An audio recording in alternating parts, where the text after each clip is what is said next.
Luther Wade and Andrew Alden will face off right at the 50-yard line on the football field, and we are underway. And of course, as is usually the case, it's won by Luther Wade, the very dominant face-off specialist. East Lyme does a nice job recognizing the ball on the ground here, and they turned a Luther Wade face-off win into a scrum. Wade in control right now for the Lancers. At the 40-yard line, he'll look to reset. Want to get the ball on the stick of Caleb Holdridge, the leading scorer here for Waterford, and now over it goes to Bowdish, and Waterford will set up its first offensive set in the East Lyme end. Waterford usually settles in on 6 kids on offense, and they try to do that slowly through the box, and not really a big team that pushes transition. 2 of those are the Lafort brothers, Michael and Mason. Michael, we know, spends a lot of time behind the net, where he's both a distributor and goal scorer. We see him now get the ball into the hands of Holdridge. First shot of the game is down, and a nice save made by Brodeur. First shot, Holdridge went low, and Brodeur was on the spot. And East Lyme showing up this first quarter in man defense. This defense they played a little bit of in the last matchup, and then they switched to zone sometime in the second quarter, and that swung the momentum. So it's interesting that they came out in man. Long stick of Isaac Tomlin on the ball. Now over to Bowdish. Bowdish rips a shot, and a beautiful stick save by Brodeur, and an outlet, but we'll get our first whistle. You might have a cross check here on East Lyme. See what our officials have to say.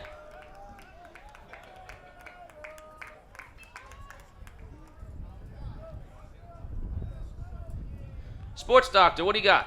Casey, East Lyme, number 25, unnecessary 2-minute penalty right off the bat. That's Andrew Norwegian, the big defenseman of the Vikings, and an early penalty on their perhaps their most physical defenseman that they have on the team.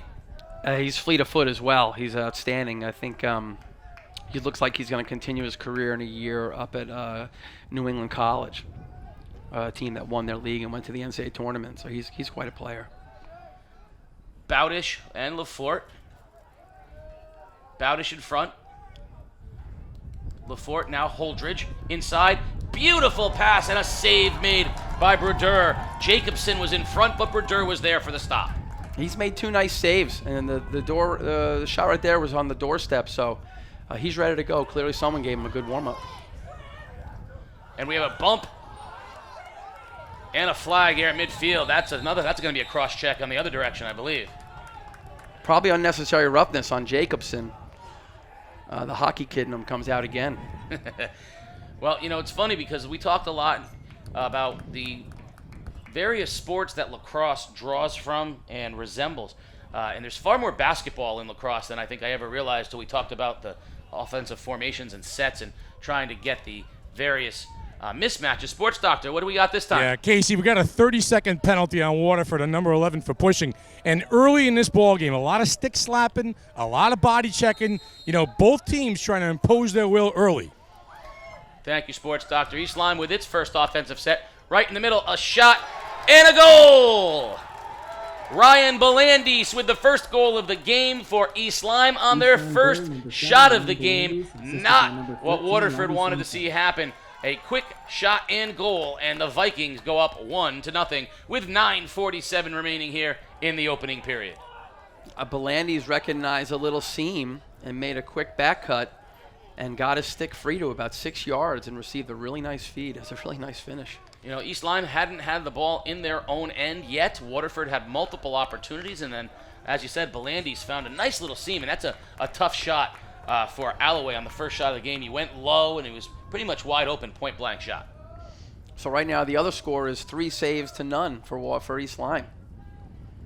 In the first game between these two teams, it was Fasaro in goal. This time, Brodeur, who took over in that game and played very well in the net. Reset now, Waterford with another opportunity. Holdridge wants to rip, finds a seam, and another save that hit the post.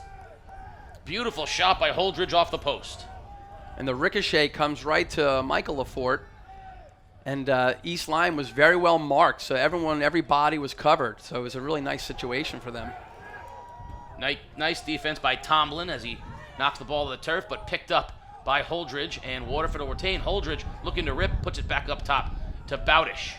Over to Lafort. Make that Mason Lafort. Got to distinguish Mason and Michael. Now Michael behind the net. And we will reset as Waterford will call out an offensive play. Going to try to see if they can maybe get a mismatch in front, Coach. Well, I think Mike's looking to dodge, and he's looking to run a little two-man game. Holdridge is coming back to set a pick for him. The ball goes back to Holdridge, and this is something they've been doing very, very well. Controlled still by Waterford. Lafort had it. They had Jacobson make a little run. That's who they ended up with the ball on the mismatch. Now Lafort in front. And a hand in the air whistle as number 18 of Waterford knocked to the ground. You know, I'm not familiar with the number 18. Maybe it's Jackson Alloway. He usually wears 3.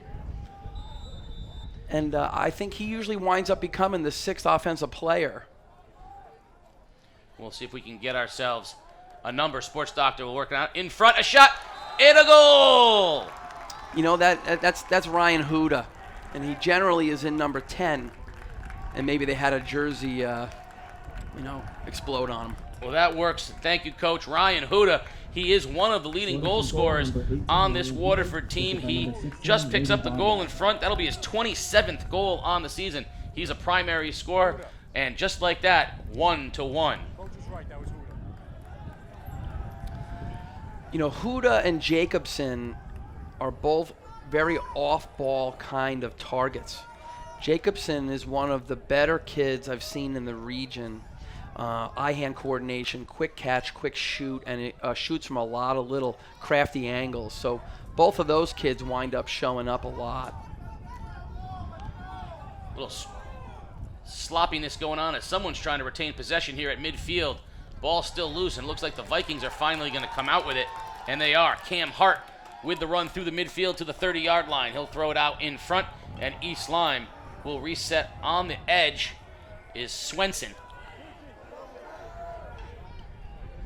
Kevin Close, of course, the hockey star, state champion hockey player, dislodges the ball. Close with the long stick, and now he'll run up the sideline looking for a long pass up the middle. He's got it. Waterford in transition with Holdridge. Holdridge makes a run, little juke step, heads to the front of the net, switches, fires a shot, and a save by Brodeur. You know, Close had a nice takeaway on Swenson. That's probably a matchup as the night goes on that becomes a feature. It looks like that Coach Landry's assigned Close there. And Swenson's crafty. And in the last game, he had a nice no-look goal. So he's got a lot of presence around the crease. Well, his head's out of bounds, and it will be East Lyme ball. It'll be inbounded there by Schaffner. And the Vikings will reset. 1-1 game here, 7 minutes remaining in the first period. So Waterford had a slow substitution. There was a temporary 6v5 for East Lyme, and I don't think East Lyme recognized it. And now even they're switching out a couple of O&D middies. Alden will come back into the game. Now Belandis controls, and he'll toss it back to Alden. So here's an ISO dodge on the freshman. And a shot, and a goal. Andrew Alden just into the ball game for maybe 20 seconds, and he scores with 6:36 remaining in the first period. 2-1 Vikings.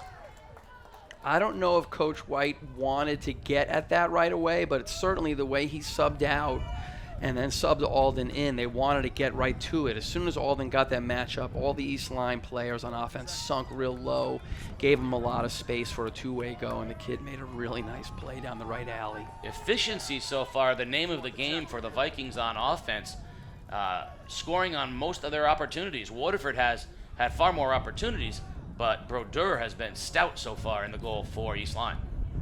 I think East Lyme right now is shooting 2 for 2. I think you're right, Coach. I don't think there's been a third shot. Nothing near the net. In front, we're going to get a play on and a bump on the run now is Hart for East Lyme. And he'll lose the ball out of bounds, and it will turn over, and Waterford will have the ball behind their own goal. And they're going to run through the keeper. Alloway, the freshman, outlets to Close, and Waterford looks to push. So East Lyme's in a little sunk ride, trying to bump poles up to the middle of the field, and Waterford was a little lucky there to break that press there. That's the first time East Lyme's shown that tonight. Now Bowdish Over to Jacobson. Holdridge with the ball now. And Waterford will set with Holdridge back to Jacobson. And out in front it goes to Logan Bowdish. Bowdish on the long stick, runs left, looks to fire, lets it fly, and he scores! Logan Bowdish ties the game at 2 with 5:40 remaining in the first. Bowdish got a little up pick there from one of the midfielders from Waterford and got a clean alley to his strong hand and got down to about 8 yards for that shot. A little surprising at how, I hate to say easy, but how clean he was able to get to the goal that time. That's a nice offensive move, but I think a missed defensive assignment by East Lyme. I think the up pick caused East Lyme a quick set of confusion to who the slide was. Because as you said, Coach, he was within 8 yards with no one around him, and that's, for a kid as talented as Bowdish, that's a money shot. No, he's at 220 points for a career at this stage, so they're certainly going to guard him. Wade wins the faceoff, spins, multiple Vikings, physical, now to Bowdish. Bowdish heads down the right sideline. Walters, East Lyme long stick on him, and it goes back to Lafort. Mason Lafort, and now over to Jacobson. And Waterford looks to get on top for the first time in the game. 2-2 with 5 minutes remaining here in the first. So this is interesting. Now you have James McCoy as a defensive midi guarding Jacobson behind. That's the first time I've seen that in all the matchups I've watched over the years. And we have not said his name yet. James McCoy, the fastball throwing attack of East Lyme, playing, like you said, Coach, a little defensive midi. He's looking to set a screen, and he does. And East Lyme will have it back to McCoy. Cross field, it goes into the corner, and now back behind the net. This possession is going to be tough for Waterford because in the transition of the turnover, they got two of their offensive midfielders stuck out there. So both Bowdish and Jacobson are marking up middies for East Lyme, and that sort of wears you out in the first quarter. You really sort of want to avoid that. With the ball now is Swenson. Swenson makes a run, middle of the field, in front, shot, and a goal! Alex Jakubczak for East Lyme puts them back on top 3-2 in this roller coaster first. Vikings up 3-2 with 4:07 remaining. You know what?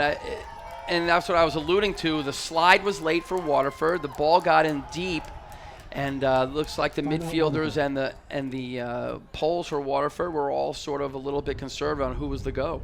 Sports Doctor, you see here in a little bit down there on the sidelines, East Lyme coaches, what are they saying down there on the sidelines? East Lyme coaches, Casey, every time Bowdish gets the ball and makes a run off that left side, they're screaming constantly, lefty, lefty, trying to take the scoring angle away from that young man. The coaches are aware of it, trying to make the players aware of it as well. Sometimes easier said than done. He's good at what he does. And, if they don't hedge him all the way off the left hand, then he's probably going to keep going down that alley. Well, it's funny to put another sport on the table. They joke all the time that James Harden is going left. Everyone knows he's going left. He tells you he's going left. They defend him to make him not go left, and he still can get left on virtually anybody. At some point, a scorer knows how to score, and Bowdish knows his angles, and if you give him you overplay it all you want, he finds a way to put himself into scoring positions. Face off this time in the East Lyme zone, controlled by the Vikings. That's Belandis. Belandis up top to Hart. Hart with a run in the seam. Shot wide, and a hustle, but it'll stay East Lyme ball. Alloway tried to get out of the net in time to make it a Waterford ball, but instead the Vikings were able to control. And that's the first face-off we've seen Hart take. And he got a clean win there versus Wade, which was the first time any of the face-offs have been won clean. Yeah, Wade has been such a dominant force on face-offs for his career here at Waterford. Belandis. Now it goes back behind the net to Swenson. In front, Belandis again now right at the 20 mark. He gets a screen. Switches back to his left, throws it in front. Nice contact there in front by Close to dislodge the ball. And Alloway makes the save for Waterford, and they will head in transition. There's a turnover by Waterford, and a flag goes up in the air, and let's find out what the official says. Sports Doctor, let's see if we can get the official's word on what the penalty is.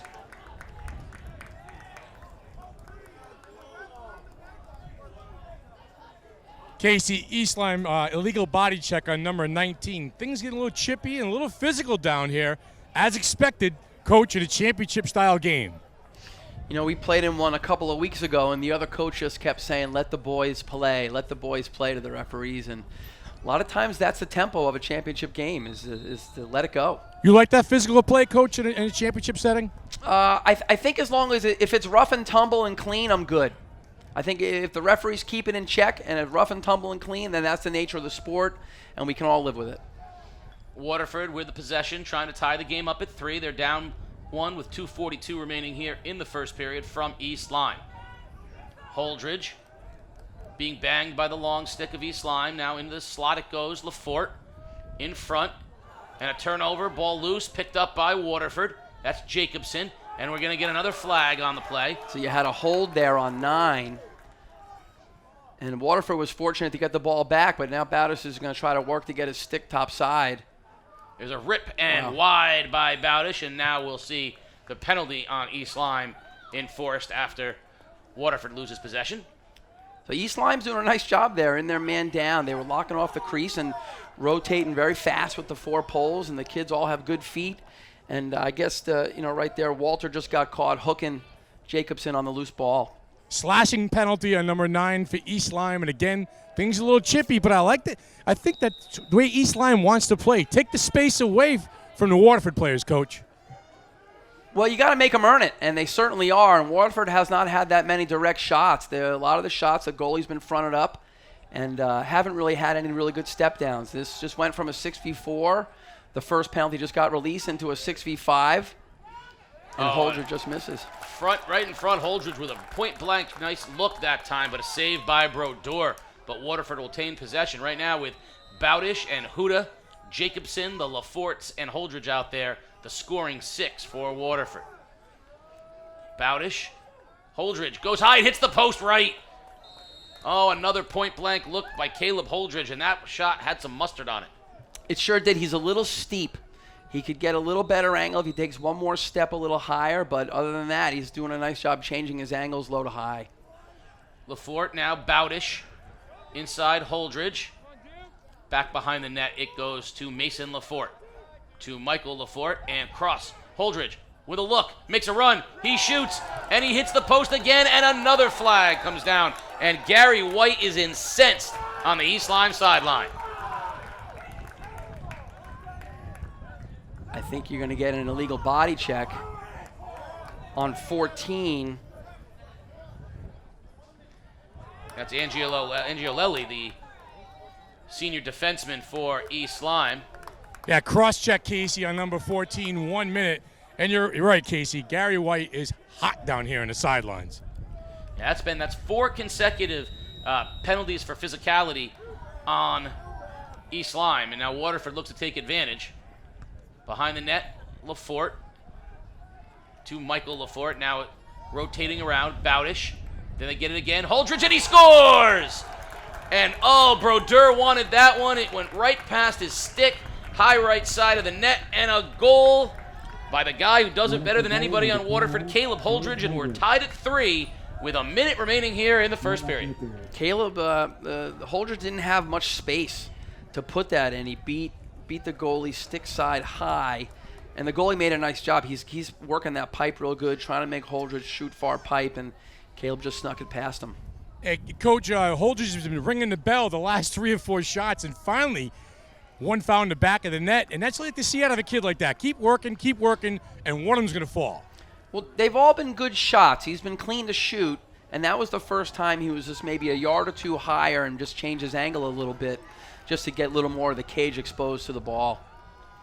Wade wins the face-off by Waterford. Under a minute remaining here in the first period, tied at 3. Lafort in front, nice pass, broken up. Loose. Who's going to come out with it? It's going to be controlled, trying by Huda. He's on the ball, and Huda will have it for Waterford. 35 seconds remaining here. Waterford looking to go on top at the end of the first period. Bowdish has it in front. Defended by Belandi. Bowdish rips, and a beautiful save by Brodeur. So Brodeur tracked that well. That shot was very direct. It was high to high, and Brodeur had a good look at it. So I don't think that challenge in there on that shot at that stage, Waterford probably wants to get touches a little more. Schaffner went all the way down the field and ripped the shot off with 9.5 seconds remaining, and it will be East Lyme ball behind the net. They have one last opportunity for a shot. Waterford maintaining contact. Scrum, ball up, loose. Who's going to get it? Still loose. And we are now at the end of the first period. A lot of action there, Coach, in front of the net. Waterford fortunate that nothing got a bad bounce. And at the end of one period, we are tied at 3. Well, the mismatches that the teams are looking for and the mismatches they end up with often dictate the opportunities that they get. And so far, I think both teams have worked for those mismatches, but like you said, Coach, you never know what you're going to get stuck with. Players going to have to, get themselves out of uncomfortable situations. Luther Wade wins the face-off for Waterford, who are now going right to left, and we're going to get a flag. That's going to be against East Lyme. Waterford in the offensive zone, though, in control, so they'll get to run this out, and they're going to try to get Wade off the field and get Bowdish in, and they successfully do that as Lafort will hold back behind the net. Now he makes a run. He's going to look for a cutting Jacobson. Jacobson drifts, looking for the ball, and he gets it. So Waterford has a free shot now because they have a delayed penalty on. So we'll see if they're real patient and working really hard to get a shot at the doorstep. Mason Lafort, Michael Lafort, Jacobson, Huda, Bowdish, and Holdridge. The big scoring group for Waterford. 3-3 here in the second period. 11 minutes remaining in the ECC Lacrosse Championship. Boys Lacrosse, Waterford, and East Lyme. So already an interesting adjustment by Gary White. He put Norwegian on the wing as a long stick midi, and he drew Bowdish. So they've already made that switch to maybe shut off that alley for Bowdish. Yeah, we saw them do that last year. They put Norwegian on Bowdish last year for portions of the game as well. I think they like his speed and size in that matchup. The penalty, of course, against East Lyme. Sports Doctor, what do you got? Yeah, number 25, 1 minute for slashing Casey. Yet another East Lyme penalty. Let's see if the Lancers can capitalize.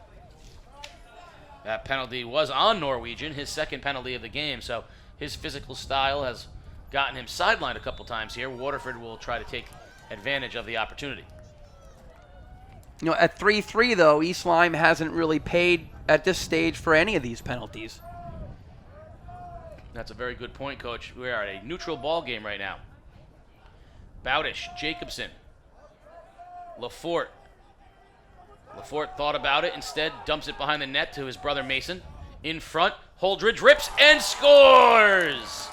Caleb Holdridge beats Brodeur, and for the first time in the ball game, Waterford has a lead 4-3 with 10:28 remaining here in period number 2. So even there, a nice adjustment by Coach Landry in the man up. They placed Mason Lafort behind and swung Michael to the wing and got a little different ball rotation this time to get Holdridge to stick free. We were looking at the statistics of Waterford before the game, and I think they're fascinating. You've got 47 goals and 51 assists from Holdridge, which is a remarkable number of points, but very, very balanced. After that, a lot of goal scorers with Michael Lafort at 24 and Jacobson and Huda at 25 and 26, Bowdish at 32, and even Mason Lafort at 17. But 41 assists for Michael Lafort and 51 for Holdridge. So all the offense going through those two players. We have a timeout on the field. 4-3 Waterford with 10:18 remaining, and we were talking about the ratio of assists to scoring, and Waterford is really in what good lacrosse looks like, right? About 60% of the scoring coming on assisted goals. Yeah, the style has swung to head-up dodge, draw two, and dunks, and it really is sort of playing to the strength of Jacobson and Huda, as they really have a lot of IQ inside, and they are good in small spaces. So I think it's gone hand in hand, and Bowdish has kept up his scoring prowess. He's from a little further out. He's generally way above the cage, and Holdridge and Michael Lafort are generally hovering below and are sort of like a basketball point guard. Dribble, drive, and dish out to the edge for your three-point shooter. Well, it's gotten them a 4-3 lead here in the second period. Sports Doctor was down in the East Lyme huddle. What'd they have to say? Yeah, Gary White's message to his team, we got to find where 21 and 16 are at all times on the offensive end for the Lancers. You got to check them. You got to mark them. And his message to his goalie was, hug the pipe. Hug the pipe, son, because they're going to try and sneak one by you. Thank you, Sports Doctor. Yeah, and that's what we saw, right? We saw Holdridge hit the pipe, 4 times there in the first period. So clearly they're going in that direction, and that's a good message from Gary White. But, I mean, does it really need to be said that you need to find Bowdish and Holdridge at all times on the field? I mean, it seems almost a little too, hey, you got to guard Kevin Durant and Steph Curry. I mean, Steph Curry, it's like, I feel like it's kind of an obvious thought. Sometimes, though, in the world of coaching, it just feels good to say the obvious. Sometimes the kids are real emotional, and they got the sweat and the salt hitting them in the eyeballs, and they just need to hear it. That's a good point, Coach. You're right. It can't hurt to say it out loud, right? Put that into the universe for them to hear. Waterford now with Michael Lafort and Huda behind the net. Lafort rolls left, looks in front, kicks it all the way back out to Bowdish, and now up top, Holdridge's going to make a run. Holdridge to his left, fake, shoots low, and what a beautiful goal! Caleb Holdridge goes low right and beats Brodeur, and Waterford with a 5-3 lead. What a beautiful goal. So sort of a role switch. Bowdish took that right wing, and Holdridge goes ISO dodge, and he's got a two-way go, but he goes strong hand down the left alley. And I think the goalie Brodeur, I don't think he had a good look at it. I think he was slightly screened by Jacobson, and it beat him outside the left ankle. Yeah, that was a beautiful goal. Just the angle of the shot, coming from nowhere and just beats him left. That's exactly right. Lower left, right off the ankle, and a 5-3 lead. Waterford with its biggest lead of the game, 2 goals here, 9:51 remaining in period number 2. So East Lyme has Hart back at the face-off X, and he does another nice job causing a scrum. And it's controlled now by Waterford. Out of the pack came Eckert. Dylan Eckert, the long stick, rolls. He gets drilled, no penalty. Waterford still maintains possession. Norigian got away with one there happily. He's playing rough, and you know what? That might be the spirit they need to keep them on their toes. It's remarkable how much this game resembles last year's game in that respect. Waterford was sort of out-skilling East Lyme on the offensive end, and East Lyme became much more physical and much more sort of aggressive in their defending, and it opened things up in later periods. So here's a little strategy change after the 5th Waterford goal. East Lyme has slid themselves back into a zone, which was very effective in the first matchup. Lafort had a look. Michael Lafort in front, went to his knees on a little slide shot, and I think he wanted that one. He missed it. Nice save by Brodeur. Now Mason Lafort up on top. It goes to Jacobson. Waterford swings. Lafort looking to distribute. In front it goes. Jacobson shot. Hits the post. Ricochets all the way out towards midfield. They're hungrily waiting for it where it's scooped up and kicked back in by Mason Lafort. And it's anybody's ball. Now out of the pack comes East Lyme. Schaffner with the ball. And East Lyme will have possession. Another missed opportunity by Waterford. I'll say if there's been a ground ball of the game so far, it was clearly won there by Connor Schaffner. He came in, he knifed into the pack, got possession of a loose ball, and Waterford have an opportunity there to go up by 3, and East Lyme now has an opportunity to close it back to 1. So it's a really nice play by the attackman from East Lyme. McCoy with the ball for East Lyme. We have not said his name much. The fireballer for East Lyme has not had any touches here in the early going. Hart now with the ball back up top to McCoy. So now McCoy has a nice matchup on Jacobson as a short stick, and which is really the first time he's been able to dodge. Oh, nice pass in front. Point blank shot, no good, as Hart had a good look but went wide of the net. Swenson with the ball, gets a pick. Looking in front, nothing there. So both teams switching out middies mid-run. East Lyme trying to play 5v5 for about 10 seconds and didn't really generate anything, but that might be something that comes on as the game wears out. Smile on my face as freshman Quincy Foreign into the ball game for Waterford, and I'd be remiss if I didn't say I have worked with and been friends with his father for 22 years, and I knew Quincy when he was born, and so smile on my face as I see the freshman get a little playing time here in this championship game. Waterford on top 5-3 here in the second period with 6:56 remaining. Penalty on the field. And that's going to give East Lyme an opportunity here. So East Lyme is now drawing their first man up for the day. Sports Doctor, what do we got? Yeah, Waterford penalty on 23, Casey. 30 seconds for a holding. Yep. Joe Lillis with the penalty. And it was probably worth it in terms of doorstep shots, because when McCoy drew Jacobson out, he did a really nice job of finding number 23 on the crease, and he got a great stop. Oh, there's a great look in front, and Alden scores. Beautiful pass from Schaffner to Andrew Alden, point blank, right in front on the doorstep, and he beats Alloway, and the Vikings are back within one. 5-4 Waterford with 6:44 remaining. That is Alden's second cut, scorching down towards the right pipe in this game, and he's showing a lot of prowess at it. Looks like something he's very comfortable doing, and his attackmen clearly know the space that he wants to be fed. It was very seamless. Coach, is that a set piece off the power play for the East Lyme? Well, it might be a little quick inbound thing that the attackman takes a quick look at, and it could be looked at as an innocent flash of the goal and maybe try to go over that to another shooter. But he got his stick free, and Schaffner put a ball on it, but he didn't have to move very far to get it. The scoring percentage for East Lyme is remarkable right now. They have been incredibly efficient on the offensive end. And we get a whistle and a timeout, East Lyme.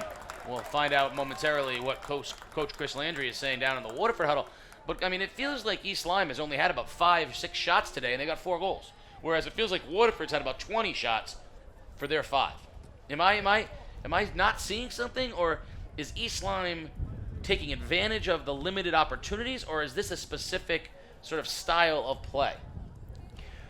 Well, a couple of things. First of all, if you're Chris Landry, you're feeling like you should have already been able to pad this lead and sort, not to pull away, but to get a cushion.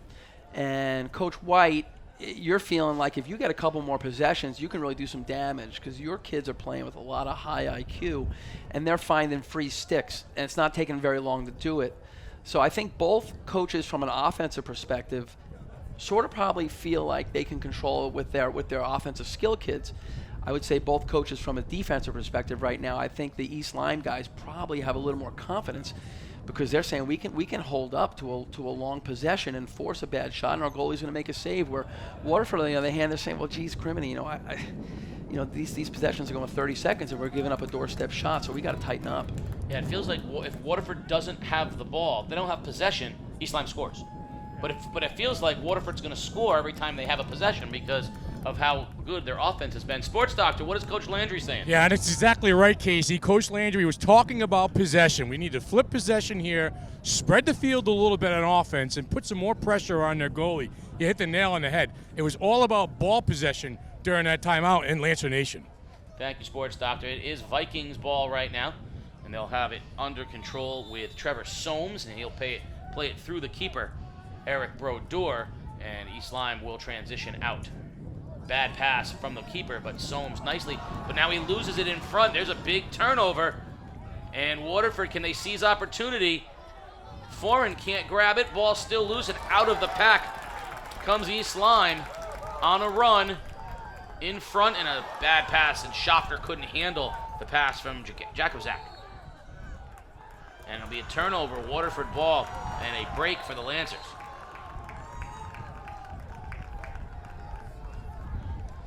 Long stick close, looks in transition fields, and we get a whistle and a timeout quickly. I believe that one's on Waterford as well. I think Coach Landry saw that they were a little out of sorts there, trying to calm things down in a one-goal game. Well, Waterford was more than out of sorts. They were offsides. And before the referees got their count on, Coach Landry clicked off a timeout. That was probably the best timeout in the last 6 months he's taken. That's a heads-up timeout right there, because not giving up the advantage. Right now, that one-goal lead is precious with 5 minutes and 49 seconds remaining here in period number 2. You are watching boys lacrosse, the ECC finals between the East Lyme Vikings and the Waterford Lancers. Casey O'Neill along with the coach Ray Lafort, sports doctor Keith O'Brien down on the sidelines as Game Day brings you Game 1 of Championship Rematch Thursday. Later on tonight, East Lyme and Stonington Girls in a rematch of last year's finals as well. Sports doctor.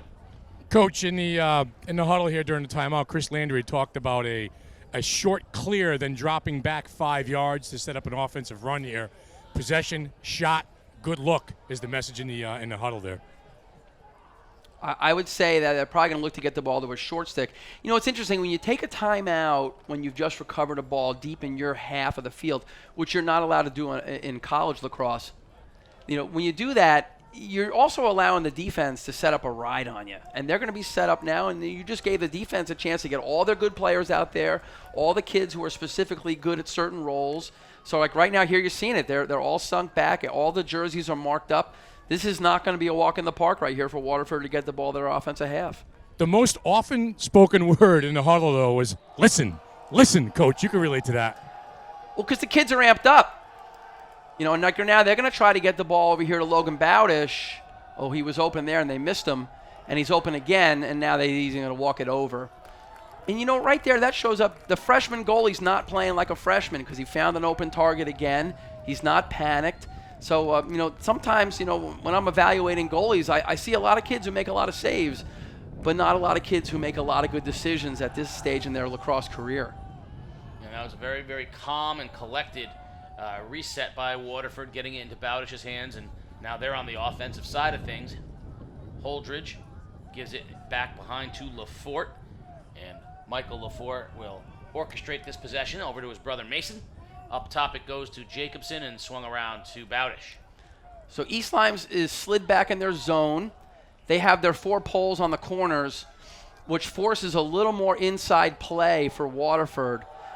They've got in there on the crease, they've got the 2 short sticks. They've got Alden and they've got Belandis. So this is also a group they probably have that they wouldn't mind to get in a little transition because Belandis runs very well. Lafort with the ball behind the net for Waterford. Alden out, checking him on the mark. In deep now. Holdridge shoots off the side of the net. And out of bounds it will go. And a nice effort there by Alden, but not enough time. Waterford will retain possession. Alden tried hard to beat Lafort to the ball, but couldn't quite get there. And I think Holdridge that time was testing to see if he can get a shot off. I don't think he had any real intention of that going in. I think he just wanted to kind of probe this defense there with that shot. To see how far out he can get a good look. Mm-hmm. You know, he was probably there about 14, which for his range isn't bad, but the goalie still gets a good look at you. Lafort backs off, gives it over to Mason Lafort. Now Waterford looking to reset. Mason Lafort just inside the 30-yard line and puts it back out to Jacobson. You know, in the last calendar year, one of the interesting things is that Coach White has added some quality coaches to his staff. So he's added Kevin Frank, who was a defensive assistant over at Conn College, and they're very well known in the NESCAC as an excellent zone defense. So that little wrinkle, just the coaching and the knowledge, that's been a leg up for them, and they are very, very proficient right now in the zone. Waterford has not gotten a clean look yet in this set. Rip, and a beautiful save by Brodeur. He had that one lined up from Bowdish all along. The New England Small College Athletic Conference, NESCAC, is a outstanding conference for sports, and also, like we were talking about before, schools with really bright kids. So the IQ, the pure IQ there in the NESCAC school is very high. And that goal in front out of nowhere, Connor Schaffner beats Alloway. I think there was a missed defensive assignment. We're all tied at 5 with 3:03 remaining here in the second. Well, that was back to what I've mentioned about 5 minutes ago about playing 5v5. Schaffner took the ball to the cage while they had 5 offensive players for East Lyme, there were 5 for Waterford. So Waterford wasn't all the way set. And Schaffner Connor does a nice job there of working his way, a little S dodge at that right pipe, and got a stick above goal line extended and gets a good angle.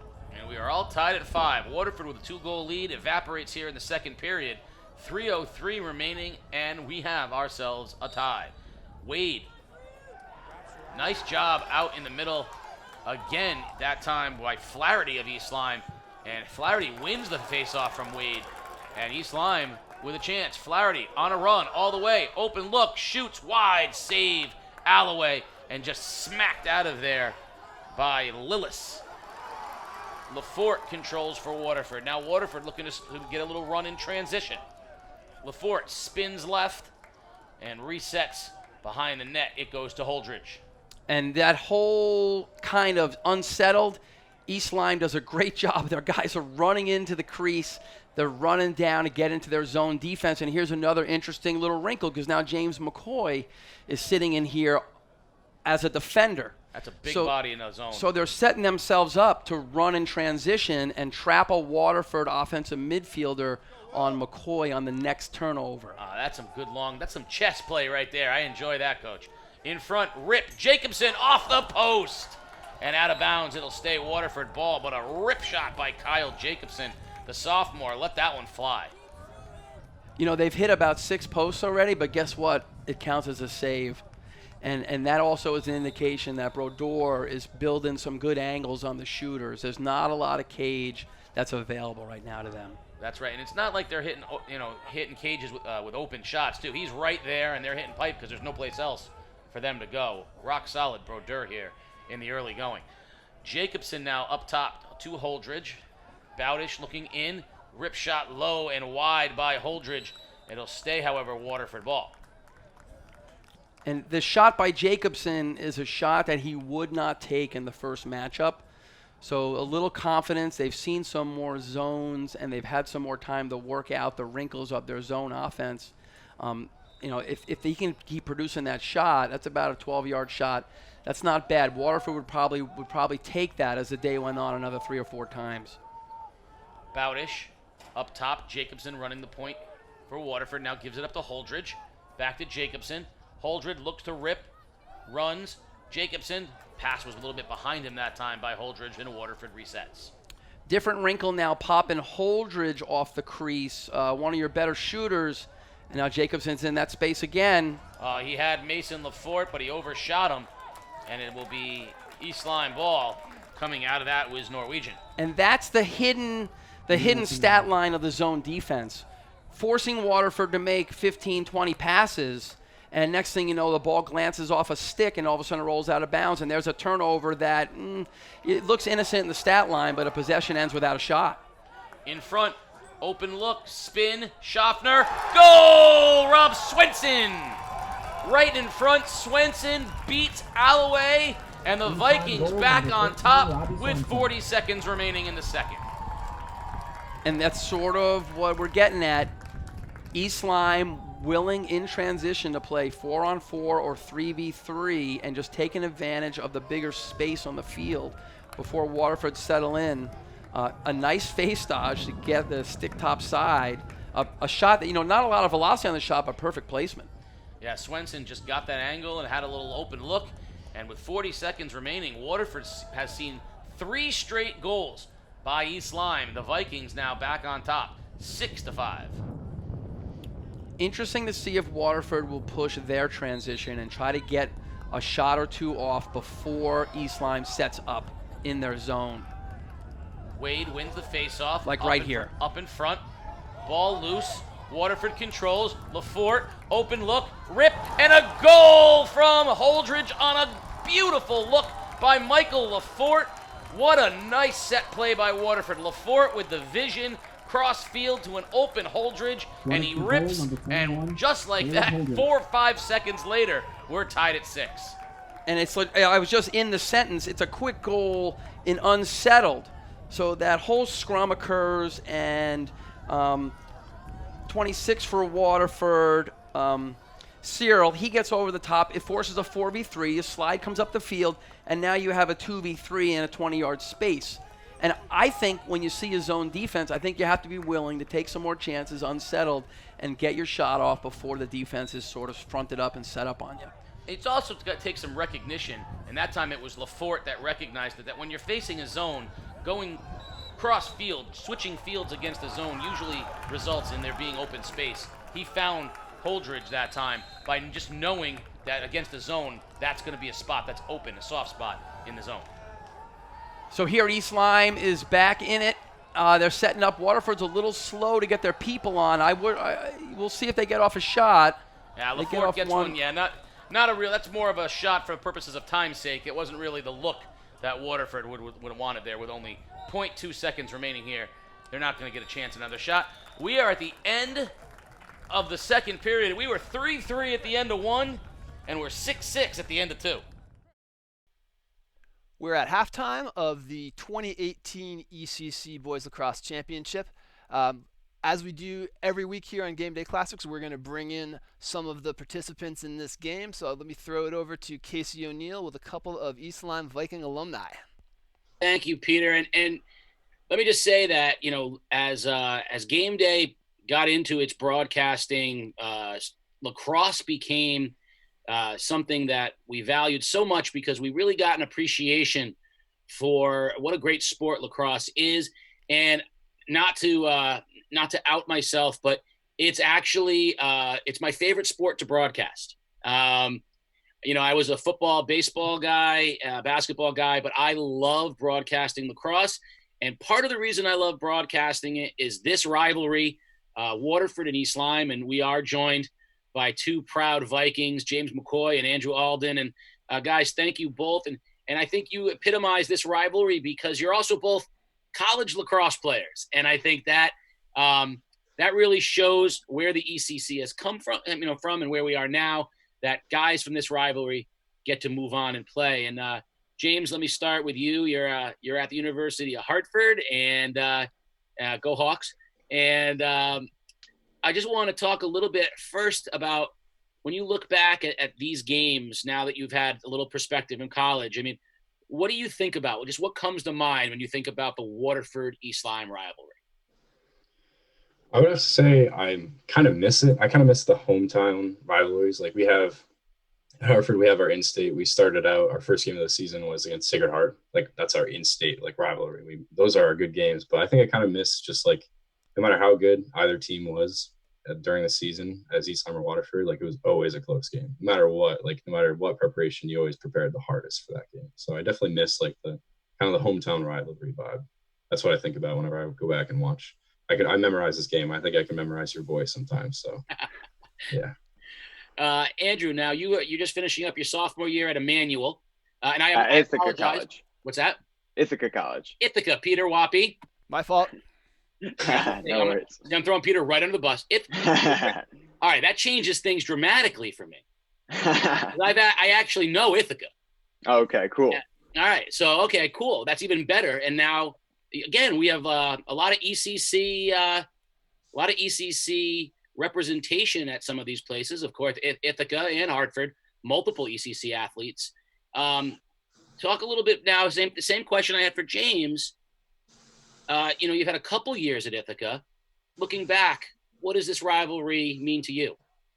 Yeah, it's pretty much the same thing what James said. Like the week leading up to this game, in East Lyme, we were all super excited. We practiced harder than we ever did. Everybody had a straight face at practice, and that was that environment to practice in was so much fun. I think the college game is a very fun too, but it's very stressful, and I think that we all just had a lot of fun leading up to this rivalry, and then actually playing it was just a blast. Well, James mentioned the 1-goal games, and we talked a little bit earlier. This was remarkable how competitive your games with Waterford was from start to finish. These games were intense, and it never seemed like anybody could pull away from anyone. And when someone started to, the run went in the other direction. And speaking specifically about 2018, the game that's on right now, you guys had won 7 consecutive ECC championships going into that game. Waterford had their star power. I mean, certainly Caleb Holdridge was a generational player for Waterford. Talk a little bit, start with you, Andrew. Talk a little bit about the pressure or the responsibility of being, I mean, a dynasty is not out of the question. You're 7-time champions going into this game. Talk a little bit about the responsibility of that. Yeah, so being a senior on this team was a really enjoyable time for the whole year, because pretty much growing up playing lacrosse in East Lyme, my grade was not always the best grade. The grade below us was great. You know, they had the James and the Alex. And the grade above us was good. Matt Boguszewski, Matt Bauman, all great players. Sean Williams, amazing player. In our grade, we lost a lot of games. So I think this game was really awesome for the seniors on our team, because it proved that we were good. You know, we were something. We worked for something, which was awesome to see. And that's really, like, that was my proudest moment, was just seeing how far all of my teammates came. So James, to put it in perspective, you're a junior on this team. You were in 4th grade the last time East Lyme hadn't won an ECC lacrosse championship. I mean, that, you know, and I don't want to put too fine a point on it, but so, you know, Andrew sort of led into it. You had a big reputation. You and your class had a big reputation at, you know, with some name recognition to it. You had sort of, as a junior, started to become, you know, one of the guys, one of the, you know, the go-to guys. Was that anything, you know, 7-time champions, you're a junior, starting to take on some of that responsibility? Did that change the rivalry for you? I would say, because I think sophomore and freshman year is definitely different. Junior year is more of, I remember Coach Frank on the sideline telling me in like probably the second quarter, he said, "You're not coming out of this game for the rest of the game. And like, be prepared to come out, get a drink, and go right back in." I think it definitely made me realize, like, even on offense and defense, I was kind of a key player, whether I was doing a lot on defense or I was just there to communicate. I think I realized I had to take up more of a role. I think that taught me a lesson that I carried in the States more, that I kind of realized, hey, you got to do more. You got to step up a little bit. And definitely senior year, it kind of taught me more. So I definitely kind of learned that I need to fill my role and kind of fill some shoes. So Andrew, when you talk about the history just within East Lyme lacrosse, it makes me think that when we watch these games, we see East Lyme and Waterford play 2, maybe 3 times a year, but the rivalry for you guys must extend way beyond that, because there's guys on the field who are playing. They're playing against each other in football, in basketball, in soccer, and I assume you guys are facing them. Some of you guys are playing indoor lacrosse in the off season, and you've played youth lacrosse going back. So talk about the level of familiarity you have with some of the guys on the other side of the field. Yeah, I mean, it's cool, because we really did grow up a town over from these people, as opposed to like college rivalries where you really don't know your opponent. You know these guys, you know who you're playing, you know their strong suits. Caleb Holters was a new person for us. Obviously he moved, but like everybody else on that team, you know how they play, and it's cool because they're your friends out there, but at the same time you want to get the better of them. So it is cool knowing like the familiarity between the two. You know, one of the things that's changed dramatically over the years, certainly from when Peter and I were in school to now, is you mentioned a Caleb Holdridge. You know, when we were in school, it would have been all just rumor and speculation, right? This kid from Texas has moved in and he's supposed to be really good. But now, with the game days of the world and the video, I mean, you guys probably had hours of footage that you could watch of him before you ever played him, which is something very different. Just talk a little bit about your experience, to James, to go off of what Peter said. How often do you get a chance to watch your opponents play, either in person because of, you know, club lacrosse or, you know, elite lacrosse, as well as the video capabilities that are around? For high school, I would say we definitely knew about Caleb. That's like a specific example, like once you heard about him moving in.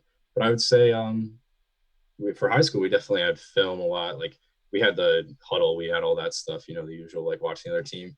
And if there was ever out of state games, definitely if we heard, hey, they got commits from here, blah, blah, blah, we'd look them up. But most of the time you kind of look past that and you're like, all right, let's just roll with the game plan. Like, let's forget about the flashy players. Highlights are highlights. Like, just play our game. Speaking of which, Andrew, you had one of your best games here in this championship game. You played remarkably well, and in a way that, again, having Coach Lafort in the booth with me really helped me to understand what the average person doesn't see. We see the guys that score the goals. We see the guys that make the pass, but we don't see we don't always recognize the great decisions that are getting made from the back line, from the defense, or the runs that are going through in the midfield that, were clearly orchestrated. And he mentioned your name a bunch of times in this game as making what he thought were really sound decisions.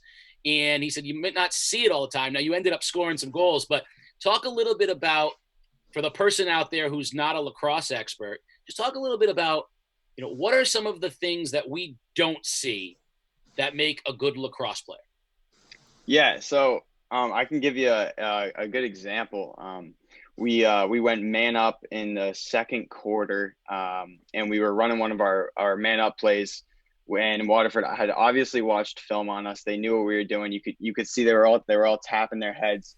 I was supposed to go set a pick for James's guy. James was going to catch it a little below the restraining line and rip a shot, and that's what the play was. But in terms of the IQ of me and Connor Schaffner, the attackman, we knew that James was going to be covered for this play, and they knew what we were doing all the way. So Connor, being the smart player he was, I slipped the pick and he found me on the crease, and we did practice that a couple times, but it just goes to show that wasn't necessarily drawn up, but it's just it's something that happened, and it's because we were all on the same page.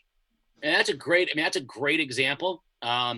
Which brings me to the question that I have for both of you. I'll ask James first, and then you, Andrew. Watching lacrosse, you try to equate it. It seems to have elements of so many other sports in it. At times, it resembles basketball. At times, it resembles hockey. At times, it resembles football. There are so many different elements to it. So when you look, what you just drew up sounds like a combination of basketball and hockey. It's kind of like a little bit of both. So you guys have all played other things, growing up in your lives. James, what do you think lacrosse has the most elements of if you looked at other sports? I would probably say the most, that's actually a sport I haven't played, I would say basketball. After seeing some of like the greatest players play, and some of them knowing Pat Spencer, he was basically the best college lacrosse player last season. He's now playing basketball in college. And I would say I see the most in that, just the fast pace, like the up and down from basketball, and the same, like what Andrew just talked about, like screenplay, pick and roll, like getting out to a shooter and faking, all that type of stuff. I see that the most. It's got a little bit of hockey, but I feel like the most like movement and like defensive, offensive sets are seen in basketball. What about you, Andrew? Yeah, I would totally agree with that. In basketball, there's you can do a lot with an offense there's the triangle offense. Teams love to run that. We also ran a triangle offense in high school, but it does have what James was saying. It does have that hockey element of the toughness of it, and that's something that is cool because, and it's also like soccer in a way, because you have to have the endurance to run up and down the field, but you also have to have the toughness of hockey and the basically the IQ of a basketball player. Yeah, and I think the more you watch lacrosse, the more you realize that there are elements of sports that it really epitomizes, right? So the spacing, the communication, the endurance, the toughness. You take maybe the best out of a lot of sports, and lacrosse, which is why I get why the appeal in lacrosse has boomed in Connecticut. Which we'll go to where sort of the next thing I want to talk to you about is. Coach White talked regularly about getting East Lyme in a position to compete. Those 8, championships were great, but you guys weren't Daniel Hand. You guys weren't, Westport. He wanted to get East Lyme into the conversation with the elite lacrosse schools. How do you feel, Andrew, about, where you left East Lyme as a program? And then I want to just talk a little bit about where you are now. You mentioned you're at Ithaca, but I want to talk a little bit about where you are now. How do you feel about where you left East Lyme as a program? Yeah, I was very happy with the season ending the way it did. I mean, obviously I wasn't happy with the outcome necessarily, but I was happy with where we left the team. Like you said, Connecticut in itself is a lacrosse powerhouse. There's Fairfield Prep, Daniel Hand, Darien, all insanely good lacrosse schools. And East Lyme, while we are a good lacrosse school and powerful in the ECC, is not nearly on that level. But there are players that do recognize the ECC, and I think the ECC is building into something bigger. So I think I don't know. I really think if the youth programs just start building up, then we're going to see a lot better lacrosse here in East Lyme and in the ECC. James, what about you? A year later, you guys, you continued that progress. You played a really good out of conference schedule. I mean, you played some real elite teams out of conference. You feel like that continuation was going on?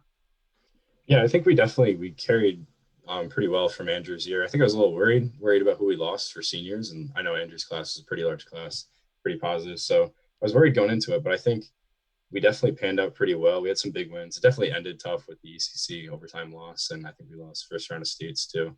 So I think it was tough in terms of the outcomes, but I think as our overall effect, I think we had a pretty good effect on lacrosse culture. We had younger kids. I remember showing up to ref a game one time and a dad coming up and saying oh, we love what you guys are doing. My son loves what you guys are doing, seeing us on Game Time or something like that. So I think definitely as people come back, I plan on giving back some way, coaching youth, or I coach club teams now. But I think as more people come back from our years, we'll definitely see an improvement in some ECC lacrosse. The two of you are college lacrosse players. It speaks volumes about where the level of play in the ECC, has going. You've got, if you look at your two rosters, East Lyme, Waterford, there is a you could field a team of college lacrosse players from your two schools. So speaking of college, we like to do this on game day, a little bit of where are you now and what's going on. James, I know you're at Hartford, but just talk a little bit about what your plans are and how your freshman year went. So I'm a freshman at University of Hartford. I'm majoring in civil engineering, and currently, given we have our extra year of eligibility, I'm basically restarting. So I'll basically be a freshman next year. But I'm gonna use my fifth year eligibility and get my master's in engineering or civil engineering. And yeah, I was recruited for midfield. I was a midfielder in the fall, and then I came out later in the fall and they switched me to attack. So I play attack in high school. So I kind of had something for that, but my spot is actually what Andrew's talking about. Man up. I was the shooter. I was the outside guy. So I had 2 goals. I think I played in 5 games this season. I could have done better, but I think for playing half a season, I kind of padded my stats with my 2 goals. So pretty excited where we're going. The coaches, we lost a couple senior attackmen. So if I work my ass off, hopefully I can get up there and maybe get a spot. Well, there you go. And as someone who has witnessed firsthand the fastball that comes off of your stick, I have no doubts that you'll be out there for Hartford next year at attack. And Andrew, you finished up at Ithaca, sophomore. We talk a little bit about what you're thinking about doing and where you're looking. Yeah, so I am an Ithaca College sophomore. I play midfield there, majoring in finance. I'm going to minor in business analytics. I'm not completely sure what I'm going to do with my 5th year eligibility. James has a nice plan. I might need to think about that. But in terms of how the season went, it was awesome. We're a really, really hardworking team. And I'm just kind of right now I'm lower on the roster, but I'm definitely planning on working my way up. I'm kind of I don't know. I'm kind of just like the runner right now. So I'm getting every ground ball I can. Just fighting as hard as I can in there. And then hopefully I can work my way up the roster a little bit. Well, I have no doubts. Peter, do you have any thoughts? I know we're going to be heading back to the game soon. No, it's great to hear from you guys, and we certainly we love seeing the success of our local ECC athletes on the next level, and so congratulations and best of luck to both of you guys. Thanks so much. Stick around for the second half because this is a good one for the Vikings, right? This turns out pretty well. One of our constant one-goal classics between East Lyme and Waterford. This finish will give you your 8th straight ECC championship when it is all said and done in another classic one-goal game. So tune into the second half of that. I want to thank Andrew Alden and James McCoy, our 2 Viking alumni, for helping us out today on Game Day Classic. And like Peter said, we're really looking forward to seeing how you guys do getting back to normal and getting back to the thing you love to do most. So thanks, guys, and good luck to both of you. Thank you so much. Thank you.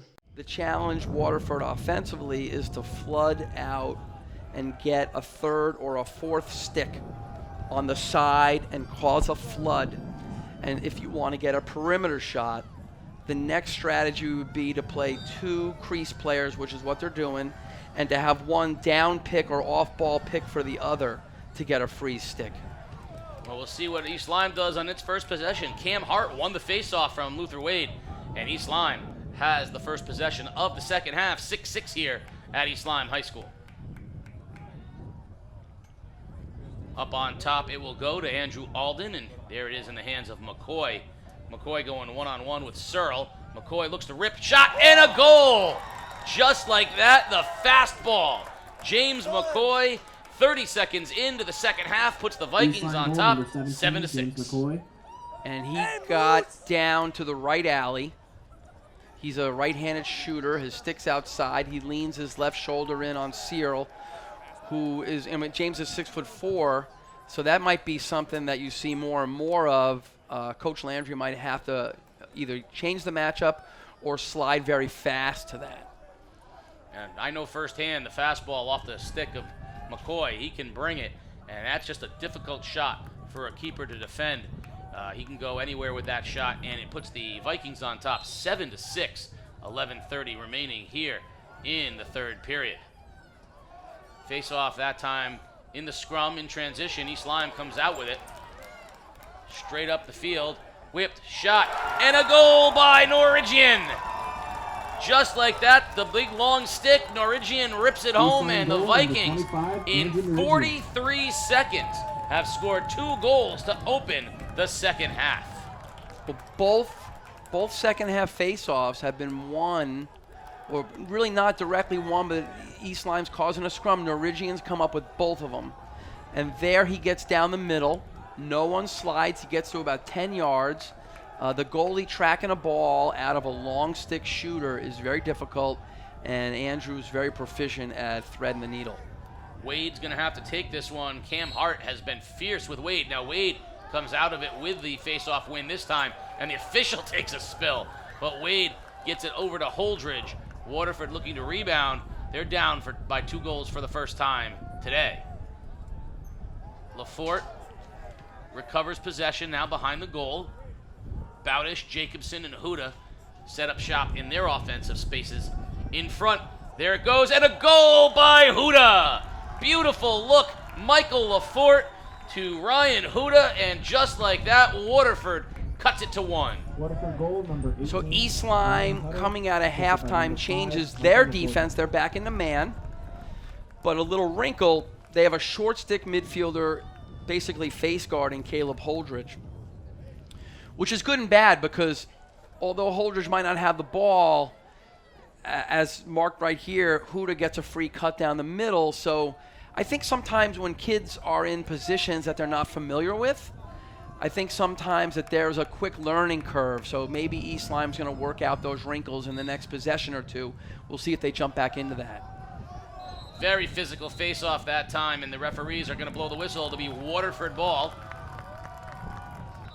Waterford will send Searle down the left edge. He's going to get it to Lafort, and in comes Bowdish and Mason Lafort for Waterford, the scoring 6. Now Jacobson joins the fray, and here come the 6. Lafort and Holdridge. Holdridge with the ball. Up top it goes to Mason Lafort. He'll swing to Bowdish and East Lyme. sets into that defense.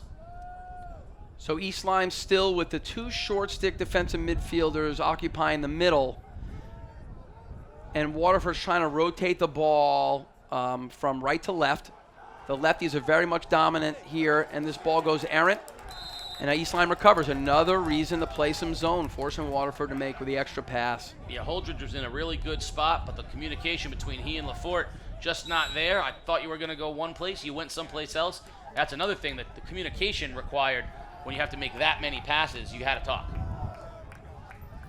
So Waterford is locking off all the targets here. The goalie is clean, and he makes a little inside pass to number 1. Galbo, and they've made a nice clear here. Galbo dumps it back to Schaffner, and Galbo will head back onto the defensive side of things now. Schaffner straight up the middle. He gives it to Belandis, and back to Alden. East Lyme in no hurry. 9:30 remaining here in the third period. 8-7 Vikings. Allen. So East Lyme ISO in on the short sticks of Waterford and compressing the defense all the way down to the 10-yard line, which is the goal line extended. 13, that's Swenson. So this is the matchup we were talking about a little earlier. Really haven't seen much of this, of Robbie Swenson and Kevin Close go one-on-one since the first quarter. Back on top. East Lyme will make another run at it. Here comes Alden in the middle. Alden shoots and he scores! Andrew Alden beats Alloway. And the Vikings back on top, 9-7. Number 2, Andrew Alden. And they've gone down that right alley now for 2 of the 3 goals this quarter. Alloway holding the left pipe. I'm not sure if he got beat off stick there, but Waterford's a little late to slide on those right-handed alley dodges right now. Yeah, right now Waterford has got to be concerned that East Lyme looks like they're turning it up a notch here. And a 2-goal lead, I think Waterford's got the firepower to score goals, but they've got to come up with some answers on how to defensively stop East Lyme. These goals are coming too easy for the Vikings. So James McCoy on the wing now for the first time. I think trying to get quick offense off the face-off win.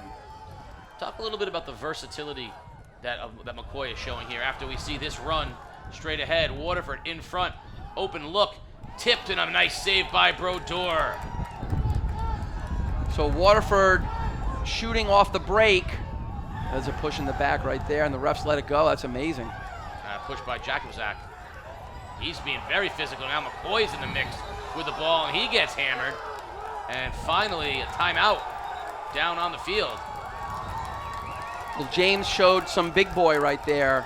He's getting checked by about 4 Waterford kids, and you know, when he lifts the stick up over his head, stick's probably about 12 feet in the air.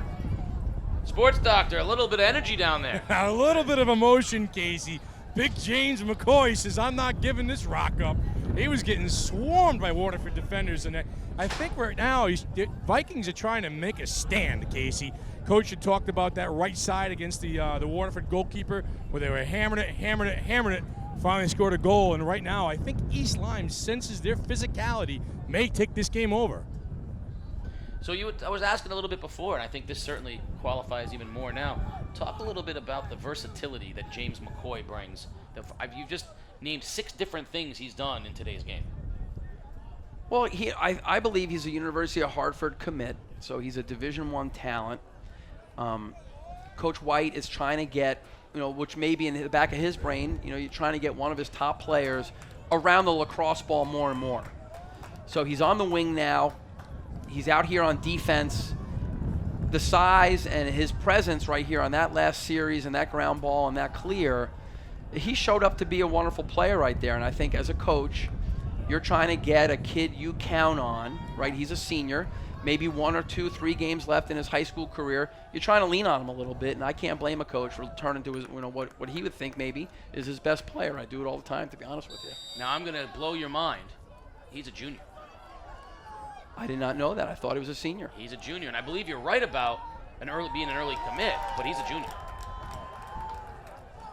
The big number 17 has got a whole nother year of terrorizing opponents here in the ECC. And speaking of McCoy, he has the ball straight away now, makes a run down in the corner. It goes. looking for the open man, and he gave it to Swenson, and Swenson, we're going to reverse fields. Now Alden will have it for East Lyme. 9-7 lead with 7:51 here in the third period. McCoy clears some space in front. Oh, tried to pass it one too many times. I think he should have ripped that shot. He absolutely buried the defender, went right over the top of him, knocked him to the ground, and I think he had a little lane, and he tried to make that one extra pass. Waterford switched the matchup and put Kevin close on him. And James, used a little bit of a height-weight advantage, and he really put his shoulder into Kevin, and I guess you'd say caused a human pile. Yeah, he certainly did. But Waterford comes out of it with the ball. Michael Lafort drifting, looking for a cutter, puts it behind the net to Holdridge. Holdridge back to Lafort, and Waterford will reset. Offensive possession now. Mason Lafort gets onto the field for the Lancers. And this thing has just settled down. So if you're East Lyme, you're feeling good about what you've done. You had a little bit of momentum. Now you got Waterford in to settle the offense, forcing them to make a lot of high IQ passes, and seeing if your goalie can get another good look at the next shot. You got Holdridge up top. Bowdish, who's been very, very quiet here recently, and he's buried Norwegian that time, put his stick into his back and created a loose ball. Still loose, and Norwegian. That's a nice play there by Norwegian, but it will end up being East Lyme ball. Excuse me, Waterford ball. I think Waterford might have got lucky there with that call, because technically they had the last possession. The ball was not possessed by anybody when the ball was rolling around on the ground. And here comes an errant pass. The ball's going to go over the 50. Oh, it does not. The Waterford defender makes a very nice play to keep it onside. Shizuski that time kept it in, and Waterford with a huge opportunity. Holdridge looking for a seam in front, and a beautiful pass, and the goal. Nice pass by Holdridge to Huda, who puts it away and cuts the lead to 1. 9-8 East Lyme with 6:04 remaining.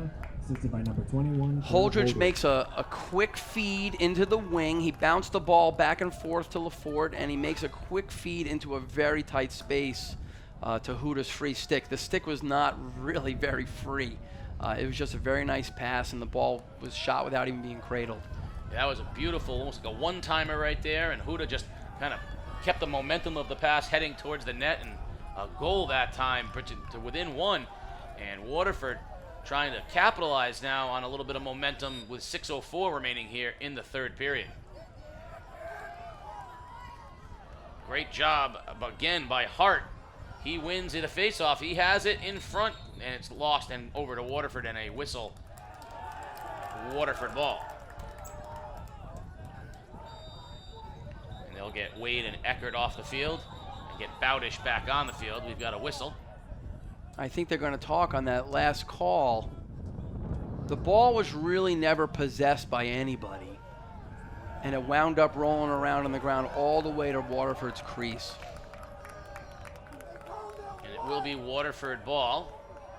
The officials seem pretty clear on that, and that gives Waterford an opportunity to set up its offensive players, and East Lyme an opportunity to mark up defensively. This is going to require Waterford to have the patience that they showed last time with the goalie Alloway. And more whistles. I think the officials here are. And the officials are going to talk some more. In high school lacrosse, the typical crew is a two-man crew. Tonight you have a three-man crew for a championship game, which I think is a great call by the ECC to pay for the extra ref. But if they're all high school refs, they don't normally work in a triangle, so there are some things to work out. It's not as cut and dry with guys that you're not that familiar with, so sometimes the operational part of the refereeing sometimes is a little cumbersome when you get a new guy in your crew. Great pass in front, and the goal from Jacobson to tie the ball game at 9. Beautiful cut by Kyle Jacobson, and we are all brand new. What else is new? Sports Doctor, what do you got? Coach, it looks like the speed right now of the Lancers on these little quick cuts are causing confusion on a defensive end for East Lyme. Very big, very strong, but keep an eye on the speed here in the last quarter half of the game, Case. Well, they're sending some cutters down the right pipe where the feeders are, similar to the East Lyme early goals in the game over to Belandi's. So that might be something that they're looking to do to get to the zone before the zone sort of makes them throw 20 passes. You know, you mentioned the 3 officials, and we had this conversation throughout the basketball season because everyone wants the 3-man crew in high school basketball. And it was explained that, you know, all year long, these guys are used to working in a 2-man set. So it's not just as simple as throwing another official out there. Sometimes it can actually cause some confusion because if they're not used to working in the 3-man system, sometimes, you know, it takes a little while to look at anything else to maximize that. So that was a good observation that in lacrosse, the same thing happens. They work with a 2-man crew all year. Now they get dumped into a 3-person crew, and sometimes that takes a little bit of work on their part to get in communication with each other. Yeah, and it's just sometimes standing in the right place, seeing it from a new angle. Maybe it's a place you haven't been. So Waterford here trying to get feeds from below goal line extended to cutters again, and the ball goes over the first cutter, and it looks like Waterford gets called for interference right here. So East Lyme's going to get an attempt at a clear. Waterford on the ride. Once again, marking all the midfield targets, and Waterford's riding with 2 high riders. Huda couldn't believe that one. Ball loose on the turf, scooped up by East Lyme. Soames with it. He's going to head down long stick on long stick. Nice job by Close to dislodge the ball and get possession, but a little bit too much on the effort that time, but it's picked up nicely on the other side. And Waterford trying to retain out of bounds, and it'll be East Lyme ball. Now, Soames did a really nice job there, breaking out of the defensive half and carrying the ball to the offensive half of Waterford. For a second there, just body mechanics and awareness, he looked like Norwegian. So East Lyme's defenders not afraid of breaking out of their comfort zone and transporting the ball up the field. East Lyme with an opportunity. Schaffner. McCoy now back up top. Belandi's. Belandi's will go down deep to Swenson.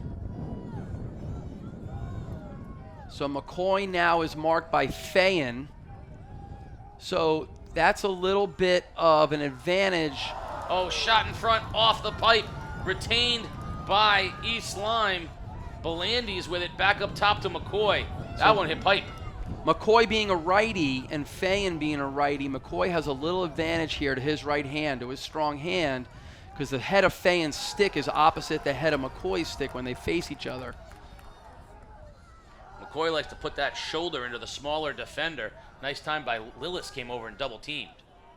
Well, if I was 6'4", I would definitely make a living on putting my shoulder into people in lacrosse. Absolutely.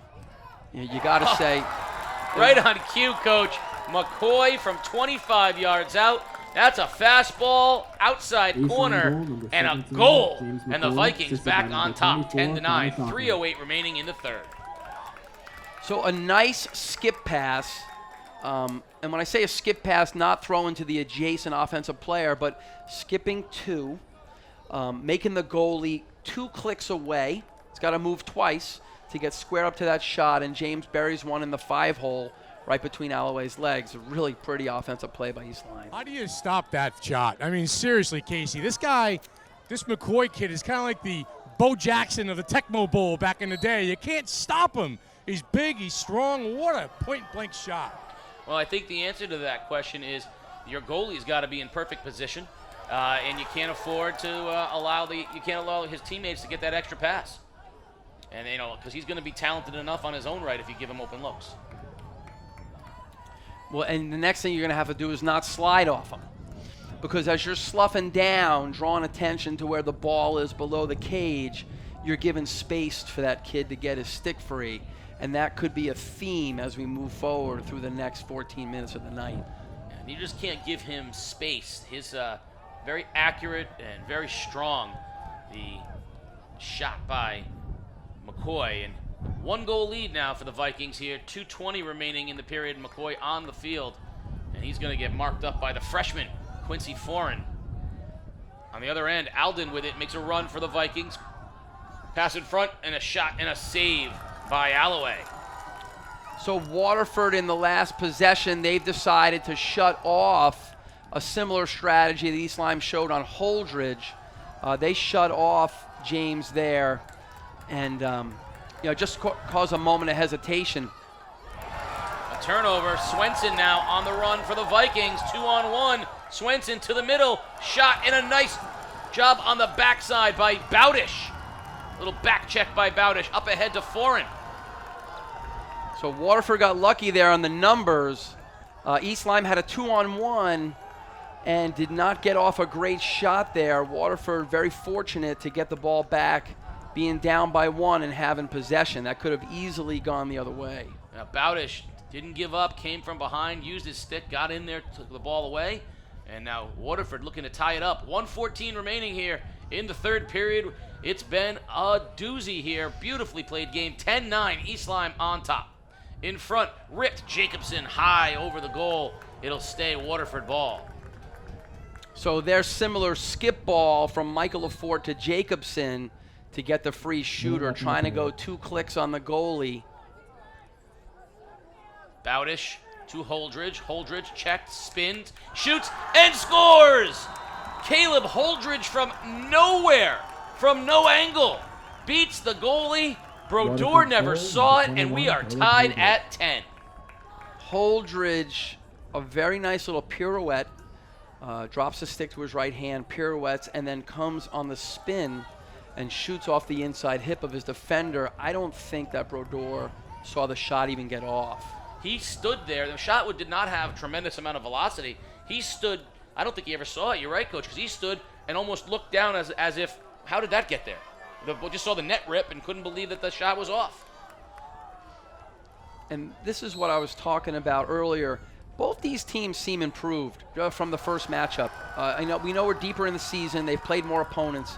But in the last matchup, the score was 11-9, and now you're sitting at 10-10 going into the fourth.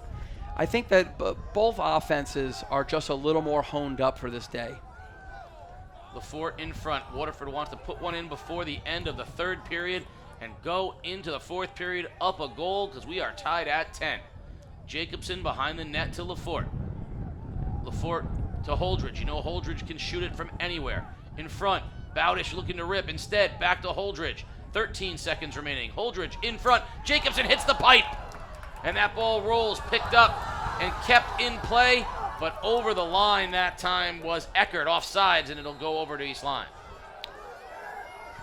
And a small change in East Lyme's zone, a little college-ish. Coach Franks, instead of having the short sticks on the crease and the low crease and the string between the mid crease and the top, he's put his short sticks now in the top corners. So now he's got poles on the inside and the low corners. So with that, he's going to be able to apply more pressure with a long stick defender to any feeders coming from Waterford. So now the strategy counters back. Does Waterford recognize it quickly and compress the corners to get a better shot from the top? Because that's where the more advantageous spaces are now. Till Waterford can do it, it's East Lyme's championship. Well, and you've got seniors on the East Lyme team that don't want to be the guys to let it slip. So, they're not playing desperate, but they're very determined. And, they're very composed. They've been in these big games before. It's a tradition for East Lyme to win this, and they are rising to the occasion to make this a great game. Now Jacobson comes out of the pack with it for Waterford, dodging a bullet that time as that ball was loose in front of the cage, and he gets it off to Holdridge, and Waterford will take the time to reset. East Lyme looking to make a change. Back behind the net it goes to Bowdish, and check that, Huda, and now Lafort will set up shop for Waterford behind the net. And here's where the change in strategy of where you place your poles and your short sticks, I think they're going to give Michael Lafort a little more harassment in this next set, and they're going to force the shooters from the top corners to either carry and draw 2 or step down and crank. Holdridge, you know he wants to let it fly, and he does, and a beautiful save by Brodeur. You know, and then right there, that's what I'm talking about the mental edge, is Brodeur is fronted up to that shot. He is squared up in a great goaltending position, and he sees that ball from the moment it leaves Holdridge's stick into his own stick. On the transition, the other direction, East Lyme with an opportunity in front. There it is, Belandis, and a goal! Beautiful look, Ryan Belandis right in front, and it puts East Lyme back on top, 11-10, 10-19 remaining in the ballgame. Now, Waterford's just getting into its defensive shape, and Belandis is underneath his defender. So even though he's marked, he's still between the ball and the goal rather than the Waterford defender being underneath him. So a really nice feed coming out of the low left corner. And that's probably the 3rd goal he's scored today in a similar kind of offensive mode. Yeah, he knows where to go when he gets that defender on his backside, and he gets right into scoring position. He puts East Lyme up 11-10. You know, Coach, when I had the opportunity to play goalkeeper for a few minutes against the East Lyme team, and I got a chance to face that fastball of James McCoy, I made 2 saves. I didn't see either of them, but the point being that I got taught by the East Lyme keepers on where to be in good position. So I was in good position, I was in the right spot, and he hit me. I find that Brodeur is doing an excellent job of getting into good position so that he can see some of these long shots. And we're gonna have a penalty out there against Waterford. Sports Doctor, what do we got? Delay a game penalty on number 26 for Waterford. 32nd penalty, Casey. Not what the Lancers need right now starting the 4th quarter, down a goal. That's Cyril. The delay of game, Cyril picked the ball up. The ball was called for East Lyme off of Wade's. Wade dropped it, Cyril picked it up, and he rolled it away. And just that little roll away delays the fast restart, and there's your delay of game. See if the Vikings can take advantage and take a commanding 2-goal lead. It's hard to say that, but right now, goals at a premium in front. Beautiful look. Oh, nice pass by Swenson, but he couldn't connect with Norwegian, and it will be Waterford ball. I think a 2-goal lead at this stage could be in the category of commanding. I think that begins to place a lot of pressure on Waterford, and I think that, you know, once the thing gets away from 2, life gets hard versus zone defense. Lafort up top now. Jacobson wants to go up to the point. Holdridge. Now Bowdish controls, and Mason Lafort comes onto the field, and he'll take the ball for Waterford. Waterford down 1 with 9:25 remaining, trying to tie this thing up. It's been back and forth since the very opening of the ball game. Back behind the net, Michael Lafort over to Brother Mason. Swinging around the top to Jacobson. Waterford being very deliberate with this possession. So the poles on the low corners, you've got Galbo on one side, and then on the other side, you've got Soames, and they're doing a nice job of really confining that space. And there's a turnover by Waterford. Pass over the top of Jacobson, and it's going to be East Lyme ball. They'll bring it in on the Waterford side of things. In front, quick transition now. Swenson looking to get in front. East Lyme's been so efficient today. If they can get this goal, like you said, Coach, puts a lot of pressure on Waterford. Here comes big number 17, James McCoy, and he'll take the ball for East Lyme at the 45. He'll make a run. He's got Fayen on him. Off the hip, puts his shoulder down, gets a space, heads to the middle, looks for a pass, and a nice job as the defender came over and took a bump, and he gets it off to Alden. So Waterford slid, forcing McCoy to roll back to his weak hand. That's the first time they've really slid that alley that early, so that's a change. Swenson with the long stick of close. Waterford keeping him close. Swenson goes back on top, and Alden and East Lyme is in no rush with a 1-goal lead, 7:52 remaining. Yep, they're in a little triangle offense now up top. Dodging alleys and rolling back if they can't get their stick clean. Here's a roll back again. And now the ball's back in James's hand. He's marked by a long stick. Fayen on McCoy. East Lyme now looking to clear up. Right edge, back behind the net. It will go to Swenson, and they'll reset. Swenson along with Schaffner. Can't call this a stall, but you certainly can call this good lacrosse and call this a really good possession. Yeah, they're in no rush right now. They're going to force Waterford. There's a pass in front. Alden with a clean look, and he scores! The patience of East Lyme is rewarded. Andrew Alden beats Alloway low, and the Vikings are up to 12-10. And you know, in the patience, East Lyme's willing to take the ball down below GLE, drawing 2 Waterford poles below, and then they skip the ball back up top to a free shooter at Alden, and he does another nice job. They might have had a meeting too, because they've beaten Alloway now twice in the second half between the legs.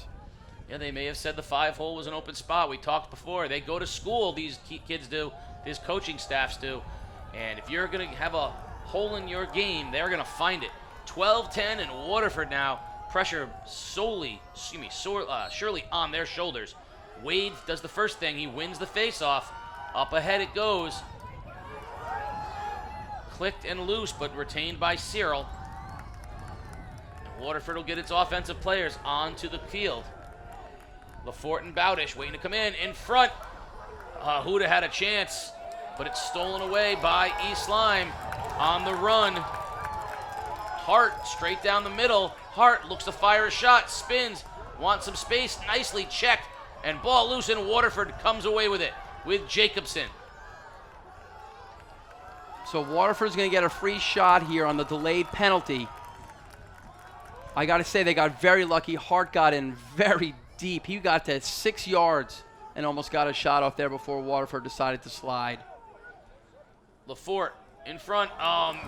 Took his eyes. Bowdish has to be responsible for that one. He had an opportunity to slip through.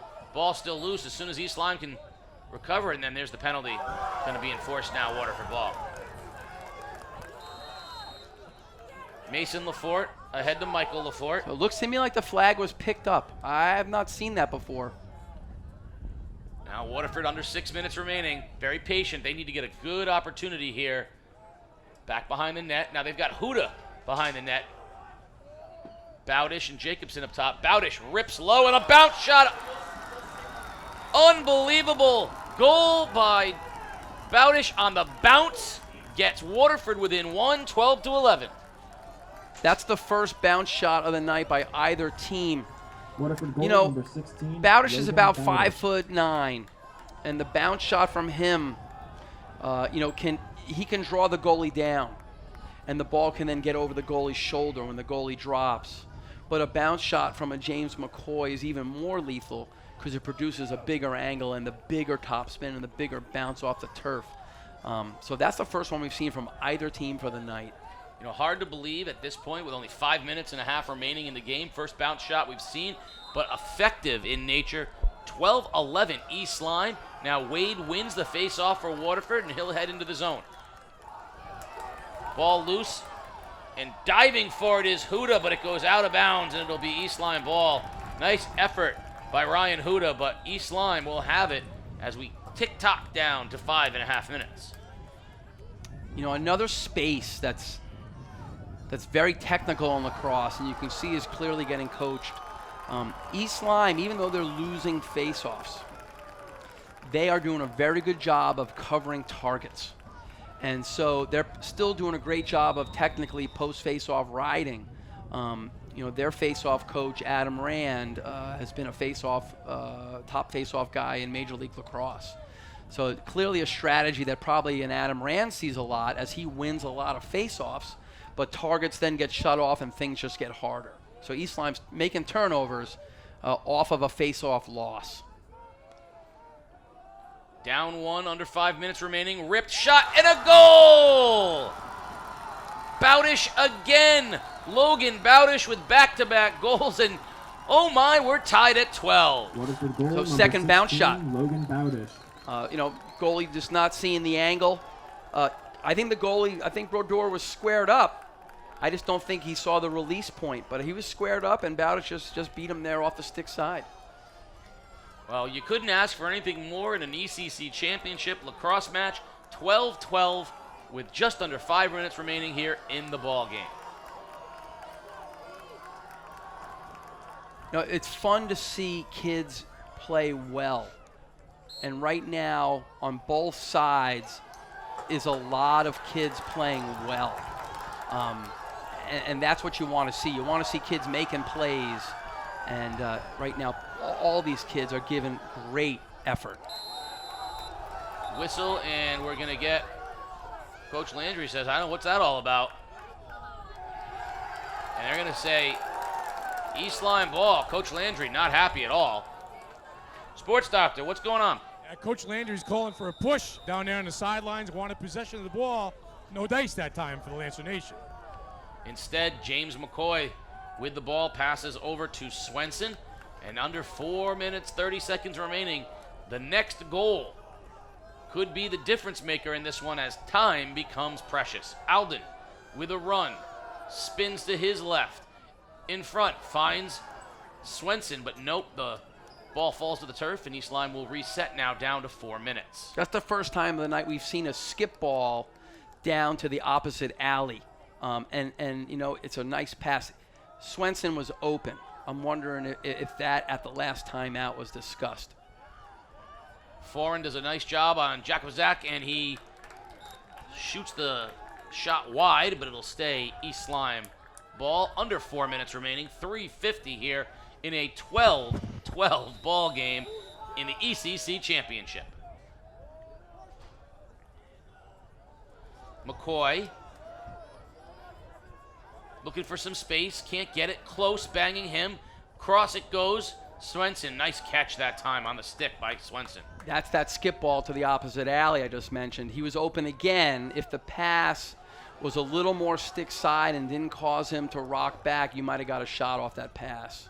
Alden spins, looks for space, whips a shot and scores! Andrew Alden, beneath a dejected Cooper Alloway, he got a piece of it, 5-hole again. Yeah, it's a theme. You know, the thing about Alden is he is showing the lacrosse ability to go down the left alley left-handed and roll back right-handed, and that's how he's getting his stick free.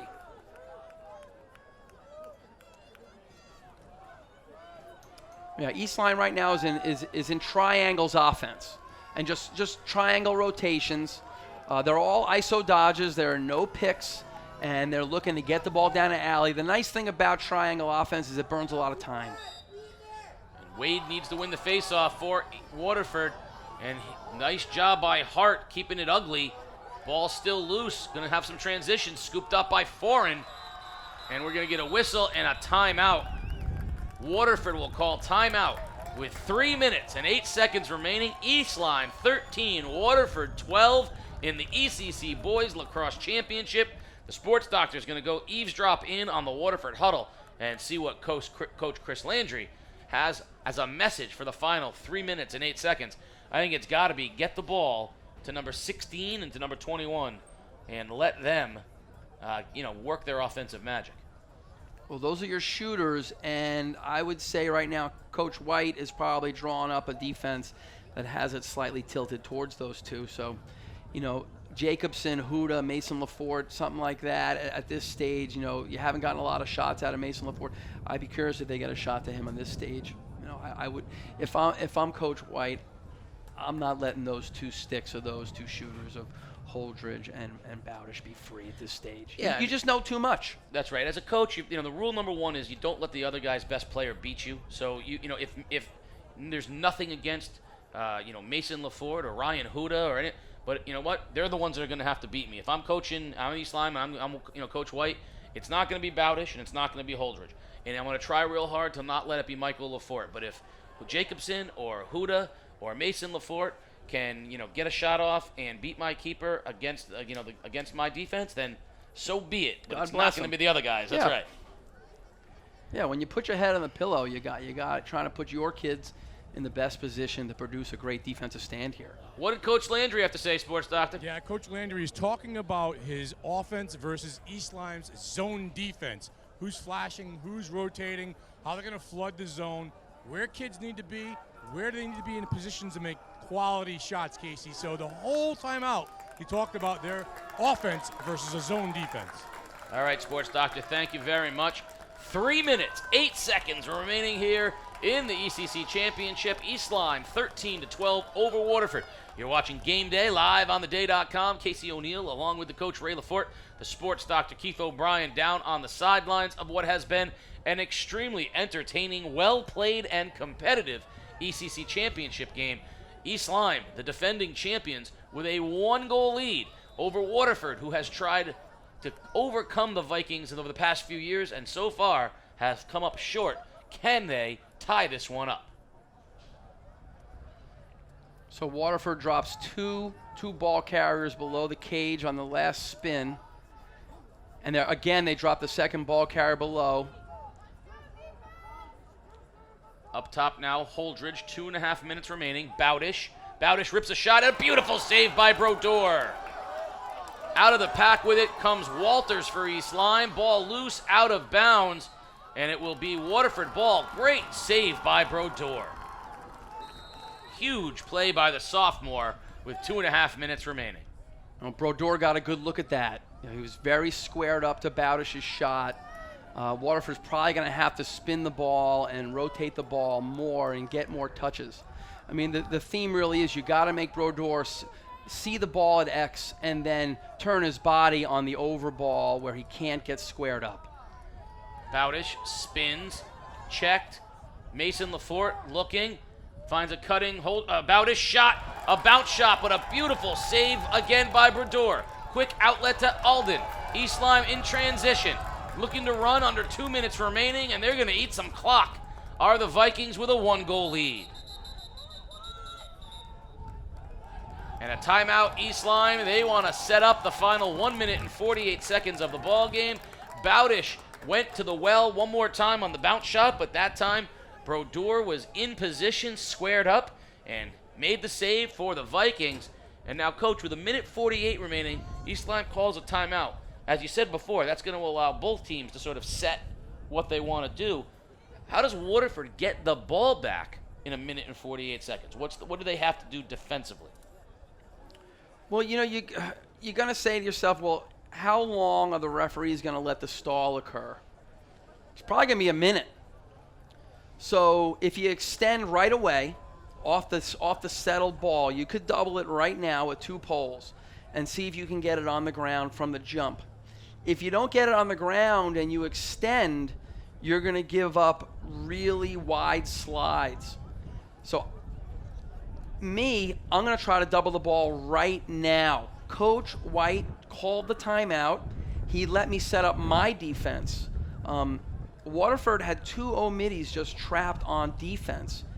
I think East Lyme could have probably run the ball out right then and there, but maybe Coach White wasn't as confident with his 6 ball carriers at that stage. So if I'm Waterford, I think I have to get the ball on the ground right now. On the other side of things, if you're East Lyme, what's the #1 message here about ball security? You're right. You want to hold on to this ball. At the very least, no stupid passes, right? Nothing that allows Waterford quick transition. If you're going to turn it over, you want to turn it over in your low corners where no one gets a number break at you. You don't want to turn it over here north of the 30-yard line and let somebody run on you. So that's a theme. You want to carry the ball below, get it to the corner. If they double you and win the double in the corner, that's fine. They still have to go 90 yards. Sports Doctor, what'd you hear in the East Lyme huddle? Hey, Casey, Coach Gary White talked personnel. He talked scheme. He talked taking care of the ball and getting good quality shots. Let it rip if it's there. A lot of the kids in the huddle were talking, this is championship time. East Lyme does not want to let Waterford touch this ball and hopefully win another championship. 1:48 remaining, Sports Doctor, and I think that's East Lyme's goal right now, is to not let Waterford have another possession in this game. So Coach Landry's choosing here not to double the ball. He put Kevin Close on it, and he brought in Holdridge as a midi, and Holdridge is shutting off number 7, shutting off Belandes, but he's also hoping to get Holdridge in transition in the run. Alden with the ball. Beautiful move that time on Close. Now over to help out is Lillis. Alden's going to hold the possession. 1:21 And Alden with the ball for East Lyme. Double teamed now finally. And the ball is loose, and Waterford will have the turnover. Quick transition, it goes. Holdridge. And we're going to get a whistle and a timeout, Waterford, as they've retained possession. Now, I am a lacrosse novice, but I got to tell you, from my amateur eyes, it looked like a really good opportunity. I had the ball in my best player's hands with space and transition. Now they're going to have an opportunity to set up the zone. So I don't know anything, but I got to say, and Coach Landry knows a lot more than I do. But just from a pure, novice standpoint, I might have let that one go a little bit. A minute 11, I got to think, I got 30 seconds where I can let it go before I got to start thinking about calling set plays. I want to see how that transition plays out. Well, they had a shot there at a 5v4. Actually, they might have had a shot at a 5v3 of Holdridge's legs out the midi, who was going to mark them, which probably over that space is likely, right? It might not happen in 5 yards, it might happen in 20. But Coach wanted to make sure that he got it clear, got it to his end. That's a second guesser right there. I guess that's why people pay the money to watch, right? Yeah, that's exactly right. That's worth $8 and a good cup of coffee. Sports Doctor was down there. What Coach Landry have to say? I don't think there's any secret here. They're going to try to find the ball in the stick of Loden Bowdish, Casey, and let him have one rip from his left-handed position. This is what a chess match between these two coaches down here. Winning time, Casey O'Neill, fourth quarter time. All right, Holdridge with the ball for Waterford. He breaks up and he crosses midfield. Easy clear for Waterford now. They're going to look to set it up. Holdridge spins in the middle, has an opportunity, still on his feet, rips a shot, and it goes wide on a save by Brodeur.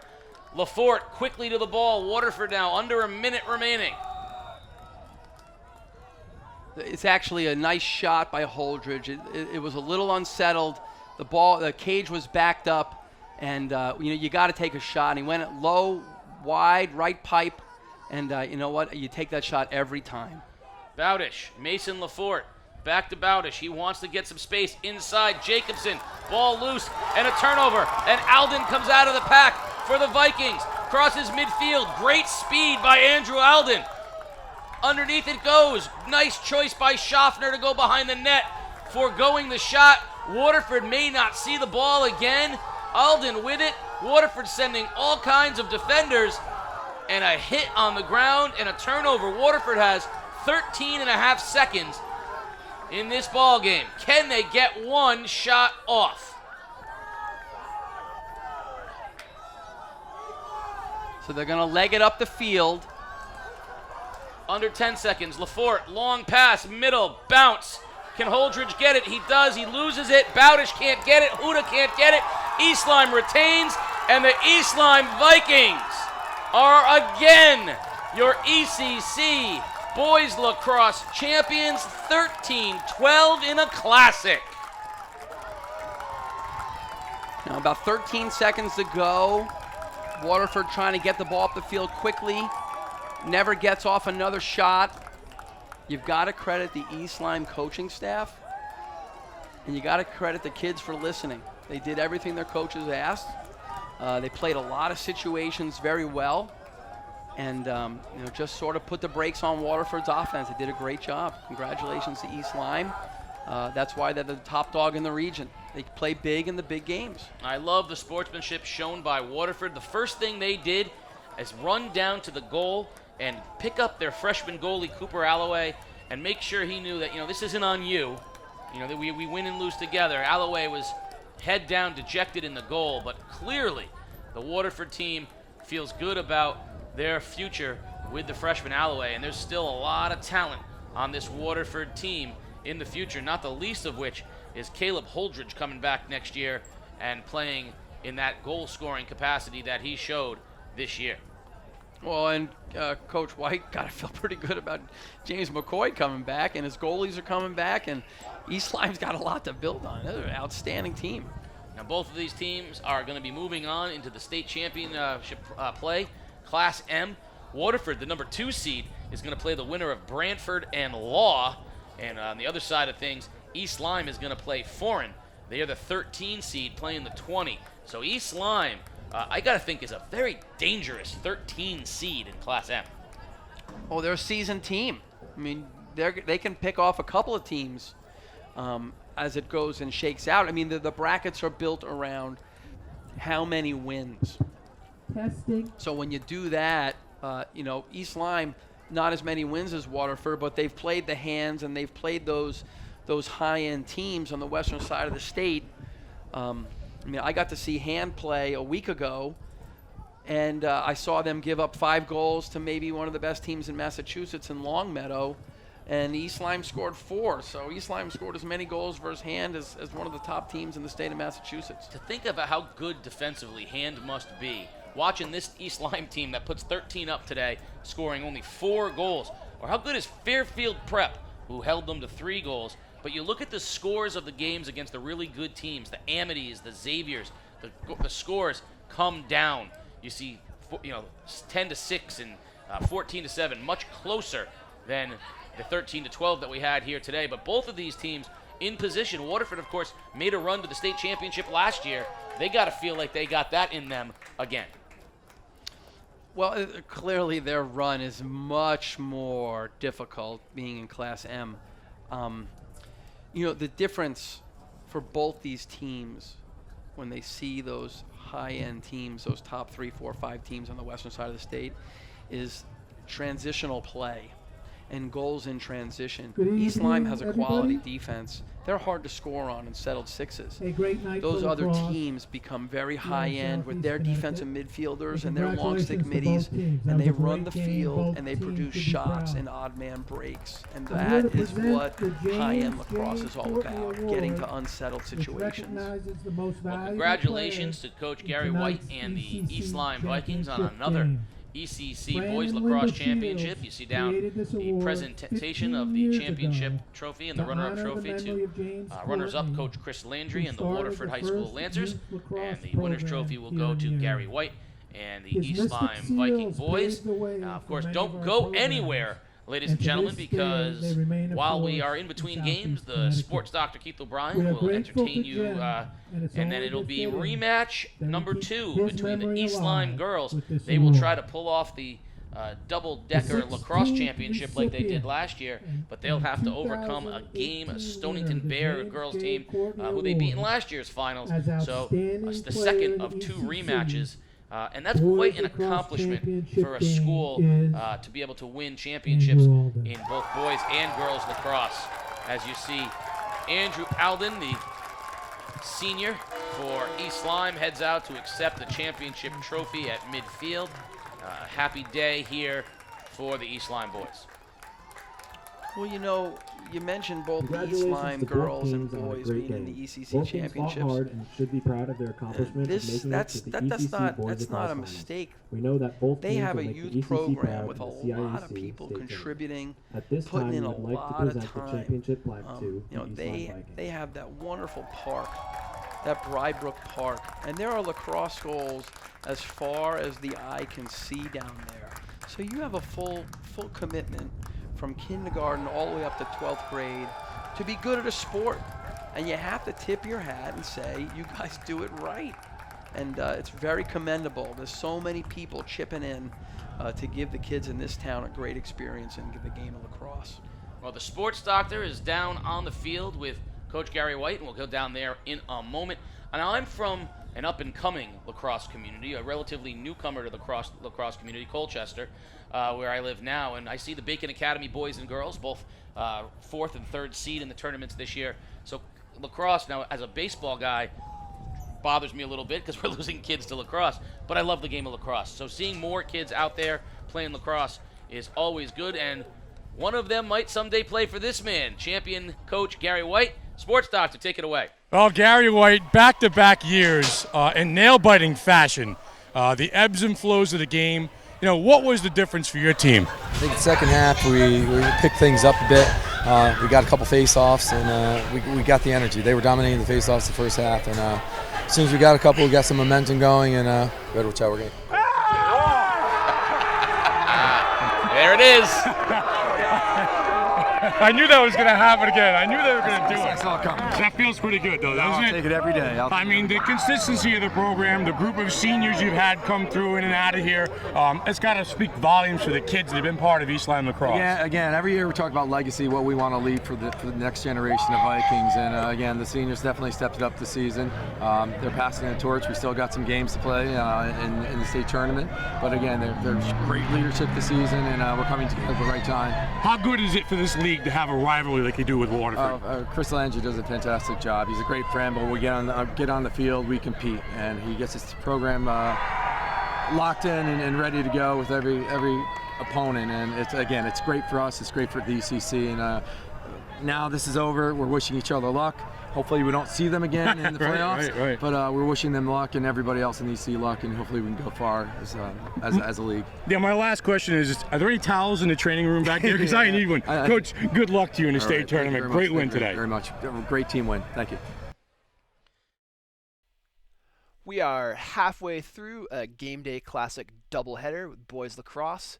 We're going to jump right into Game 2, which is the 2019 ECC Boys Lacrosse Final, the rematch between East Lyme and Waterford. Stay tuned at halftime. We are going to have a bunch of the Waterford Lancers on for a live video chat. I'm Peter Hawapi here at the day. Please enjoy our second half of our GameDay Classic, East Lyme and Waterford in the 2019 ECC Boys Lacrosse Championship. Well, the bottom line is East Lyme is the champs. So I think getting the monkey off your back is real psychologically. But you still have to do it now, and this is a bigger stage than it was, a week ago with all the home crowd and that whole kind of atmosphere. This is still bigger light.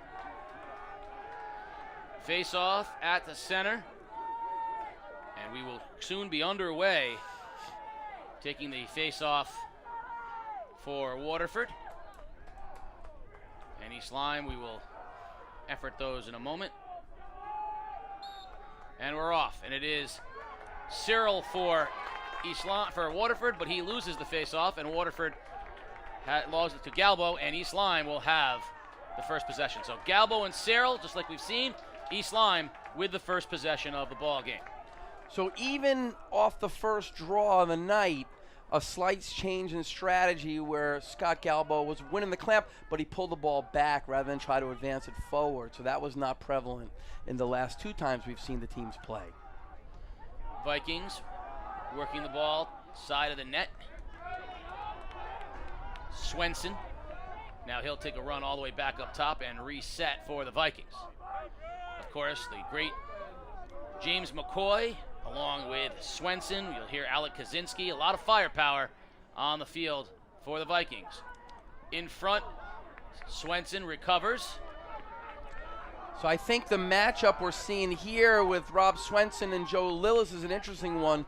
Both players were voted by the coaches as first team all ECC, and Swenson has a lot of chemistry. That was a wonderful feed right there that wasn't converted. And there's a loose ball. Cooper Alloway's been a difference maker for Waterford in goal. East Lyme that time had an opportunity, but Velakis passed up a shot, and the Vikings now will reset. Swenson still carries for the Vikings. Back behind the net to Velakis. Up top it goes to Kaczynski, and the Vikings will reset. Very patient here in the early going. Not ripping and running as we've seen. If you're a coach, if you're Coach White from East Lyme, this is the kind of first possession you want because all the jitterbugs are getting out. Everyone's touching the ball right now. Double team, Swenson avoids it. Across it goes to Kaczynski. Kaczynski rips, fires, and scores! 9:57 left in the first, and on the board, Alec Kaczynski puts the Vikings up 1-0. Familiar spot for the Vikes. Waterford was bluffing the slide from the crease. Lillis hedged, and it brought the short stick middies down, and a really nice overball made to the diagonal shooter. Kaczynski, he really ripped that from probably about 12 yards. Yeah, he was in a great spot, had a clear lane, and Alloway saw it. It wasn't a screen. Alloway had it, just he couldn't get there in time. That's a tough shot. Upper left of the keeper, and we'll go back to the face-off again.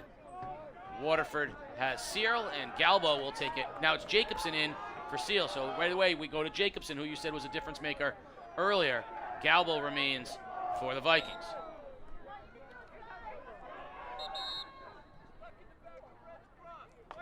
And there's a penalty. It'll be Waterford ball. What do we see there? Well, Galbo won the clamp, but he never got the ball out of his stick, so he advanced it with the ball still clamped, which is technically a misconduct. Now, the funny thing about this is when Jacobson face-offs, he's facing off with a face-off stick. That head is really cramped, and it's like a little noodle. So you'll notice Jacobson has to quickly run over to the sideline, hand his stick over. By the way, it's a penalty if you throw your stick over the sideline and someone throws a new stick out to you. We saw the exact opposite as Holdridge rips and scores! Well, I would say we saw the exact opposite of the East Lyme possession. Holdridge said, I'm going to get one off early, and out of nowhere, that came from the ground, and you were talking about how Waterford hit the pipe an awful lot previously. That one perfectly placed, 1-1. But not a lot of pressure there by the defender. When Jacobson came on the field and went below goal line extended, East Lyme thought he was going to carry the ball, and they switched. But it was a bad switch because it gave Holdridge, the short stick defender, who doesn't have that range, to go out and challenge a shot. Hodge on the faceoff this time for Waterford. So Waterford's going, rotating 3 different guys thus far in the faceoff circle. Nice job by Hodge. Ball loose on the turf, and Thayen's going to pick it up for the Lancers. And Waterford will operate out of the midfield. Beautiful pass. Up ahead it goes.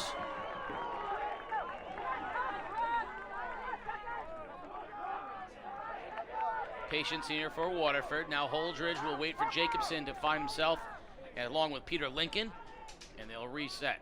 Lincoln will have it up top for the Lancers. And here's a change in strategy for East Lyme. They are now in a 3-3 zone with the 2 poles anchoring the bottom pipes. And now you've got the short sticks up on the top corners. This is going to probably present a lot of shots for Holdridge right here, where they have the short sticks sort of positioned. Which I would think would be the last thing in the world you would want if you were playing the defending player of the year, the big goal scorer. I would think you'd want to limit shots. There's a rip by Lafort, and it'll be Waterford ball, and the save made by right Brodeur. now all the shots are going to come out of these 2 corner spaces from Holdridge and Lafort because of where the defenders are positioned. And probably Coach White will probably say, how long can we hold up to that? What he's banking on is the angle. Holdridge turns and scores. Well, that's too easy. Right there, he just gave a little fake of a shot, faked the rip, took 2 steps to his left, and ripped it past Brodeur. I don't know how long this 3-3 zone is going to last, because I don't know a whole lot, but I know I can't have the best player on the field having 2 open looks like that. Yeah, we're jumping for joy, by the way. Yeah, you got a good one coming there. Mason Lafort is going to come back next year as your son, but you're inheriting a different kind of son at the Coast Guard Academy. You're going, Caleb, my boy, come be a part of the Coast Guard family. Caleb got in because he wants cyber. Oh, really? Yeah, that's interesting. He's got a knack. He can do some coding, and believe it or not, the coding experience was as valuable as the lacrosse experience, getting in our place. I believe it. I mean, that's what you're looking for, a well-rounded young man who can do all kinds of things, and he can do it. Nice chance that time for the Vikings, but ball sailed high, and now Swenson will have it for the East Lyme. Rotates towards the middle, right in front, and a beautiful save by Alloway. Point blank, he stoned Jakubczak. I got to tell you, that was a bunch of kids really hustling to the far sideline to retain possession. Both an East Lyme kid and a Waterford kid are diving, laying out. I mean, that's a full turf burn on the belly. That doesn't feel good. Yeah, well, that's what championship games are about, especially a rivalry like these two. Waterford wants to prove they are the best. East Lyme wants to say they continue to be the best. Galbo sends one down, and it'll retain Viking ball. I thought in the last meeting of the 2 teams that East Lyme was really heavily relying on James, and the other players were sort of sitting back. I think tonight they're going to have to get offense from some kids that we're really not used to calling in these games. We're going to get a flag on Velakis. as he sort of cross-checked and shoved Faye into the ground. And there's our first penalty of the game. So Velakis will come off. 30-second push on Velakis.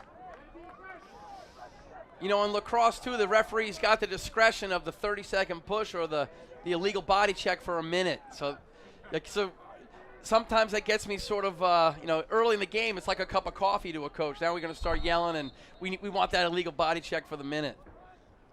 Sports Doctor, Coach, what do you think? what do you do for lobbying over there as a coach on the sidelines to get that call? I mean, like you said, the 30-second or the minute. Is there anything you can do as a coach? I try to crack a couple of jokes first and see if I can bring them on with the jokes. Last 2 years, I haven't hit any good jokes. Beautiful save by Brodeur on the shot from Lincoln.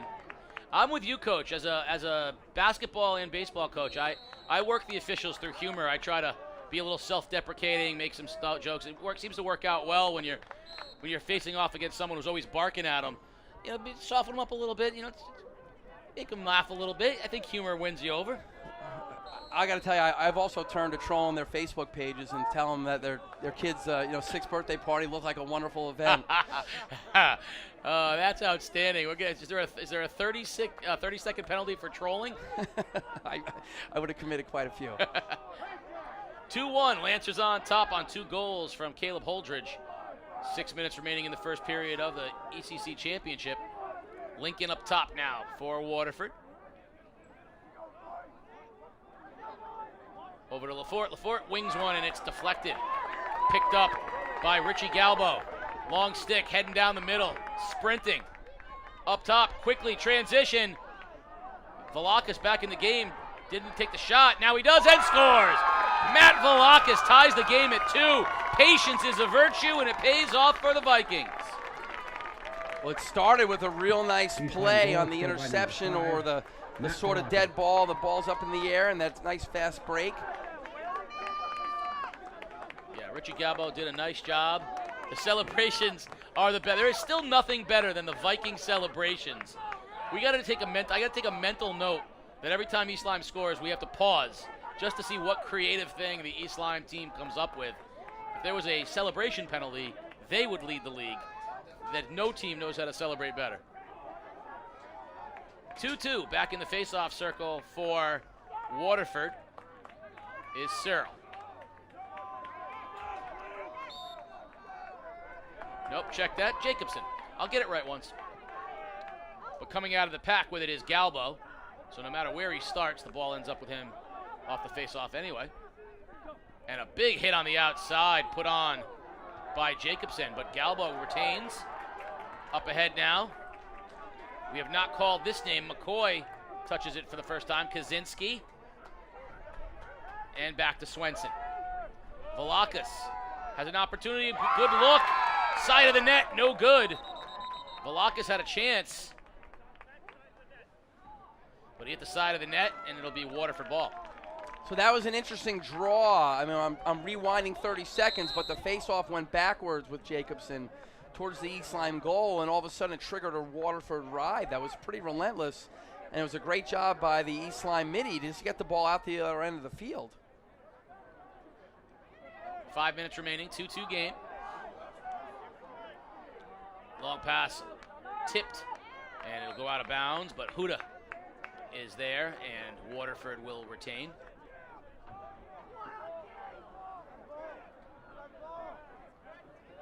Cam Hart will go out for East Lyme, and Mark Huda. Now he'll drop back, and Waterford will reset.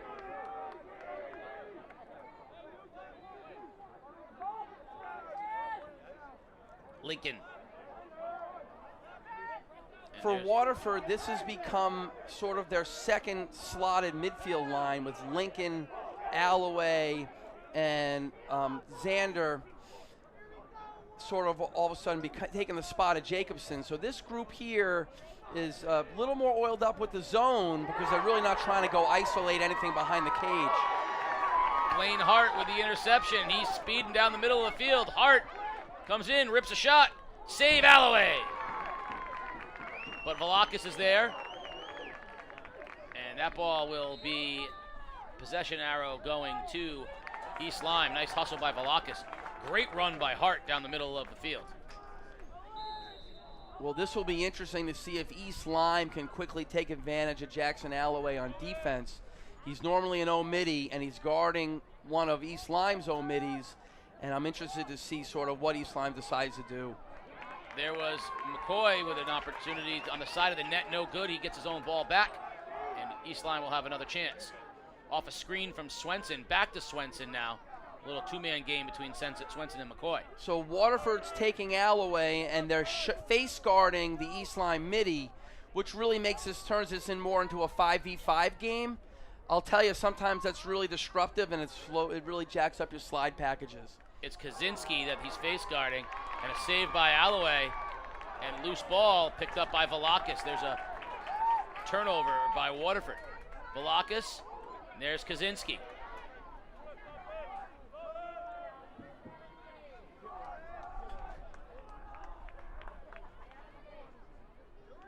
Velakis, nice check. Ball in the air, it's loose. Waterford will play it back through Alloway. Nice passing through the middle for Waterford. So really, in a way, Waterford survived that stand on defense, sort of being unorthodox on defense. I think next time East Lyme is probably going to slow it down and sort of focus on that bad matchup that they had. Yeah, get it to Kaczynski's hands if you can. Lincoln and LaForte. Patient Waterford, play it back up top to Lincoln. Jacobson and Lincoln. You know, and the key to beating the zone is really crisp passing. And, you know, sometimes in high school, you don't have 6 kids who can whip it around the yard real fast. So if the ball sits and sticks, it gives the defense a chance to sort of front up the ball. So I think that's a real challenge to all the teams that are trying to break a zone. Oh, beautiful save by Brodeur. Holdridge fakes a rip, lets it fly, and another save by Brodeur.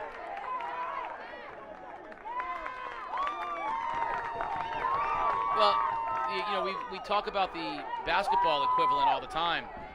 What you just saw there was the East Lyme zone forcing Waterford to shoot from deep outside. And that's what they want. And the goalie gets a good look at it, and he's squared up to each pass because the passes aren't as quick as it takes from getting him the movement from one pipe to the other. You know, you can't go one-on-one against the zone. You got to pass it into space. You got to get the defense sliding one way and reverse it in the other. Kaczynski shoots, and Alloway with a save. Both keepers stepping it up here in the early going of this 2-2 ball game. McCoy getting banged around. And there's a turnover. Playing it through Alloway was Eckert. Up ahead now to Wyatt. Wyatt with a lot of room in the midfield. Wyatt finds Holdridge. Holdridge looking for some room. Holdridge makes a move. There he goes. Goal! So quick on the trigger. Caleb Holdridge with a hat trick. 3-2 Lancers. Goal scored by number 21, Caleb Holdridge. You know, the fact that Caleb can go hitch and over the top of the defender or hitch and under, even though he's not changing his stick, he's staying left-handed, which is his dominant hand. It's still the combination of foot speed and the two moves. You sort of make him a double threat dribble drive kind of guy right there. We expected it to be competitive. It has been, but it feels like a lot crisper. These teams making adjustments from the last time they played. New players in new positions, but Caleb Holdridge, a familiar name, has the 3 goals for Waterford.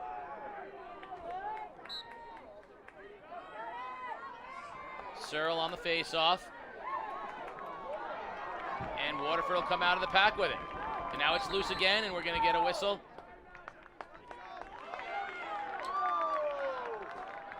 So Coach Hicks clicked off a timeout in about 2 strides of Waterford actually having that possession.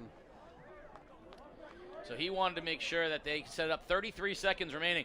I think it's these end of periods that can be so important. The last thing you want to do is let them tie this thing before the end of the period. If you can go up 3-2, or in a perfect scenario go up 4-2, That's huge. That's a nice timeout there. They're going to address how they're going to try to finish this last part of the period. Sports Doctor, what do you got? Yeah, Coach Gary White was over there talking about the middies have to press up and stop the top side as far as defensively goes, Coach. Does that make sense to you? A lot, because he doesn't want, as Holdridge right there is hitching with his shot. When he goes top side, he gains both pipes to shoot at. But when he goes underneath, the East Lyme goalie can stick his body and hold the near pipe and force Holdridge to shoot far side. Holdridge right now has beat the East Lyme goalie twice, far side, and once near pipe. So, I mean, he's a great shooter. If you could help your goalie by increasing his save percentage by only giving Holdridge the far pipe, you want to send him down the alley. So the top side, you'll hear every defensive coach in the country screaming at their kids over letting a shooter get top side. 33 seconds remaining. Waterford has the ball.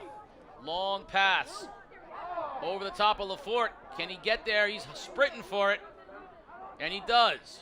Lafort recovers. Gets East Lyme out of their defensive array.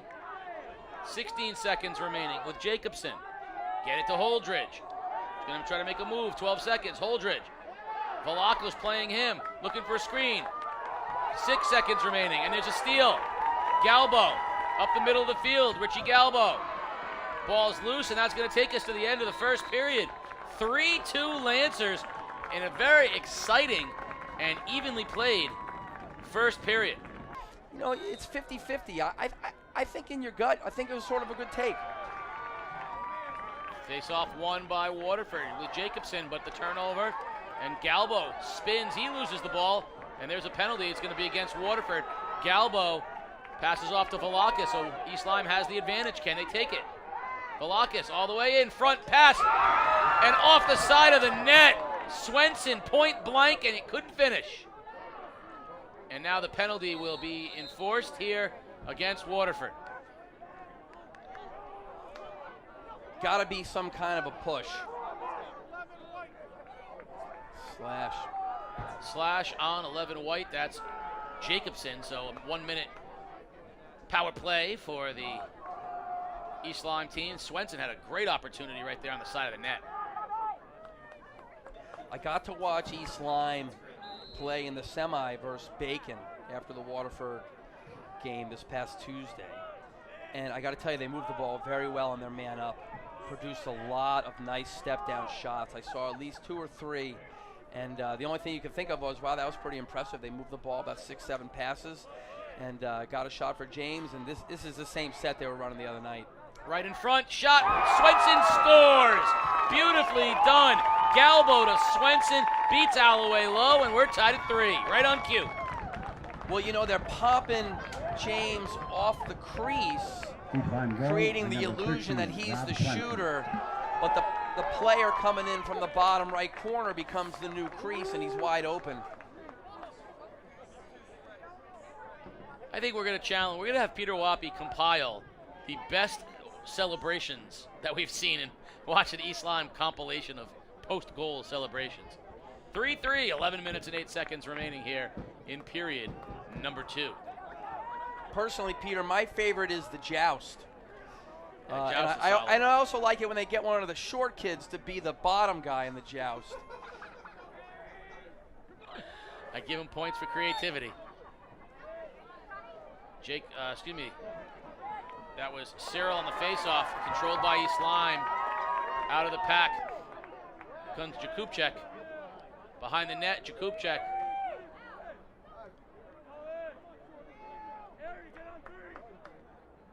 He spins in front, has some room, right there it is, opportunity, but he couldn't get it off. He and Velacco bump into each other. And Kaczynski comes out of it. Vikings still control. Kaczynski, quick on the feet, guarded by Lillis. Now Velacco. We still have not called the name James McCoy yet. He has really not had much on the offensive end. Swenson, Galbo had it in front, but Swenson couldn't control it. And that was a nice pass to an open cutter off the back pipe. Waterford has been very aggressive off the dodge, and they've become a little overextended and been beat down the alley now a couple of times. Long pass, up ahead it goes. Huda has it for Waterford behind the net. There's a nice look for Lafort, and a save, Brodeur. Rip. And a goal, Caleb Holdridge. He can't touch it. He touches it, he scores. Like that, 4-3, Waterford. You know, the shot by Lafort produced a little bit of a loose ball off a ricochet, and and that's where Jacobson shows up. He's got really good eye-hand coordination. He's one of the hockey kids. I've mentioned this over the years. He just has the innate ability to get a ball out of the air or off the ground, and he gives a little assist over there to an open Holdridge who really was unguarded because there was a little bit of a loose ball. Yeah, I think it was a break. The rebound off of the keeper went right into a soft spot. Cam Hart taking the face-off now for East Lyme. I don't know if he's as fast as Blaine. The Hart brothers. And a whistle. So Cyril jumped. That'll be his first violation of the night. So East Lyme will have it, and yeah, it's a move. He moved before the whistle. So technically it's a false start. Velakis. Nice move. Heads to the back of the net looking for a cutter. See, I think right now Lillis for Waterford is almost a little too aggressive. He's thrown some heavy-duty stick checks up here in this right alley, and now it's a number of times that Velakis has gone by him and drawn a slide. There's Kaczynski, spins to the middle, spins again, has an angle, and wide to the right. So that's more than we saw from Kaczynski in the last meeting of the two teams. And that's sort of what I was alluding at. They're going to have to bank on some other names showing up and putting a couple of digits on the board to take the heat off of McCoy. And speaking of McCoy, out of nowhere comes McCoy. Let's watch the celebration. East Lyme goal scored by number 17, James McCoy. East Lyme, very well known for their crew team, by the way. Yes, champion crew team. I got out on the boat. Me and the sports doctor got out on the boat. And in the single least athletic thing I've ever done in the history of my life, I'd still be on the river right now if I didn't get rescued trying to row in a crew with the sports doctor. 4-4, 8:54 remaining, and there was McCoy. He gave him an inch. That shot, Alloway never saw it. Well, Alloway thought he had that left pipe contained. He thought he was sitting right on it. And James put the ball right between his ankle and the pipe. He had about an inch space to fit a ball in, and he did. Made a heck of a nice shot. East Lyme with the ball. There's Blaine Hart with the Jets. Oh, beautiful move, Velakis in front. Tipped, and Kaczynski gets buried. Loose ball. Swenson comes up with it. Can't get a shot off, no whistle. Ground ball, East Lyme comes out with it, McCoy. McCoy getting beat up by Welch. But he retains possession, and finally a whistle. And we're gonna get a timeout. I gotta tell you, in that 30-second melee of that ball being on the ground, there was a lot of moms going to be making ice packs for their kids' elbows tonight. There was about 15 lumbering checks thrown out there. Yeah, there were some big ones. Good timeout for East Lyme right there. Settle things down, especially with the ball in their end.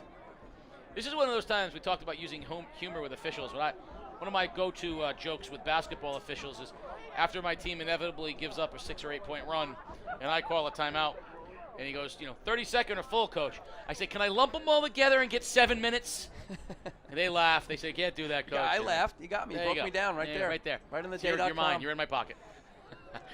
You know, I think we make a lot. There's some cliches surrounding great players and great game, moments and how they step up. We'll talk about that after our own great player, Sports Doctor. Hey, thanks, Casey. Coach Gary White talked about taking 2 steps and then making a decision, not hanging onto the ball. 2 steps, making a decision, Coach. So being precise about what you're doing on the field and keep up the pressure. And like I said, guys, get a little chippy down here, Casey, on the sidelines. We talk about kids stepping up, kids doing things, but at the end of the day, great players win when you have them. And, whatever East Lyme wants to do, Caleb Holdridge is above whatever they want to do. James McCoy, able to do something that, very few high school players could do. You talk about the precision with which that shot had to be made. And so at the end of the day, unsung people will have to step up, but I'll take that great player that I can have any day of the week. Well, both teams have them. I'll tell you, in the last game, I thought Kyle Jacobson sort of became one of those great players. I think he had 6 goals and about 3 assists, and he did everything, and all of a sudden he was facing off, and he was just coming up with play after play for Waterford. So he clearly, in that last game, took a lot of heat off of Holdridge. Quincy Foreign, defenseman for Waterford, midfielder, brings it up, and he's out of the game, and Lincoln comes back in, and Waterford will run the offense. Lincoln in the middle, Jacobson. So Lincoln, Jacobson, Lafort, and Holdridge. And they've got Stringer now on the crease. And at times he can be a shooter. I wouldn't be surprised to see him pop off into a space. Shot deflected nicely by East Lyme. That was deflected by Mazzulli. East Lyme locked up 4-4 with Waterford here in the 2019 ECC Boys Lacrosse Championship. The Vikings going for their 9th ECC championship in a row. Waterford trying to overcome the East Lyme dominance to finally win a championship. Guess what? Number 21 is on fire. Caleb Holdridge cannot be stopped. What's the old adage? You can't stop him, you can only hope to contain him. Well, they're not doing that either. Holdridge, 5. Vikings, 4. They're going to have to put the short sticks in this top corners of the zone. They're going to have to put them into the crease area and bring some poles out here, because that shot can't be. It's uncontested right now. Yeah, he's too good. I mean, he's not going to miss that. You don't give Steph Curry open jump shots. You don't give Caleb Holdridge open rips, especially from that distance. I mean, he can put it wherever he wants. Yeah, that's not fair to Brodeur. That's from inside of 10 yards. Can't even see that shot, let alone save it. You just got to hope he hits you. Galbo for East Lyme, Cyril for Waterford on the faceoff, and Galbo wins it. And into attack immediately. Up ahead, Velakis. Beautiful pass, but a save Alloway. Velakis had Swenson. What gorgeous ball movement that time for the Vikings. They have that sort of repped up very, very well, where Galbo wins the fast break forward, and instead of sending the ball to the point where Waterford was sliding to, they sent it down to the bottom corner lefty. And the cross crease feed, this is 2 now. Swenson last time hit the other pipe, and now this time Alloway just gets a piece of it just to get it past the cage down to GLE. And another save, Alloway on Velakis. Long pass up ahead, Waterford in transition, Holdridge. Crosses the 30, so dangerous. Fakes, makes a move, shoots, and scores! Caleb Holdridge is the man. Waterford goal, scored 6-4 by Lancers. Caleb Holdridge. And that started with the loose ball gets kicked out to the side, and I think it looked like number 14 Fayen from Waterford. And the difference, Waterford moved the ball forward to Holdridge very quickly rather than playing a settled clear. So that got you on the defensive half 3v3. And now you got man, and Holdridge just showed you some more athleticism right there. So rather than waiting to get the middies on and face the zone, they just went ahead and pushed it. And I think you got to do that all night. I mean, 2 years ago, I don't know that Waterford had the skill to do that, to move the ball forward with a 50-yard pass like that. I mean, You know, I think they faced Somers a couple of years ago in the state S final, and Somers just moved the ball over 60 yards in 3 passes, and Waterford couldn't do anything like that. And you're seeing a little bit of that right now tonight with Blaine Neal clearing the ball by himself over 60 yards, being a bullet, and that right there 2-pass sequence. Sports Doctor was down on the East Lyme sideline. Sports Doctor. Oh, they're going to come out of their zone on defense, Coach, and they're going to switch to man right now. So East Lyme's going to make the change on defense, and there's no in-between on number 21. You've got to get on him, and you've got to take away the space as much as you can. Gary White was, emphatic about that in huddle. So the interesting thing will be who draws the assignment on Holdridge. How are they going to choose to defend him?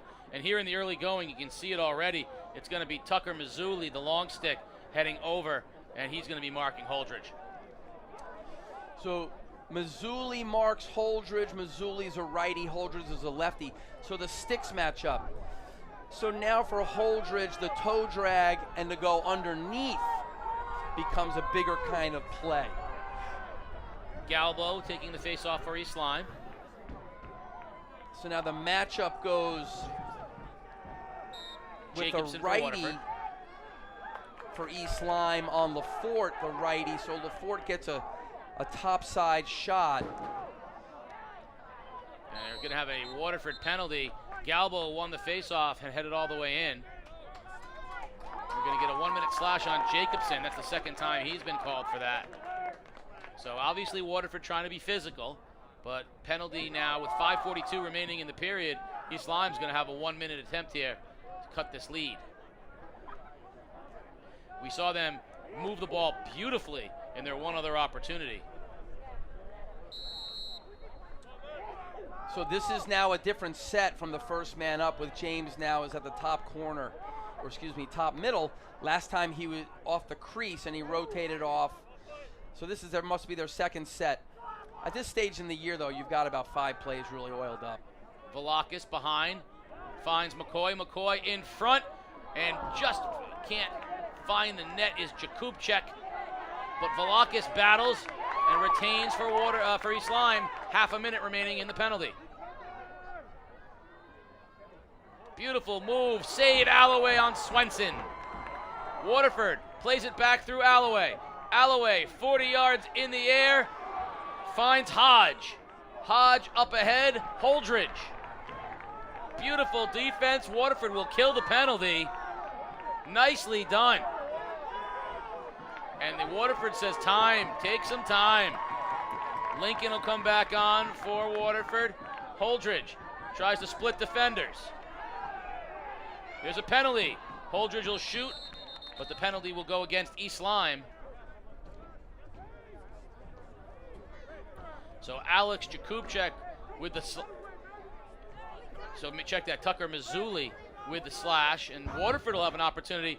6-4 and a 1-minute penalty. That'd be a huge swing to get that 3-goal lead. I would say to this point in the game, although Holdridge is shooting lights out, the unseen difference right now is Cooper Alloway.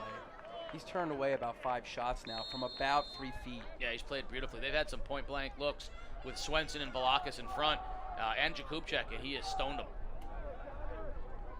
Lincoln. Jacobson. Behind the net. Little run and a shot, and a save made by Brodeur, and we're going to have a whistle. Down in front, Holdridge. They used Holdridge coming from behind the net. And what's that whistle? Well, Holdridge dove and he lands in the crease. And I got to tell you, that's not the shot you want in man up. You don't need to dodge. Physical Waterford. Jacobson right in front. Shot and a deflection off of Holdridge. Beautifully done. But just like that, a goal. And Waterford gets the 3rd goal lead. It's 7-4 on a goal by Jacobson. And there's that unorthodox stuff, because Jacobson just took the ball off the turf and he flicked it forward. The goalie probably didn't even think that he was going to shoot from that space. He probably was not even in a goalie posture to make a save there. You're thinking the kid's going to pick it up. And after an early back and forth, now Waterford's got a little something going, and they got a 3-goal lead. Face off, Galbo for East Lyme.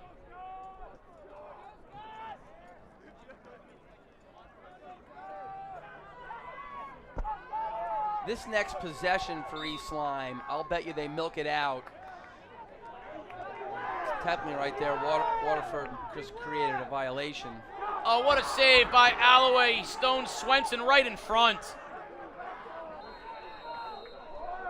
So you'll see Coach White's probably going crazy because before the ball was in possession for East Lyme, it looked like Lillis came out of the offensive zone. Long pass. Oh, what a hit! And a penalty. Galbo just crushed Lillis. And tempers are high. What a hit. Scotty Galbo buried Joe Lillis at the 25-yard line.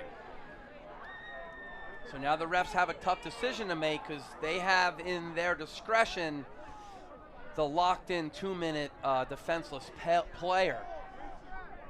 So tough call coming up.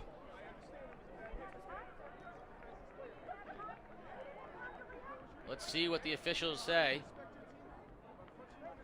And let's also express our concern for Waterford's senior defenseman, Joe Lillis.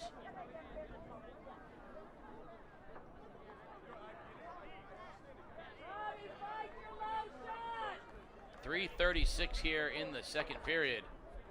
Galbo's going to come off for sure. The question's just going to be for how long. There's the 2-minute hit, defenseless player. So Galbo's out for 2 minutes. Sports doctor, did he call a legal body check? How long on the penalty? No, he did not. He called hitting a defenseless player. Yeah.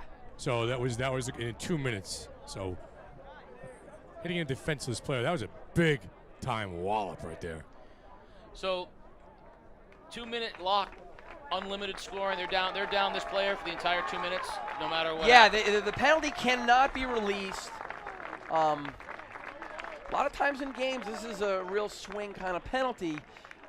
I would say East Lyme, being a very solid face-off team, might have the opportunity after the first score to get it back. It's not a lock. Waterford doesn't really clamp the ball and roll the ball out to a wing that much. They don't really have that. I think the bigger connotation, though, is who now is going to play for Lillis at close D? I would bet you would see the sophomore, number 33, Foreign. So illegal body check. So we just found out from the sports doctor that it was an illegal body check call. Is that the same 2-minute lock penalty as the defensive player? It's the discretion of the referee for the 1 minute or the 2 minute by the severity, and if he thinks a kid was put at risk, he can then lock it in. So you have a number of levels, and so he went all the way with it. All right, here it is. Opportunity for Waterford, up 3 goals with a 2-minute penalty against Galbo. Can they capitalize and increase the lead? So Waterford with a different set now, moving Holdridge through the crease all the way down to X. Good ball movement from the Lancers. Beautiful pass. And a score by Waterford. A little air guitar from Jacobson. Great feed. And the Lancers are now cruising. Waterford goal, number 11, Kyle Jacobson. What a beautiful goal from Jacobson. He had a little Hendricks riff afterwards. Holdridge drawing 2 defenders as they sort of gravitated to him, is sort of backing up and sees Jacobson on the back pipe, 1-on-none. He threw the feed at the speed of a shot. It was a beautiful feed. Great job by Jacobson to catch it and in one motion get it into the net. Now a 4-goal lead and still a minute 29 remaining on the Galbo penalty. Huge face-off here because Galbo would normally be taking this face-off, and instead it's Cam Hart. And it's Cam Hart because he's their short stick D-midi from man down, so they're figuring if we lose it, we won't get a chance to get our best defender on the field for the next minute 29. It's loose, but out of the pack comes Richie Galbo for East Lyme. So there's a chance for East Lyme to kill some of this penalty. Minute 18 remaining on the penalty. 8-4 Waterford in an exciting first half. So this is a big win, and it is foreign taking Lillis's spot. And really right now it's already paying off because Waterford's not very well situated to double team this ball and get a ball back. So just the ball's in James's stick. He's a big kid. He's going to run around. They're probably going to wind up killing this, and they're only going to get stung for one off of the face-off. Back behind the net now. Heads Blaine Hart. Jacobson on him. And I got to tell you, I just got to say, Coach White uses his players very well because this is exactly where I would use Hart. There's not a kid in the field who can one-on-one shadow him. All he's going to do is exhaust people. If I'm Waterford, I'm just going to call off the dogs and say, forget it. We don't want to blow all our gas here chasing you for the next minute. Yeah, Fayen's chasing him around, and there comes a high hit up top, but you're absolutely right by Hodge. Right now, he's a one-man penalty kill as Blaine Hart. Yeah, Waterford should just back off. 10 seconds remaining in the penalty. They got the goal. I think both teams are happy. Waterford got a goal off the penalty. East Lyme only gave up a goal off the penalty. I think they're probably both taken. Kaczynski heads back onto the field. East Lyme now full strength. Minute 30 remaining here in the half. 8-4 Waterford. Now this matchup's interesting with Kaczynski and Foreign because Foreign's sort of not as experienced as Lillis, and East Lyme moves the ball on. I wouldn't be surprised if Coach White wants the ball back in Kaczynski's stick to take Foreign below the cage. McCoy, so dangerous behind the net. Kaczynski. Back to McCoy. McCoy spins. Nice job. Eckert up top.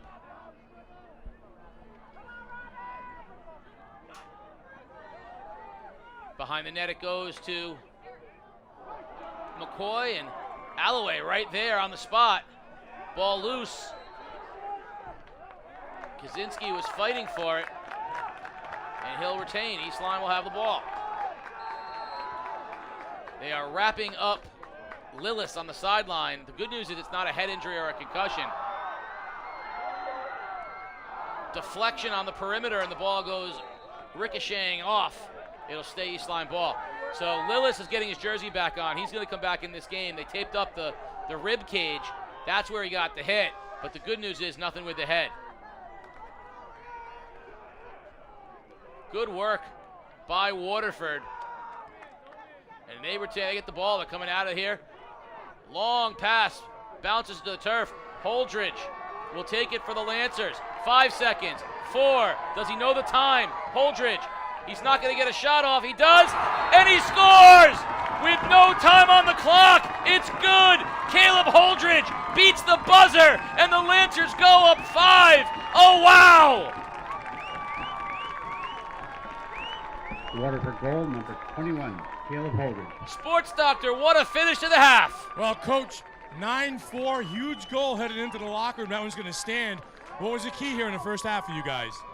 Caleb Holdridge is just unbelievable. He's making his own opportunities, and every time he's gotten one, he's just stuck it. Defense played well. Goalkeeping was very solid out there for you guys. Our second MVP is definitely Cooper Alloway. He has stopped a couple of cross-crease shots that are just unbelievable, and he's getting the team so pumped up. What's the message now to close this thing out? Well, they're gonna make adjustments. They're gonna probably try to shut down Holdridge, so the other guys have got to get involved. It's time for the other guys on offense, because that's what happened in the game that we won 18-9. We had really balanced scoring, and I think we'll see that in the second half. Good luck in the second half, Coach. We're at halftime of the 2019 ECC Boys Lacrosse Championship game between Waterford and East Lyme. And as always here on GameDay Classic, we've got some special guests. So I'm going to throw it over to Casey O'Neill with a bunch of the Waterford Lancers. Casey, it looks like we have got enough to field an entire lacrosse team here just about. I was thinking if I play goal, because I can't really move, I might be able to take some of these guys. We have a whole squad of happy Lancers because, of course, this is the championship game where they slayed the Dragon, the 8-time defending ECC champion East Lyme Vikings, go down in this one. And, I'll go through and introduce who we have on the call, but we're at halftime and Caleb Holdridge just scored at the buzzer to put Waterford up 5, and you would have thought watching it there that this was going to be another runaway for Waterford, and they certainly had the kind of team that year that could do it last year, but it turned out to be one of the craziest second halves that we've ever had on game day, and of course it led to an epic overtime. And so we're joined by the best hair in the ECC, Dylan Eckert. We got, possibly the best hit in the history of game day, though I'm not sure Joe would agree, but Joe Lillis is on the call.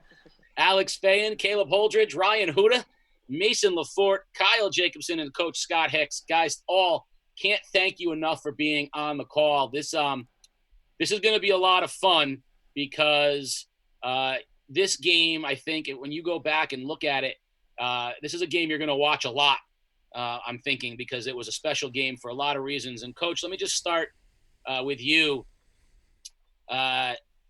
So many years of East Lyme dominance. I mean, they were a true dynasty 8 years in a row. What was different with this Waterford team? What was special about this Waterford team that got you over the hump? I think the big thing I picked up after a couple of games is they really thought they could beat anybody. This was like the 32nd year I've coached high school lacrosse. And I'll be honest with you, I've had teams in the past that you would go up against East Lyme, and you could just tell by their body language, the way they warmed up. They just were hoping to keep it somewhat close. They didn't have any chance of winning, but you never got that sense here. And I think, like, after we played East Lyme the first time, it was like so much disappointment. Silent bus ride on the way home. Everything you want. I mean, they were really mad at themselves because they just thought we gave it away. And we all knew it. Myself, I gave it away. Should have called that timeout, Alex. But, it's just a game. And then the second one, we played the way we could. Dylan, we talked a little bit. You've played, a lot of you guys play other sports, but the East Lyme Waterford rivalry transcends all of the sports. It happens in all of them. From your perspective, you've been a part of some, big games. I mean, to say that, you play Waterford basketball. For those that play Waterford basketball, I mean, there's no bigger game than Waterford East Lyme in basketball. But something special about this lacrosse rivalry, and you mentioned, playing with these kids for a long time and against them for a long time. Talk a little bit about this rivalry. Yeah, it goes back deep. Like I was saying before, like me and Robbie Swenson, like we've been playing against each other for like probably a decade, like since we were like tiny little baby Pee Wee lacrosse players. But yeah, like basketball too. I remember the season game that we lost against them at East Lyme. We walked into the big foyer there at East Lyme, and the line is like before we even got there, the JV game was sold out, packed. Just craziness. It's a good rivalry. I always say this is the best game though. So what felt better, an ECC basketball championship or an ECC lacrosse championship? The lacrosse one, definitely, by far. In part because you're beating the New York Yankees of lacrosse, right? I mean, you're beating the team that didn't lose. You're part of the group that beat them. We mentioned the hit, Joe. What do you remember about the hit? I'm being serious. I'm serious. I mean, what do you remember about it, both before and how your team responded? I remember that ball coming in extremely slow and like, okay, this one's going to hurt. Like I knew someone was going to be there. On the lacrosse field, you just have to expect someone to be right in front of you. And I already knew what was going to happen. I didn't think it was going to be that hard, but I don't know. Football kind of trained me for that one. But after, I just remember seeing who was replacing me. I saw that we had some solid people solid people already still on the field. We had Cooper Alloway in net. We still had Dylan on the field, Ethan. I knew we were good. We were going to be fine until I got back in the game. And if I wasn't able to get back in, I still think we would have been just fine. Alex, how did you guys rally, around each other in games like this? I mean, you guys had lost in heartbreaking fashion the year before in the ECC championship game, in a game I know you guys thought you should have won. How do you rally around your teammates in a game like this and stay focused when you're playing a team like East Lyme, who at one point scored 6 straight goals against you? I think the most important part, Mason mentioned it earlier, was we had beaten them earlier in the season for the first time at least for all of us, for when we were in high school, and to know that we could do it and like, yeah, okay, like this is something we can do. It's not impossible, was something big. And I also think just approaching the game like one step at a time and knowing that they were a good team and they were going to make a run.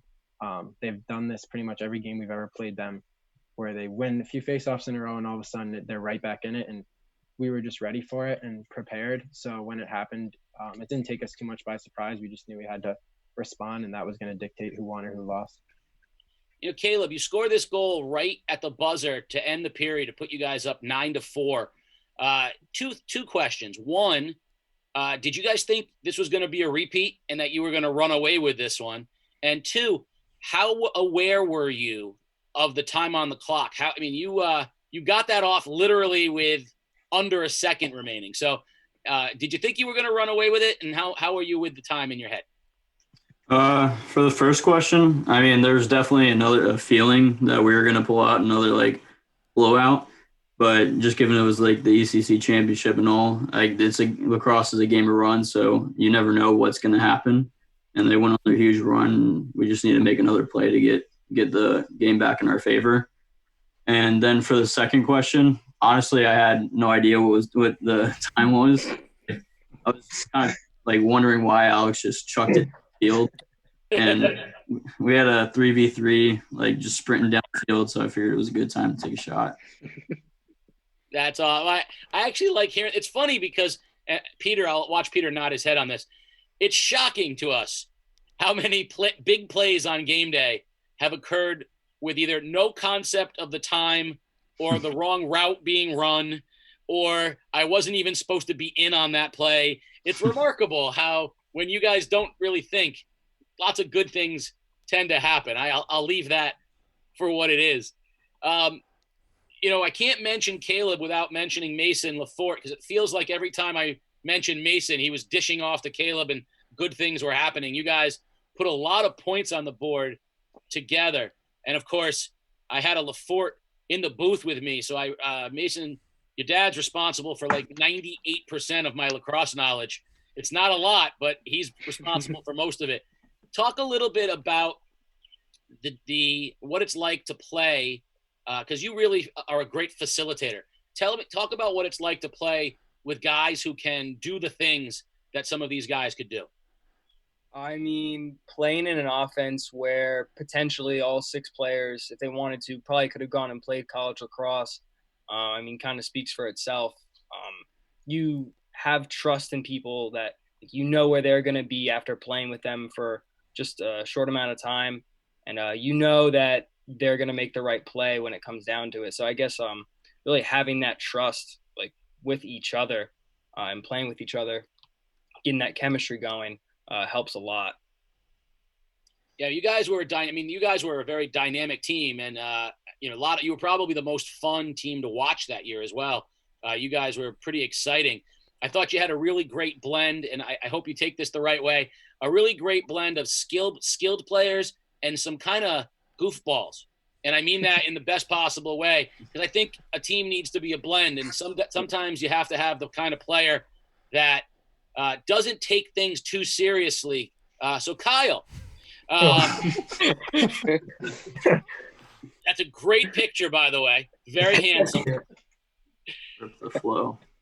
I do. I like what you got going on. I got the cabbages. The lettuce is good. Yeah. This year, obviously disappointing for you. Yeah. Not being able to go out the way that you wanted to. But talk a little bit about, so you will go out of high school as the ECC champion. There is no champion of ECC lacrosse this year. It remains Waterford. How do you look back at that game and last season as sort of your leaving of Waterford High School? I don't know. Like, kind of sucks that we didn't know it was our last game, but I think if I knew it was my last game, it would have been a lot different. Would have been trying to make it special or something like that, which I don't know if I'd like that or not, but I wish we could do it all over again. I miss it, but I don't know. Is there lacrosse in your future? Yeah, definitely. So we're going to have to do this again next year, and we'll talk a little bit about looking back with some perspective after college lacrosse, because I do think life changes a little bit when you move on to college lacrosse.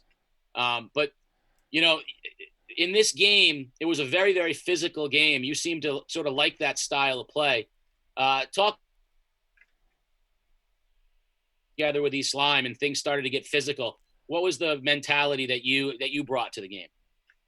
I kind of like the physical aspect. It's more fun because I'm bigger and I don't look that heavy, but I am pretty heavy. So like people don't expect it that much. So it's really fun to hit somebody who thinks I'm way lighter than I am and they don't expect it, and then just hitting, like laying a big hit or something like that. I think is way more exciting than scoring a goal, in my opinion, just because it happens way less. So as a stocky guy myself, I would just say laying the hits are always more fun than getting hit. So you did that well. Moving on to another great head of hair and one of my favorite names to say, Mr. Huda. Look at the flow. Not as good as Dill's though. It's all right. Dylan's going to cut his off, and you can slide right into his slot. Talk a little bit about just your thoughts on the rivalry that existed for where your perspective on it, and looking back at this game. Did you realize then just how classic a game you were about to enter into? So sort of talking about the rivalry. We, like Dill said earlier, we played with these kids back in like 2nd, 3rd, 4th grade, all the way through senior year, which is sort of crazy to think about. And then to finish it the way that we did in the ECC finals, to beat East Lyme in our senior year, win Waterford's first ever ECC title was definitely great. And the fact that we were able to do it with the same Waterford kids that grew up together and played throughout the whole year was awesome. And then the fact that we were able to beat East Lyme in the final made it that much better for sure. Coach, you're up 5 goals. They come all the way back. They take the lead. You guys go back and then you had to think you had it sewn up when they score, going, no time left. Now it's going into overtime. How do you get a group of kids who have never won a championship to get rid of that heartbreak and go into overtime against a team that had won 8 straight? I mean, how do you even craft a message like that? Well, I don't remember exactly what I said. I was probably thinking more like, when you go into overtime, you still haven't lost. And at the beginning of the year, with this group of kids, if you said we're going to go to the ECC title and go into overtime in the championship, we all would have taken that. No one would have said no to that. And, it's just like, I think at the end of the huddle, I said, somebody make a play. And, it started with Alloway and with Caleb. And honestly, I'm 1-5 in ECC championship games. And there is no better way than to beat East Lyme that way. Because they were riding on a cloud. They thought they had it. Yeah. And, I feel bad for them. But just to win it that way with these kids all year.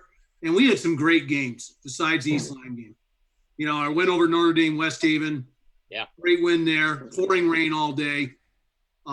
Summers, we lost by a couple goals, after like a 17-hour bus ride up there. But, it was just a great season. And I think the way it ended was we were destined, all year long. We were just destined to play. And, we had some strings of games where we weren't challenged. And then all of a sudden we have to play 2 or 3 that, we got to play really good teams. And we were able to maintain our level of play, even through those games that weren't very challenging. Well, one thing about this, it did really seem fitting. If you're going to win, to win this game, it had to be through the fire. You weren't going to win the ECC championship 18-9, right? It was going to have to be something where your adversity was tested and your hearts were tested. And that's certainly what happened. Caleb, these guys had all played together. Obviously you came in late to the game. And so these guys had all been playing together. Talk a little bit about when you arrived in Waterford and which of these guys greeted you, and how did you incorporate yourself into a team that had been playing together for so long? The first people I met when I got here was my uncle Landry. He introduced me to Mike and Mason, and then LJ, who used to play for Waterford, but went to prep school. And I kind of got to be good friends with them right off the bat, and they introduced me to the lacrosse team. And just throughout school, for my 2 years here, those were always my best friends around and people I could look to whenever. And that, of course, we'll start with you. You took those relationships and kind of continued on with them. Talk a little bit about where you are right now and what the next, where you'll be a year from now. So right now I'm at the Coast Guard Academy, and we actually return June 20th for our summer assignments, but we have no idea what we're doing as of right now. But the first year went pretty well, just getting through all the fourth class traditions, which are annoying, but you got to do. And then it sucked that the lacrosse season was cut short, especially since it was right before we went to conference play. And we went to spring break on a loss to Mason's brother at Grove City. And we didn't know, we found out like right before we were coming back, we were supposed to come back, that the school year was canceled, the season was canceled. So that was kind of tough. But the first half of the season was definitely a growing experience. And we got played some really good teams like Salisbury and Wesleyan, who are two top teams in the D3 nation. Wesleyan alum. Just saying, I had hopes that you might be a Cardinal instead of a cadet, but it's okay. No hard feelings. But definitely the first half of the season was a great experience, learning experience, and I'm glad it happened. No idea what I'm going to do with my 1 year eligibility right now, but we'll see. No rush just yet. No rush. Alex, what about you? I'm at Bentley University, also playing lacrosse. And kind of to echo what Caleb said, it's unfortunate the season and the school year just got cut short, but it is what it is. Not much we can do about it. Other than that, I'm excited for the next 3 years. Like, I'm glad that obviously to have this chapter in my lacrosse life as well as the high school one, and hopefully everything can go back to normal. I'm hoping we can return for the fall semester, but I guess it's still up in the air as of right now. Did you get a chance to go to any Bentley men's basket or women's basketball games? That national powerhouse, Bentley. Yeah, I did go to a women's. I think I went to like 2 women's games and 1 men's game. Yeah, they're pretty good. Coming from Waterford, it's kind of tough to live up to Lancer Nation. I know another Waterford 2019 grad also goes to Bentley, and Cassidy, and we were talking about how it's tough to live up to Lancer Nation, but the players are obviously really good. It's great games to watch, just not the fan experience. I went to see Waterford alumni Mikey Bassetto play for Southern New Hampshire when they played at Bentley. Didn't work out well for the Southern New Hampshire group, but a lot of banners on the Bentley walls for basketball. It's a beautiful school. I'm glad you had a good year. Thank you. Joe, what's going on with you? I go to City, University of London in London, England. They actually do have a few club lacrosse club lacrosse programs around the city. I decided I didn't miss the bruises and I wouldn't play, but after watching this game again, I'm second guessing my decision. So we'll see if I bring my lacrosse stick over in September.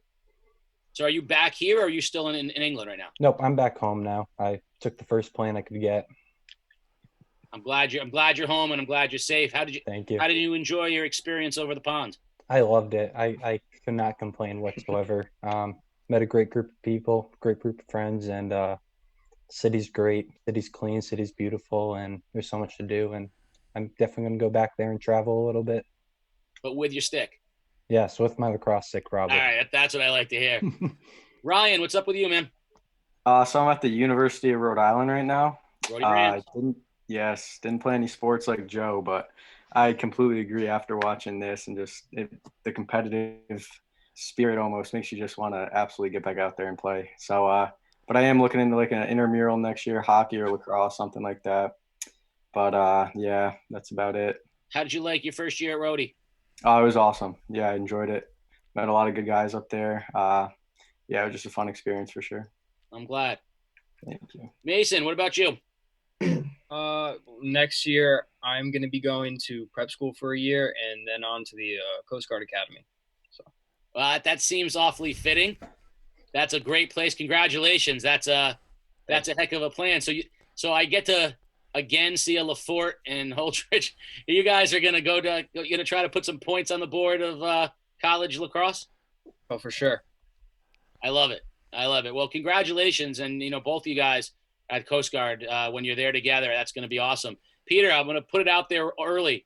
We're going to have to do a Coast Guard lacrosse game. We got too many local connections. We got to get out there and do a Coast Guard game. That sounds good.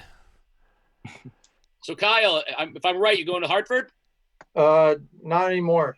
Oh, it's breaking news. Where are you going? The Coast Guard, same as Mason. All right, so this is fabulous because that's even better. Yeah. Now we definitely have to do. We're gonna just call it. We're gonna call it Lancer South, Lancer on the shore, down in New London. I love it. I never had so many Waterford kids in a New London place at one time. This is great. I'm really proud of all you guys that are going to be Coast Guard guys. That's great. Where are you starting? Same place as Mason, Naps. Okay. Oh, Navy Prep. Yeah. A good friend of mine played football at Naps many, many years ago before heading New London, heading on to UConn for football. So great program. Love it. So that's going to be great. You guys are all doing really great for yourselves. I'm really proud of you. This is my favorite part is watching how well you guys do as you matriculate out. And so you guys really are doing your schools and yourselves proud. Coach, it sounds like you got a smart group of guys here. Is that a good thing in lacrosse? Yes. We didn't really have any grade issues, things like that. One thing, they had an unbelievable lacrosse IQ when I came in. And, I remember like third day or something talking to Caleb a lot and Huda, and we moved Mason to attack. And I'm like, your guys are 3-on-3, decide and probably just go to the net. I think that's why we scored so many goals all year. But it just came down to everybody. The defense ran itself. They were such a knowledgeable between Dylan and Joe and Ethan and Van. They would have their own huddles and decide what went wrong. I would step in a couple times against East Lyme and just tell them to stop sliding. But no, it was a great experience. For years I totally didn't know what the true words of Sweet Caroline were, and they enlightened me. Yep. So that was, something I will always remember, that first win over East Lyme. But no, it was just a great year for me. I'm sure you're ready to see some normalcy come back next year. Oh yeah. This was like the worst spring, not having lacrosse. My son was supposed to be starting at Fitch this year. His season got canceled. We don't know if summer ball is going to happen. It's just everything. I coach box lacrosse in the winter, and we don't know if that'll be happening this year. It's just, and even I teach also. So whether or not even we're going to be in school, because sure, distance learning is not fun. I don't care if you're in college, high school, middle school. It's not the same. No. Guys aren't together. They don't get to talk to each other. Well, these guys became who they are because they were with each other, and that's a big part of it. So I will say that the one thing that East Lyme had you beat on were post-goal celebratory. We don't do those. Oh. I watched the knockout punch, the rowing race, and the leapfrog. But what I think the best celebration of all was the post-game celebration of Waterford High School after winning the 2019 ECC championship. That seemed to be a pretty genuine celebration. Real quick, 5 seconds on each of you. I'll start with Dylan. What went through your mind when Caleb put that ball in the net? Tears. I was so happy, ecstatic. It was great. No. It's about damn time. Well said, Alex. I think I was just proud for everyone in the program. Just like happy, not just for us, but for everyone who came before us and us as well. That we did Kyle. it finally. Kyle. Oh, I thought I was kind of open, but I was happy. Ryan. Finally, couldn't be happier. Yeah. Mace. This is long past due. We finally beat them in the championship. Caleb, when you saw it go in. Echo what Joe said, about damn time. Coach? Just look for somebody to hug. Do you remember who you hugged? I think I grabbed Brower. Former Waterford lacrosse player. I appreciate it. Make it fitting. We are going to go back and watch now the second half of perhaps the greatest game day second half, certainly of lacrosse that we've seen.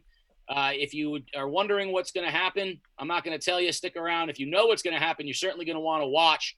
It will be a tale of about 3 or 4 different games in the second half, all leading to an epic Waterford championship in overtime, the 2019 Waterford Lancers in a Game Day Classic.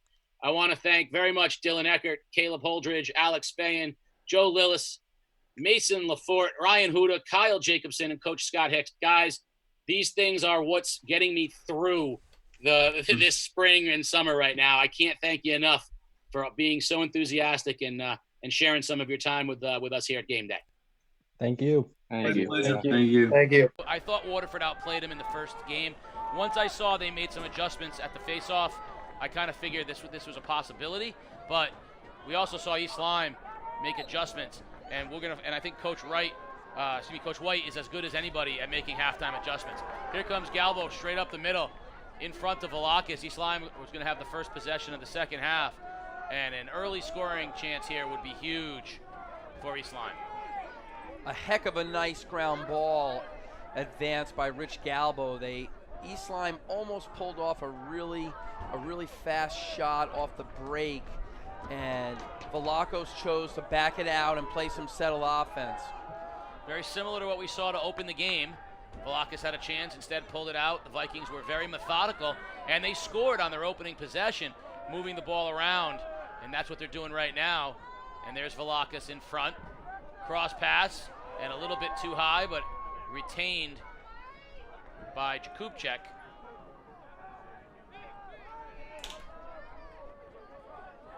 There's McCoy, rips a shot, and it just goes wide. Alloway was in good position. Swenson will have it behind the net for the Vikings. Swenson, he tried to find his cutter, went too high for Jakubchek. And we're gonna get a whistle, and it'll be Viking ball.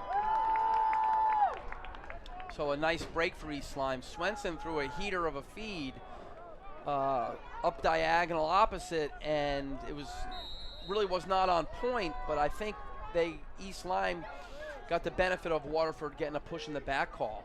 So East Lyme retains possession, and this is a nice long possession for the first one of the second half. Now up top to McCoy. In the middle, and it goes wide. Swenson will be there. I think the best thing of all that we've seen so far, though, is that number 12, Joe Lillis, is back in the ball game for Waterford. He has the ball right now. He'll pass it to Alloway. That's the best thing I've seen. Lillis back in the ball game after that thunderous hit that he took in the first half.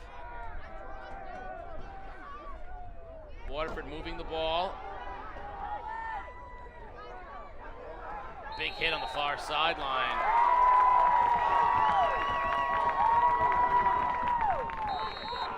East Lyme pinched Alloway out there on the ride. He just ran out of territory. And then the collision occurred. So 2 turnovers right now. One for East Lyme off the McCoy feed, and now Waterford off the clear. Galbo up the middle. Scotty Galbo. Shot and a deflection. Ripped shot from Ryan Whaley, but the deflection, it'll stay East Lyme ball. Ryan Whaley, the sophomore.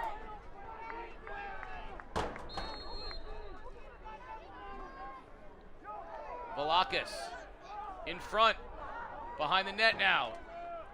Open look, and it goes wide. There's a penalty,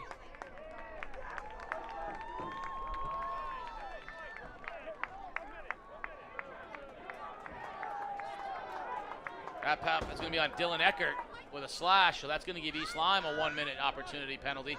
9:49 remaining here in the third period. 9-4 Lancers, but East Lyme with the power play, 1-minute penalty on Eckert. I would say whatever Coach White said at halftime and whatever adjustment, they are playing with a lot of grit right now. They've had the ball for the first almost 2.5 minutes of the half, and they've gotten off about 6 or 7 shots already in this half. So they're certainly rejuvenated. Swenson, Velakis. To Galbo. Here's McCoy. McCoy with a 110-mile-an-hour fastball. Sails high. You know, a shot taken that's backed up doesn't cost you anything. I think they want to get James about 10 more of those. There's another one, McCoy, and he beats Alloway. Low ankle burner by McCoy. Just what the doctor ordered for the Vikings. They chip away and get back a little bit closer. It's 9-5. Yeah, a really good series for East Lyme. Quality shots that were backed up, and eventually one's going to go in. Like I said, that was probably their 7th shot in that sequence. 9:24 here in the third, 9-5 Waterford. But now here's where that face-off becomes super important. Jacobson will be taking it against Galbo. It's tough to build momentum if you can't win face-offs. And East Lyme has been so good. If they're going to get back in this thing, they're going to have to get some possessions here off of the Galbo face-off. You know, a championship game, the stakes are higher, and I have to give props. Right now, generally a high school game is refereed by 2, and tonight we have a college crew of 3. And I think this game merits 3, to be honest with you. It's a very intense game, and the kids are going hard, and you just get a better quality refereed game when you have 3 sets of trained eyes forming a triangle around the ball. So kudos to whoever scheduled tonight's championship, because a year ago and the last couple of years, we've said that they needed 3. Well, they're doing a great job thus far, and here's the long stick of Mazzulli marking up on Holdridge. Jackson Alloway, Lincoln, Lafort. There's Lafort. Makes a little run towards the middle. He gets bumped. Rips. And a save made by Brodeur. Richie Galbo out of the pack. Quickly up ahead to Velakis. In the middle, Velakis. Little shovel pass. And another goal. Ryan Whaley. Beautiful passing by the Vikings. 9-6. They've cut it to 3. In Waterford's last win in this game, East Lyme had none of those transition goals. That's really the first goal for East Lyme in this one, or maybe in the last, almost 60 minutes, that has covered the length of the field in 2 or 3 passes. And that has been where they've been able to sting Waterford over the years. Back to the face-off. We said you got to win face-offs if you want to build up a little momentum. They've got it to 3, 9-6. Waterford still on top, but East Lyme, I think it's safe to say, has dominated the early going here in the third period. Oh, nice job as Galbo fended off Cyril. It'll be East Lyme ball. What a great individual effort by Scotty Galbo. As you said, once the ball came off the face-off, he did a nice job boxing out Cyril.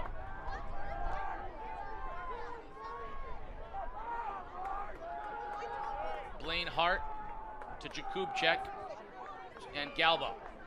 Scotty Galbo. Bouncing.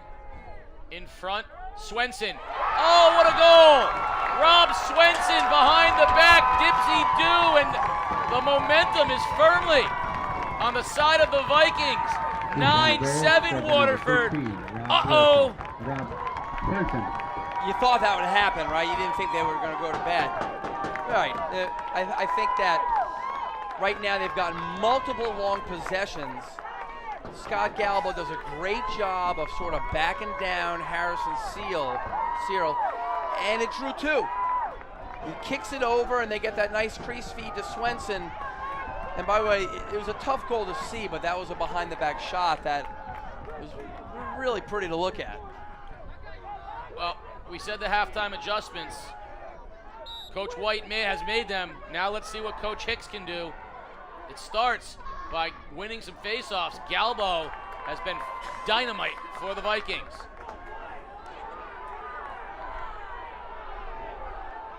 It's getting even more physical if that's possible. East Lyme wants a slash. They're not going to get it, but McCoy is going to set up the offense. Cam Hart now. And at about the 40-yard mark, McCoy. He'll dump it off to Blaine Hart. This is the first time we've seen Blaine Hart come out for a set of offense.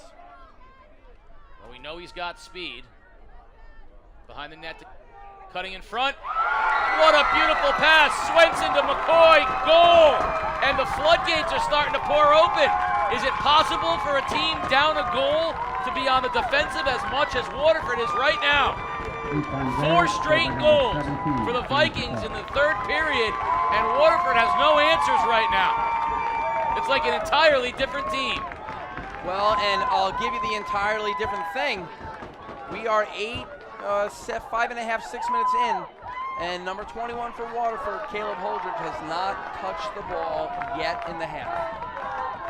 Right now, it's been Vikings winning the faceoff, Vikings scoring goals, and Vikings winning the faceoffs. Someone's got to get a possession for Waterford. Yep. East Lyme has now won 4 straight at the X. Ball up in the air. It was Jacobson on the faceoff, but Hart's going to come out of it, and you know he can run. Make it 5 straight.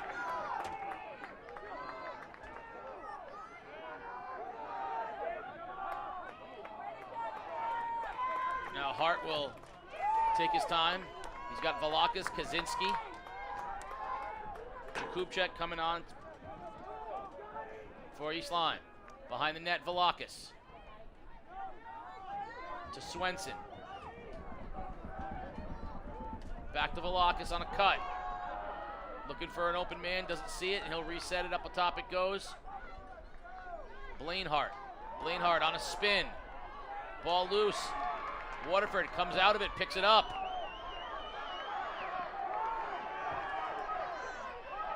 Dangerous pass. Hodge with a dangerous pass, but Alloway, and now they're going to play it across. Big check by the Vikings. Swenson, ball's loose. Velakis has it. He shoots, and we are tied at 9. Great check by Swenson. Steal by Velakis. The floodgates continue. And Waterford's looking to put a finger in the dam. It's 9-9.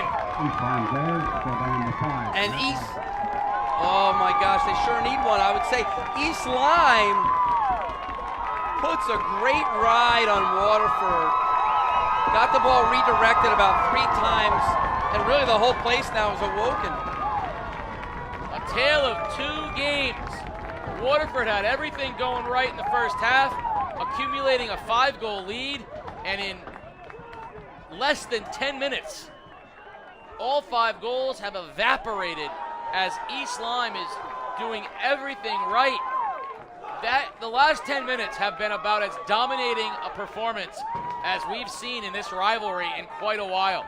It's just East Lyme winning faceoffs, starting with Scotty Galbo, winning faceoffs, getting into the offensive end, and scoring goals.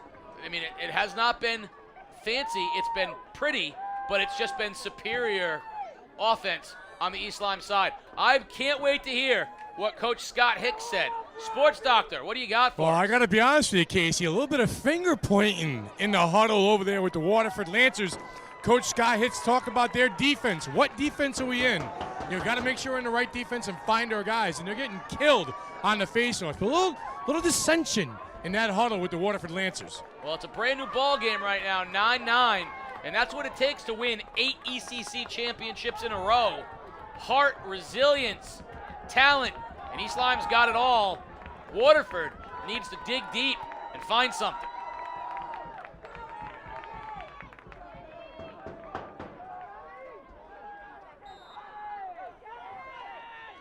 Jacobson finally, a face-off goes Waterford's way.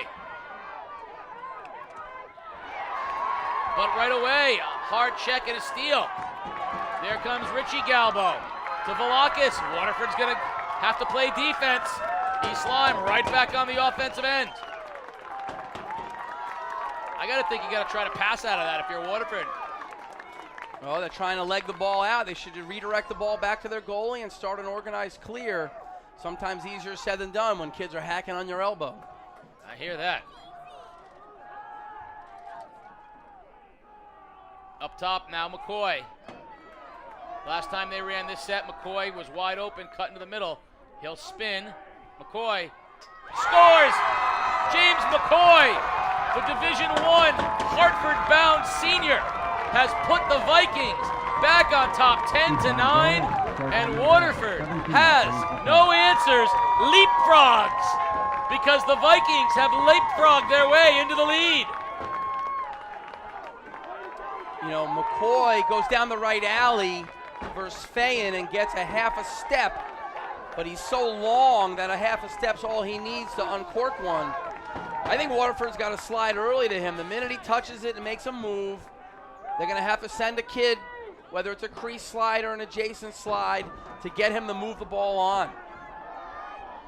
And is there anybody right now more frustrated than Cooper Alloway? He was the MVP of the first half with Caleb Holdridge. And right now, he has not had a save because these shots have been point blank. Now a big face-off win by Jacobson, and Waterford finally will get the ball into the hands of Holdridge. First time he's touched the ball in 11 minutes. Hard to believe. Six goals in 11 minutes, by the way. And even there with the face-off win by Jacobson, because he's not used to throwing the ball with the face-off stick, he throws the ball over to Hodge, and even there, Waterford's a little bit jumbled in getting the ball down to the offensive zone. You might see Coach White, who I'm sure has a plan, knowing that Jacobson needs to leave the field, it temporarily goes 6v5 for East Lyme. Lincoln, Jacobson in the middle, and an errant pass by Jacobson, badly missed. Lafort, oh, that's a bad turnover.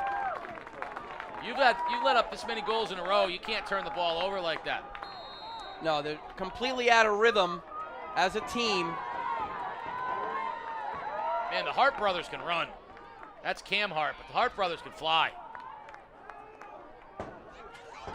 Waterford needs a stop in the worst way. East Lyme has scored 6 consecutive possessions. So this is a matchup probably East Lyme wants to take a look at with Kaczynski on Hodge. He's taking him below GLE. Let's see if Waterford slides early to this. This is a short stick matchup below.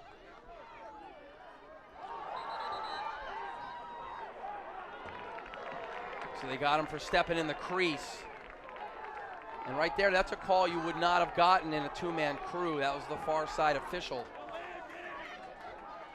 Now can Waterford take advantage? They have not had a shot on goal this period. They play it back to Alloway. And Lillis zipped ahead. There's a nice job of passing. Lafort has some space. Nice job of transitioning for Waterford. Behind the net, Huda. Now Holdridge. There comes Mazzulli on Holdridge.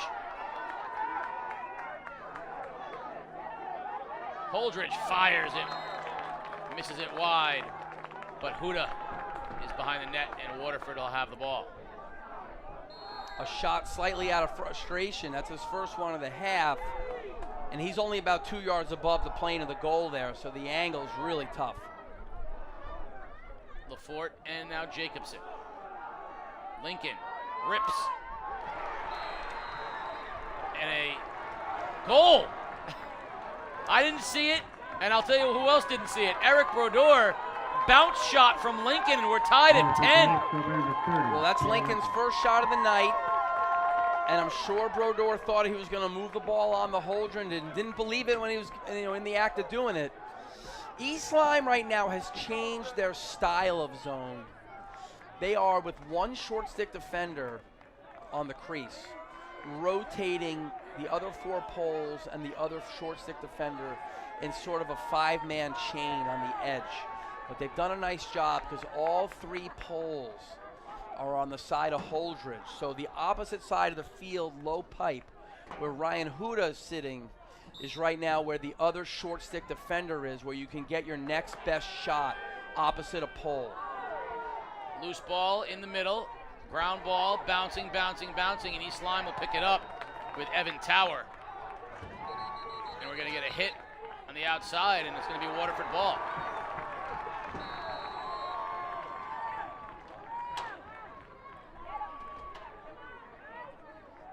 So Cyril over to LaForte. Waterford will get its offensive players onto the field. In comes Jacobson, and now Lincoln. So Galbo, 16, is waiting for the Waterford crease player to show up. He'll pass him off when he leaves the crease and a new crease player arrives. Right now, Waterford's in a 1-4 set. So there's 2 crease players, but there's only really 1 when Jacobson rotates off. LaForte rips it high. That was a missile. They're going to have to keep shooting from the side opposite Holdridge, where the short sticks are showing up in the zone. There's a beautiful pass from Holdridge, LaForte, and it sails high again. But that's the pass, that cross pass from Holdridge to LaForte. Get him on the short stick, and he can rip. That time just sailed it high. See, when Caleb holds the ball here, he brings 3 poles onto that space. Beautiful pass by Holdridge in the middle to Jacobson, but a save, Brodeur. So the far side, where the right-handed shooters are, presents the 2-on-1 opportunity.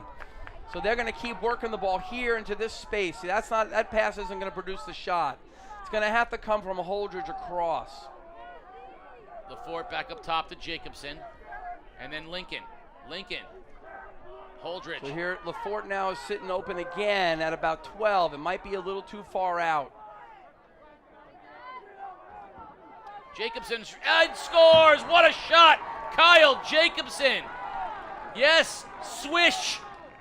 And just like that, Waterford on top 11-10. And there's that balanced scoring you were talking about. Jacobson, you said he stepped up. He's heading towards that great player role. Well, he's stepping up now and becoming the alternative scorer to Caleb Holdridge. Well, I tell you, a year ago at this game, actually 2 years ago at this game, there was only 1 college lacrosse coach in the stands watching. Over here to the right of us. And I was just saying that to you. Well, I was in the booth, but there was 1 other watching, and there was one of the coaches from Trinity. Tonight you got a group of about 7. So the word's out that there are some players here at Eastern Connecticut. Whether the kids can play at EastCon, whether the kid can play at Coast Guard or University of Hartford, you're still getting a quorum of coaches who think that this game and the kids playing it are worthy of their time. So there's a bunch of kids here who I think are leveled up and can contribute to teams in the next level. Wesleyan lacrosse coach here? I did not see Coach Rabba, but there's another NESCAC coach or 2 already in the stands. Excellent. And that's great. There's Jacobson again, now Lincoln. Holdridge, 23 seconds remaining in the period. Lincoln rips it low, and wide it goes. 14.5 seconds remaining, and Huda for Waterford.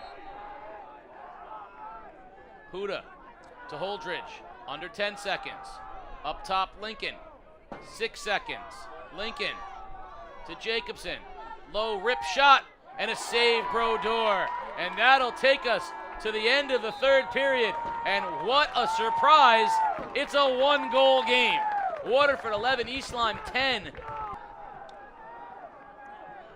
Waterford puts Jacobson back out at the X.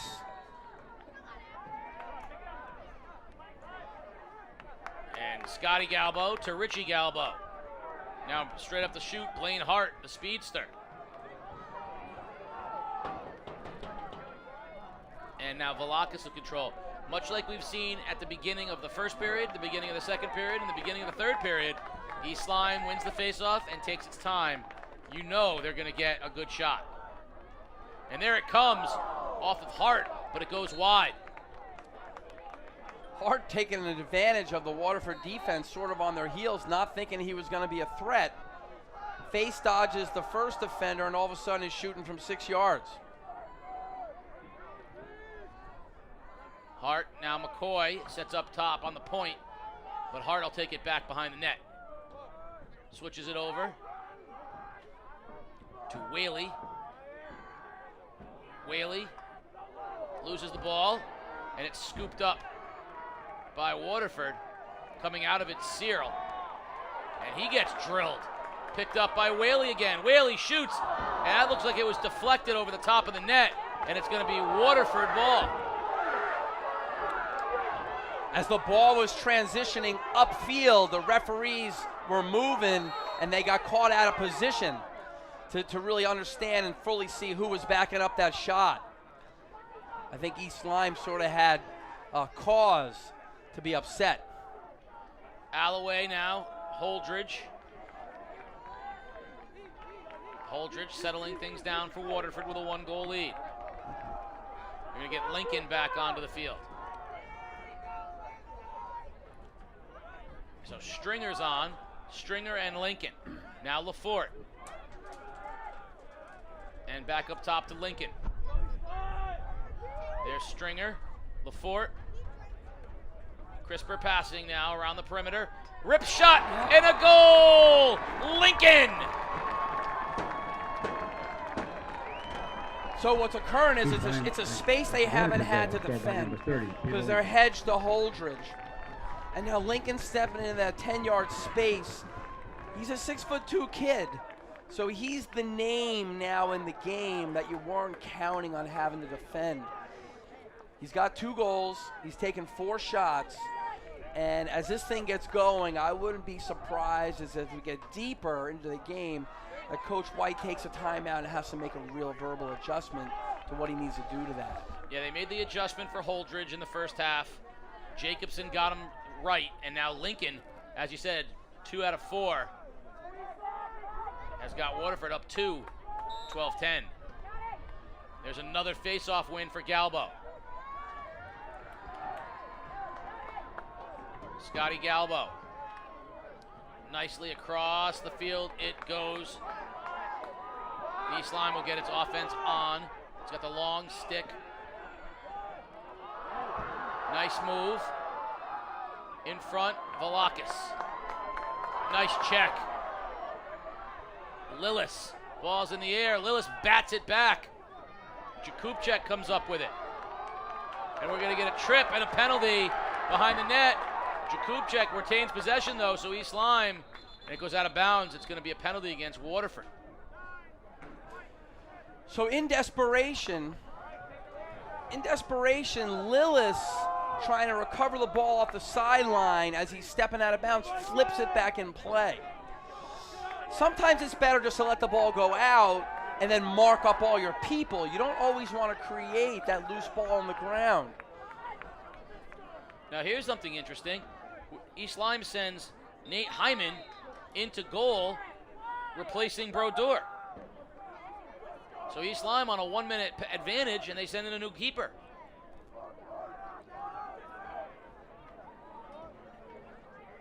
McCoy to Swenson. Behind the net to Velakis. And my eyes say that Brodeur was also a right-handed goalie, so maybe Coach White likes one goalie over the other on the high shot or the low shot or whatever it may be. Turnover by the Vikings, and Waterford will have the possession. So a goalie change. Nate Hyman, the junior, now in goal for East Lyme. Zip pass. Oh, Holdridge on a dime to Jacobson, but he couldn't handle it. What up? I mean, we've seen the shot of Caleb Holdridge, but how about that pass? Yeah, a 30-yard bullet that resulted in a turnover, so maybe he'd like it back. You know, an opportunity to settle the ball and get a bunch of touches. Long pass bounces to the turf, controlled by Velakis. Velakis makes a move, looking for a cutter. Behind to Swenson. To McCoy. Looking for a screen from Jakubczak. McCoy rips it high. Nice screen by Alex Jakubczak. And McCoy let it fly, but it sailed above the goal. Behind the net, Swenson. Swenson. And a shot wide. And Alloway will come out of it. Alloway straight up the middle of the field. It goes to Hodge. Hodge absorbs a hit. And another. Hodge reverses field now. Finds his cutter. Foreign. Quincy Foreign now. He'll stop and reset. Get it to Lafort. And Foreign will come off so the offensive players of Waterford can come on. Under 8 minutes in a 2-goal game.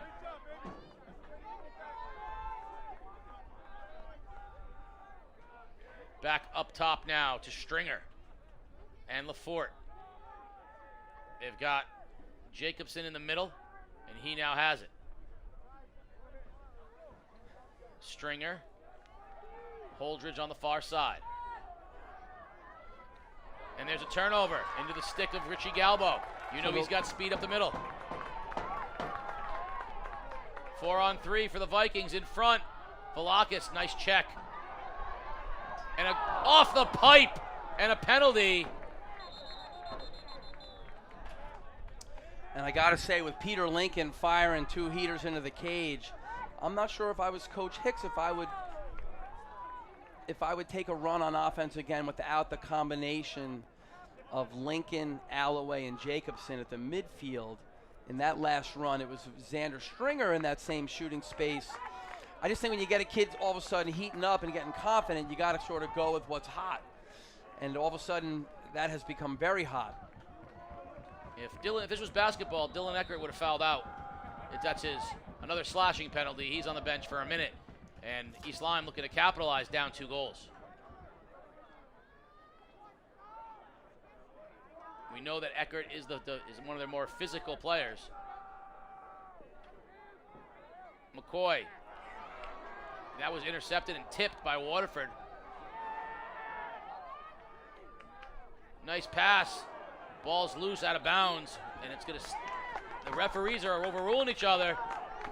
Oh, look at that. That's interesting. That's interesting. This official here was adamant in what he saw. The other official had something different, but it stays Viking ball. So the far official down here on the goal line, he was saying tipped, but our official up here on the 40 was going, no, no, no. Viking ball, Viking ball.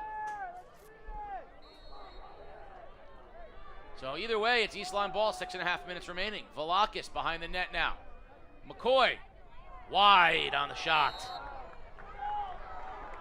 So East Lyme now in this flat 2-4 man upset, which does not produce the same passing lanes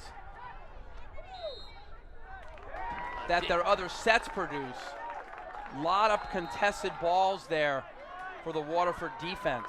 Lillis tried to go 50 yards cross like we saw Fayen do in the first half, but that time no good. And it's a turnover, and the Vikings will have it. And Waterford's going to get called for too many men on the field here. They just blew a substitution, and they're out there with 7. There's your flag. So East Lyme, if they are smart, they take their time, they get a free shot, and get this thing to 1. Velakis to a cutting Kaczynski. Off the side of the net, deflected. And Alloway, ball loose. And now the turnover will occur and the penalty will happen. Too many on the field. 30-second penalty for East Lyme.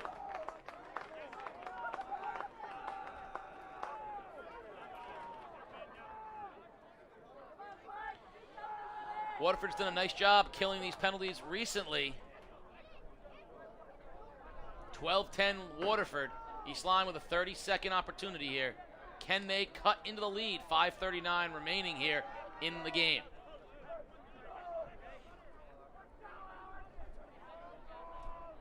Jakubczak. Alex Jakubczak with the ball for East Lyme, and he'll quickly get it to Velakis, who will go behind the net to McCoy. McCoy to Kaczynski. Beautiful passing, Swenson. Jakubczak. Nice check by Eckert. Here comes McCoy. Up to the point. Ripped shot. Deflected to midfield. But Kaczynski comes out of the pack. Now he finds Galbo. Galbo in front to Velakis. Ball still loose. And Alloway seizes it for the Lancers. Quickly on the break. Turnover.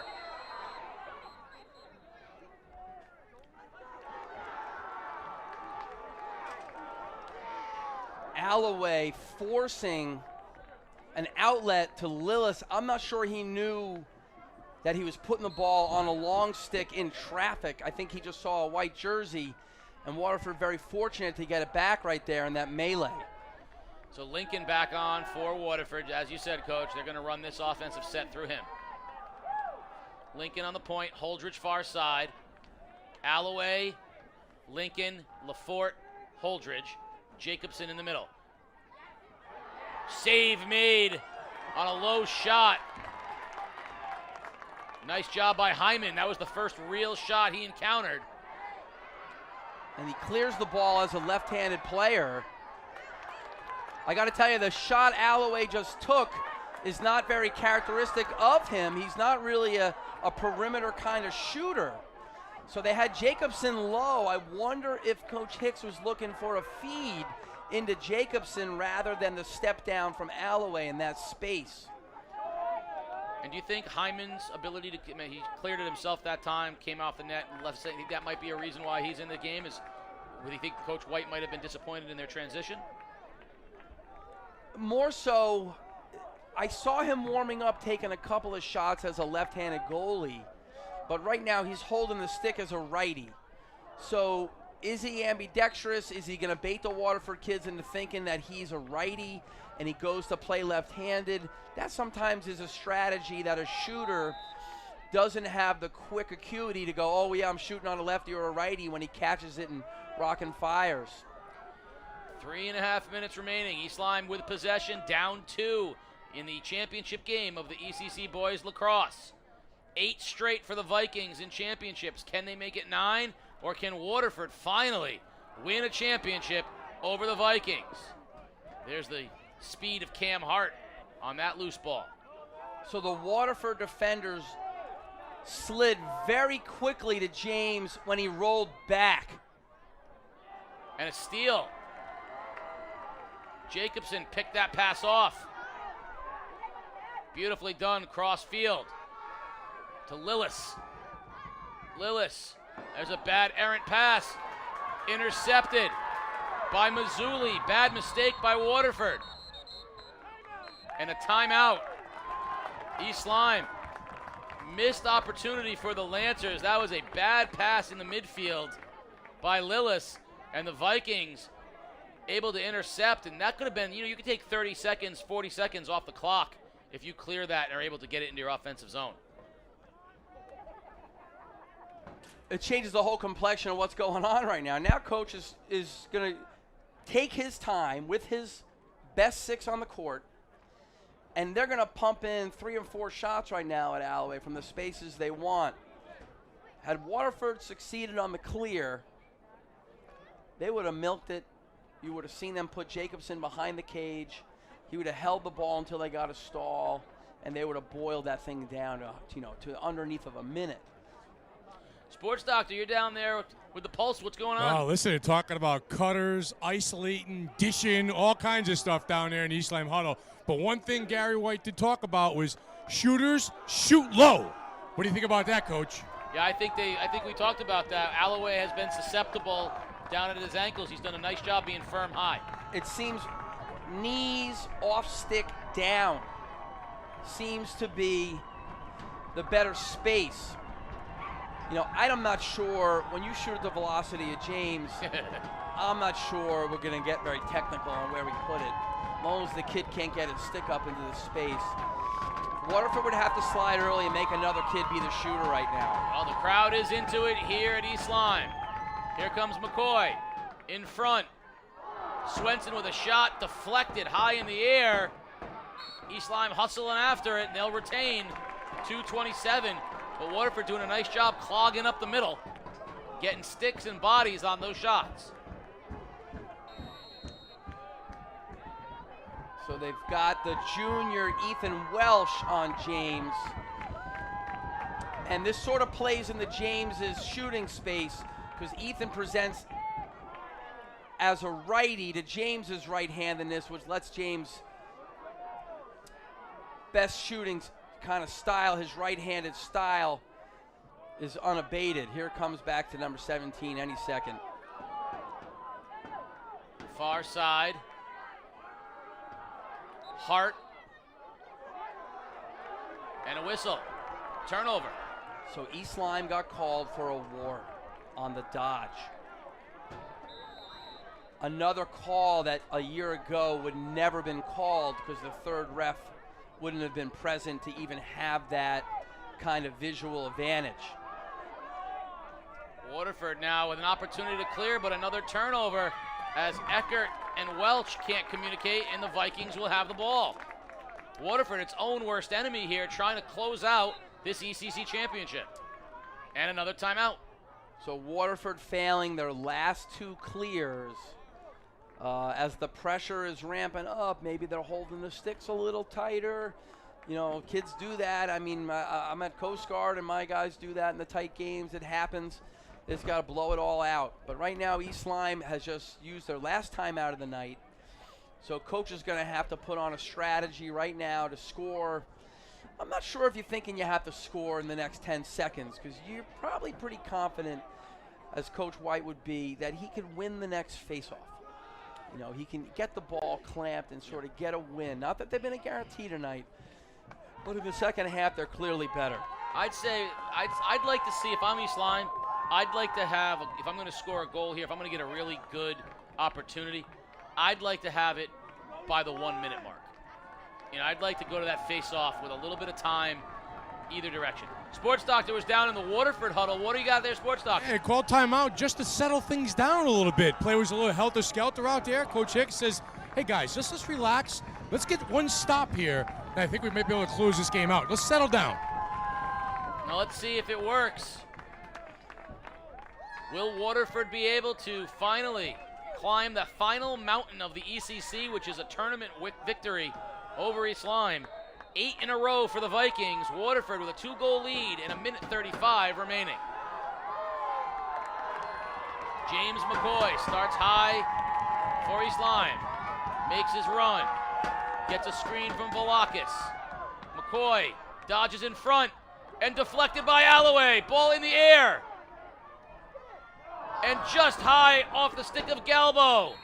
And Waterford will have possession. Great stout defense by the Lancers and good firm holding his line by Alloway. Surprisingly, East Lyme is not in a 10-man ride. Turnover, and Waterford. Waterford's got the ball on the ground again.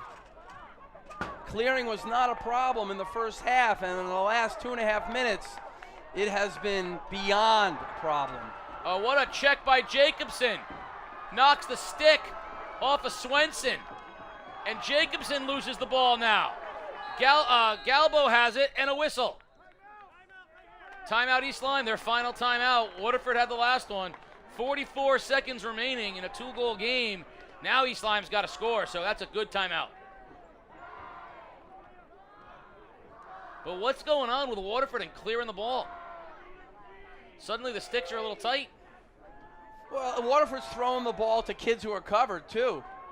East Lyme has bumped all the attack up on the goalie and the 2 poles. So you're going to have to make a diagonal ball somewhere else.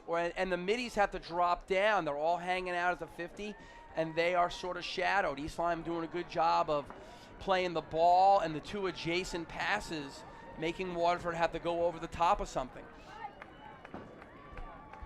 44 seconds remaining. The Vikings will have the ball.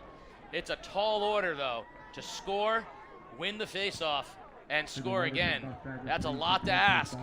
But if anyone can do it, it's the 8 consecutive champion, the East Lyme Vikings.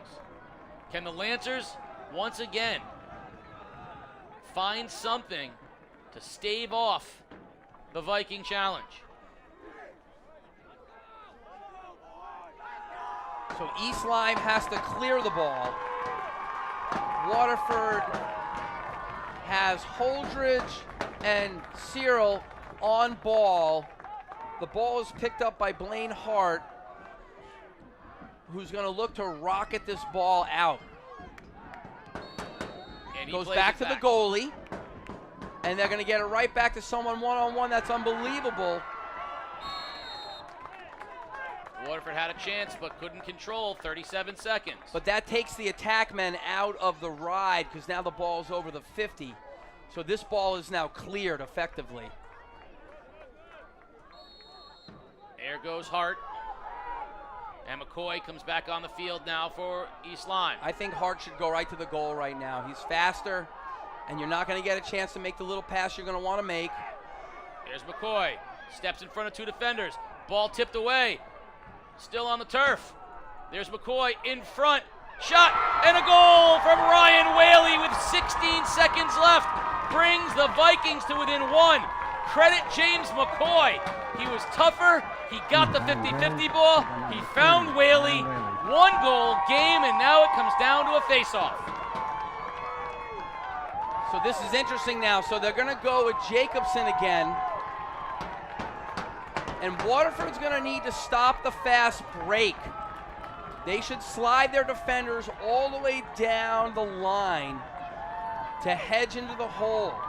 Because Galbo is adept at winning the ball forward. Yeah.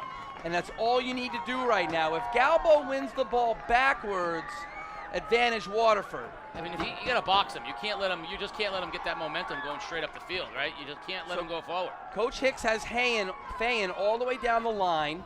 Good call there. But he's got Harry Seal at the 50. Face-off won by East Lyme backwards. Nice check by Jacobson. Ball's loose. 7 seconds. Here comes Galbo. Now it's in the middle. Valakas in front. Check. And a goal! Does it count? Yes! Yes! It counts! At the buzzer! At the buzzer! The Vikings tie it! Oh, wow! We're going overtime!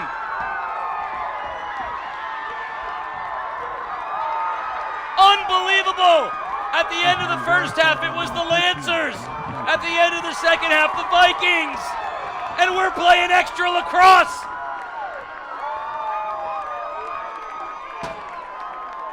So if you paid $8, are you reconsidering that investment? I think you got a heck of a money's worth game. The kids are all killing themselves to get this win. Sports Doctor. Well, I can tell you guys, the emotion down here in the sidelines, the electricity that just came out of the East Lyme student section and from the team on the bench. Coach, you got it right. $8, I get it for free. How do you like them apples? Tell you what, if the first half was the jabs and the third period was the haymakers, that's the gut punch right there. That is the knock the wind out of your gut punch. How do you respond to that going into overtime? Well, the next face-off is huge. East Lyme clearly right now to me is rolling. They love their face-off situation. Waterford to win it has to keep the ball on the ground. The two stars, Holdridge and McCoy. So take us through face-offs take us through overtime rules of lacrosse. Well, back in the day where not everyone got a trophy, they called it sudden death. And now they call it sudden victory. So it's a one-shot deal. Well, I guess that's looking at it from the victor's perspective rather than the loser's perspective. But they're saying 4-minute overtime. Yep. 4-minute overtime. Each team gets one timeout. Yep. I like sudden victory. I like the idea of if you just throw it out there. Let's go. Although that's a huge advantage to the face-off team. I like that. Yeah, it's sudden death 4 minutes. It's a 4-minute quarter. Oh, wait a minute. One timeout each. Ooh, advantage East Lyme. Sudden victory. Sudden victory, That's right. Sports Doctor. Advantage East Lyme because number 16, Scotty Galbo, has been money in the face-off circle at the X. But Jacobson has really evened the score. Let's see who gets this face-off. Whoever wins this game, the loser is going to feel like they let one escape.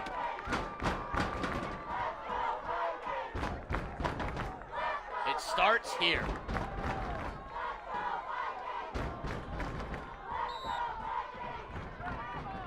Galbo kicks it.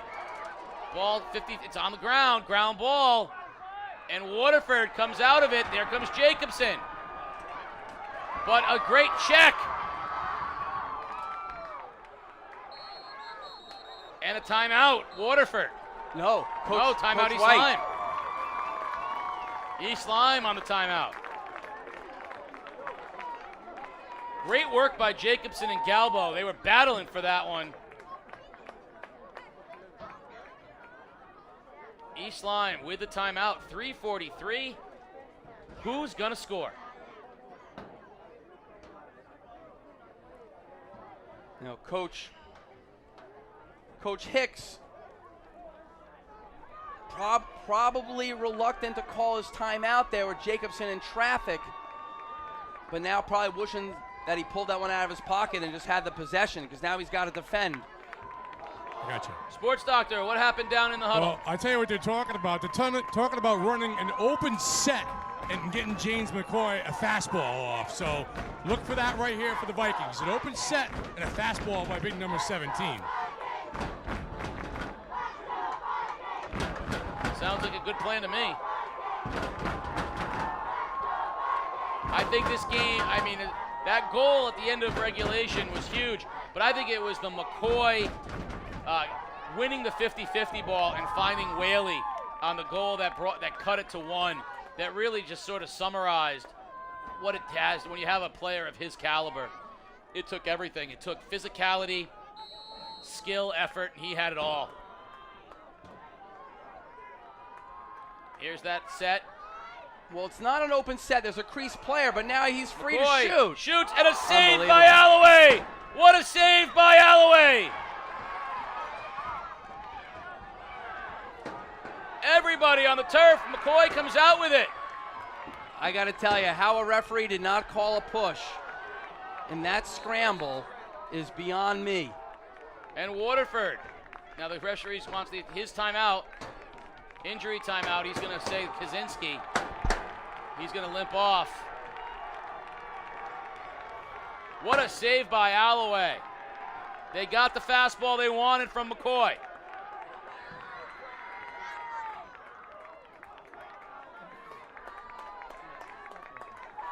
And there's some senior leadership from Alec Kaczynski to the sophomore Ryan Whaley. Put his arm around him and told him exactly what he needs to do as Kaczynski comes off.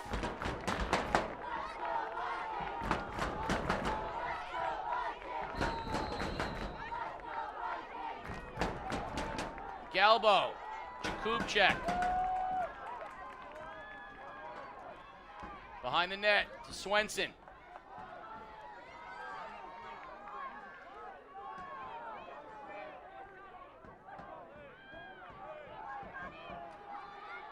Velakis. Back behind to Swenson. In front, Whaley! And what a save by Alloway! Wow! Waterford can't clear. But we're going to get a push. We're going to get a push on the sideline, and it'll be Waterford ball, but Waterford has not been able to clear. What a save. Cooper Alloway stoned Ryan Whaley point blank. And if I'm Coach Hicks right now, I got to find a way to clear this thing. I mean, that's the issue right now. They just can't clear. Alloway's giving them a chance on back-to-back unbelievable saves. They got to drop some short sticks down to handle the ball. All these clears are getting jacked up because poles are throwing the ball to poles.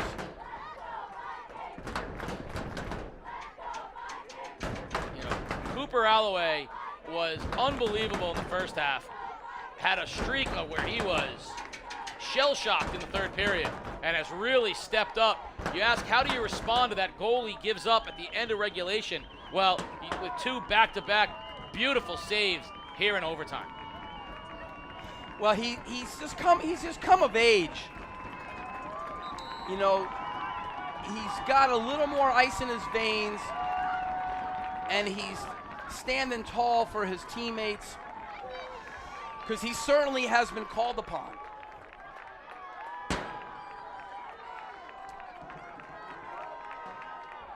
All right, can the Lancers clear and get into scoring opportunity? Well, they get it out because Holdridge has the ball. You know he's the guy. Holdridge. You're not going to see him get a shot off. He's going to pass to LaForte. Back to Holdridge. And let's see them what set Waterford runs. So you're going to get a left-handed alley dodge. There's a screen from LaForte. Holdridge, space, rips, wide. I'm surprised East Lyme let him down that alley. That's his stick outside. Huda, back up top, now Lincoln. Back to Jacobson.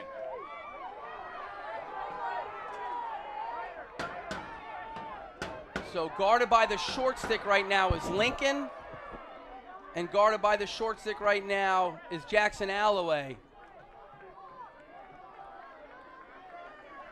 LaForte up top to Lincoln.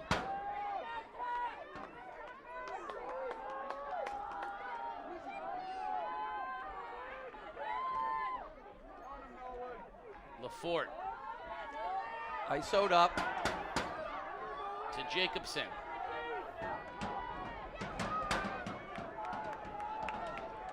.120 remaining. So Waterford not sending a short stick pick down to Jacobson. They're going to use Holdridge as the pick. In the front, Huda. Picked off. Ball loose, turned over. Who's going to come up with it? The answer is East Lyme. And look who it is. It's Hart. And he gets banged. Now it's Galbo. And we're going to get a whistle. And it's going to be a penalty against East Lyme, or it's going to be a whistle against East Lyme. Loose ball push. Question, what happens if no one scores? Next overtime. How many minutes is that one? 4 minutes. Keep going 4. 37 seconds. Holdridge makes a run, has some room. Holdridge rips and scores! Lancers win! Lancers win! They've slayed the dragon! The 8th time in a row Vikings have been defeated. 13-12 in overtime. Lancer Nation celebrates on the Vikings' home turf. I got to say, quite a lacrosse event. Bigger, honestly, crowd than a Thanksgiving football game on a beautiful night. Two teams going at it for all 48 minutes. And the two excellent players in McCoy and Holdridge showing you why they're special. Just happened to be that Holdridge had the ball last. How could you ask for anything more? The 4th consecutive ECC championship game between these two teams. And finally, Waterford has won the crown. They won their first game in years against the Vikings in the regular season. And now the championship. 13-12 in an epic classic that will go down for years as a game to remember. Where were you the night that Waterford and East Lyme played this overtime classic? Well, we were here, and what a game it was. 8 consecutive ECC championships by East Lyme, but in 2019, the Lancers are your champions. I don't think there's any doubt who the MVP of this thing's going to be.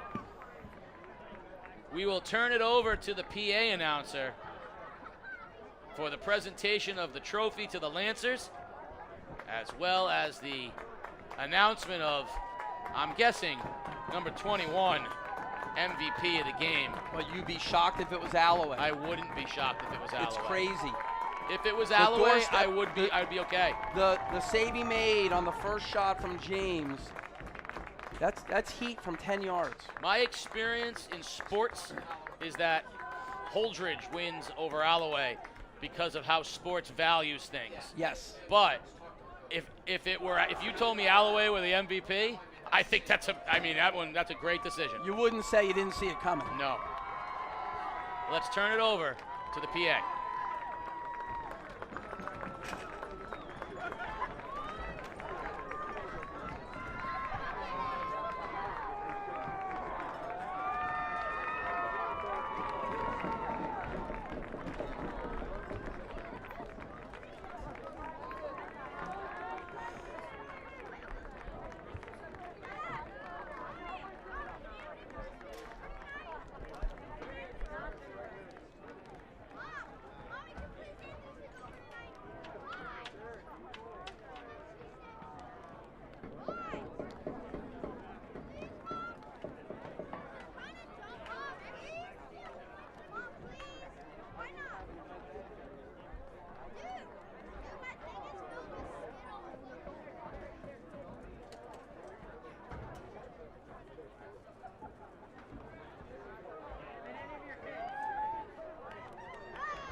Thank you to both the Waterford and East Lyme boys lacrosse teams for presenting a fantastic ECC championship game. And now, the ECC tournament director, Chris Landry, will present the 2019 ECC Boys Lacrosse Championship Award to the Waterford Lancers.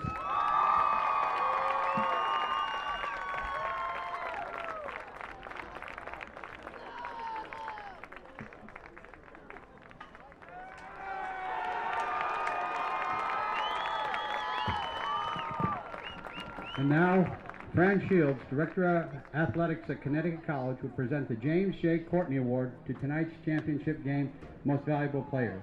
Jim Courtney is known for starting the first youth lacrosse program in southeastern Connecticut, the Mystic Seals. He passed away tragically in a fire in 1991. This award, sponsored by Fran and his wife Linda, preserves the memory of Jim Courtney and these special ECC student athletes. The winner of the 16th annual James J. Courtney Award is Caleb Holdridge.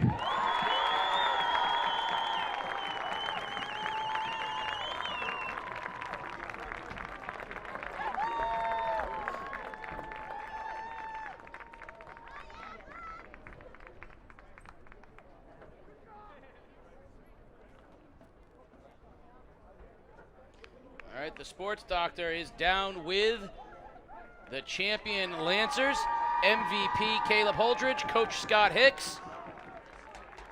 We will send it down to the sports doctor as he organizes things down on the field. Sports doctor, take it away, my friend. Hey, Casey, you know what? Lancer Nation is back on top here in the ECC. Coach, these seniors here, they don't know what this feels like to win this game. First time in 4 years. Your first year as head coach, first of all, can you put it in words of how this really feels for not only yourself, but the school and the program? For myself, I'll go first. This is like, I've been 16 years, and I finally got a team that basically just won it. And even though when they tied it up and went by a goal, you can just sense there's no doubt on the sideline. The seniors just wanted this so bad. And, you know, and like I said, and like I said at halftime, someone else has got to step up. Peter Lincoln can 2 key goals. You guys took a big lead into halftime. They came out guns blazing. Did it shake you guys a little bit? How did you stay in the game? We just said, people have just got people have got to stand up. Kyle Jacobson, big goal to tie it, then 2 by Peter, and then Cooper Alloway. Standing up or standing on your head to the goalie, Cooper Alloway. Boy, you took a point-blank shot in overtime and turned it away. To me, that was the play of the game. What did you see, or did you actually see it? Oh, I saw it. I saw everything. Planned it out. I mean, it's just the heat of the moment. Got to do what you got to do for your team. They got some fastballers over there. James McCoy comes at you awfully quick. I mean, tough to stay in there. You hung in there quite well. Thank you. I mean, I wanted to win this for everyone, for the seniors. They deserved it. And yeah, Coach, seven goals from MVP Caleb Holdridge. Listen, what got into you in the first half? That slingshot, fastball, I mean, it was all clicking for you. I just like the way the net rings. Yeah. Now, they make the adjustment in the second half. They put a long stick on you. They played you man-to-man. Was it important to get other people involved? I mean, if they shut down one side of the field, we have Peter Lincoln slinging it from up top. Coach, now you're heading into the state tournament. You guys are going in on quite a ride here, but how long do you enjoy this and then shift gears into the state tournament? Practice tomorrow, 3:30. Practice tomorrow, Casey. A happy group of Waterford Lancers. Guys, look up the game day up top over there. Waterford on top, Casey.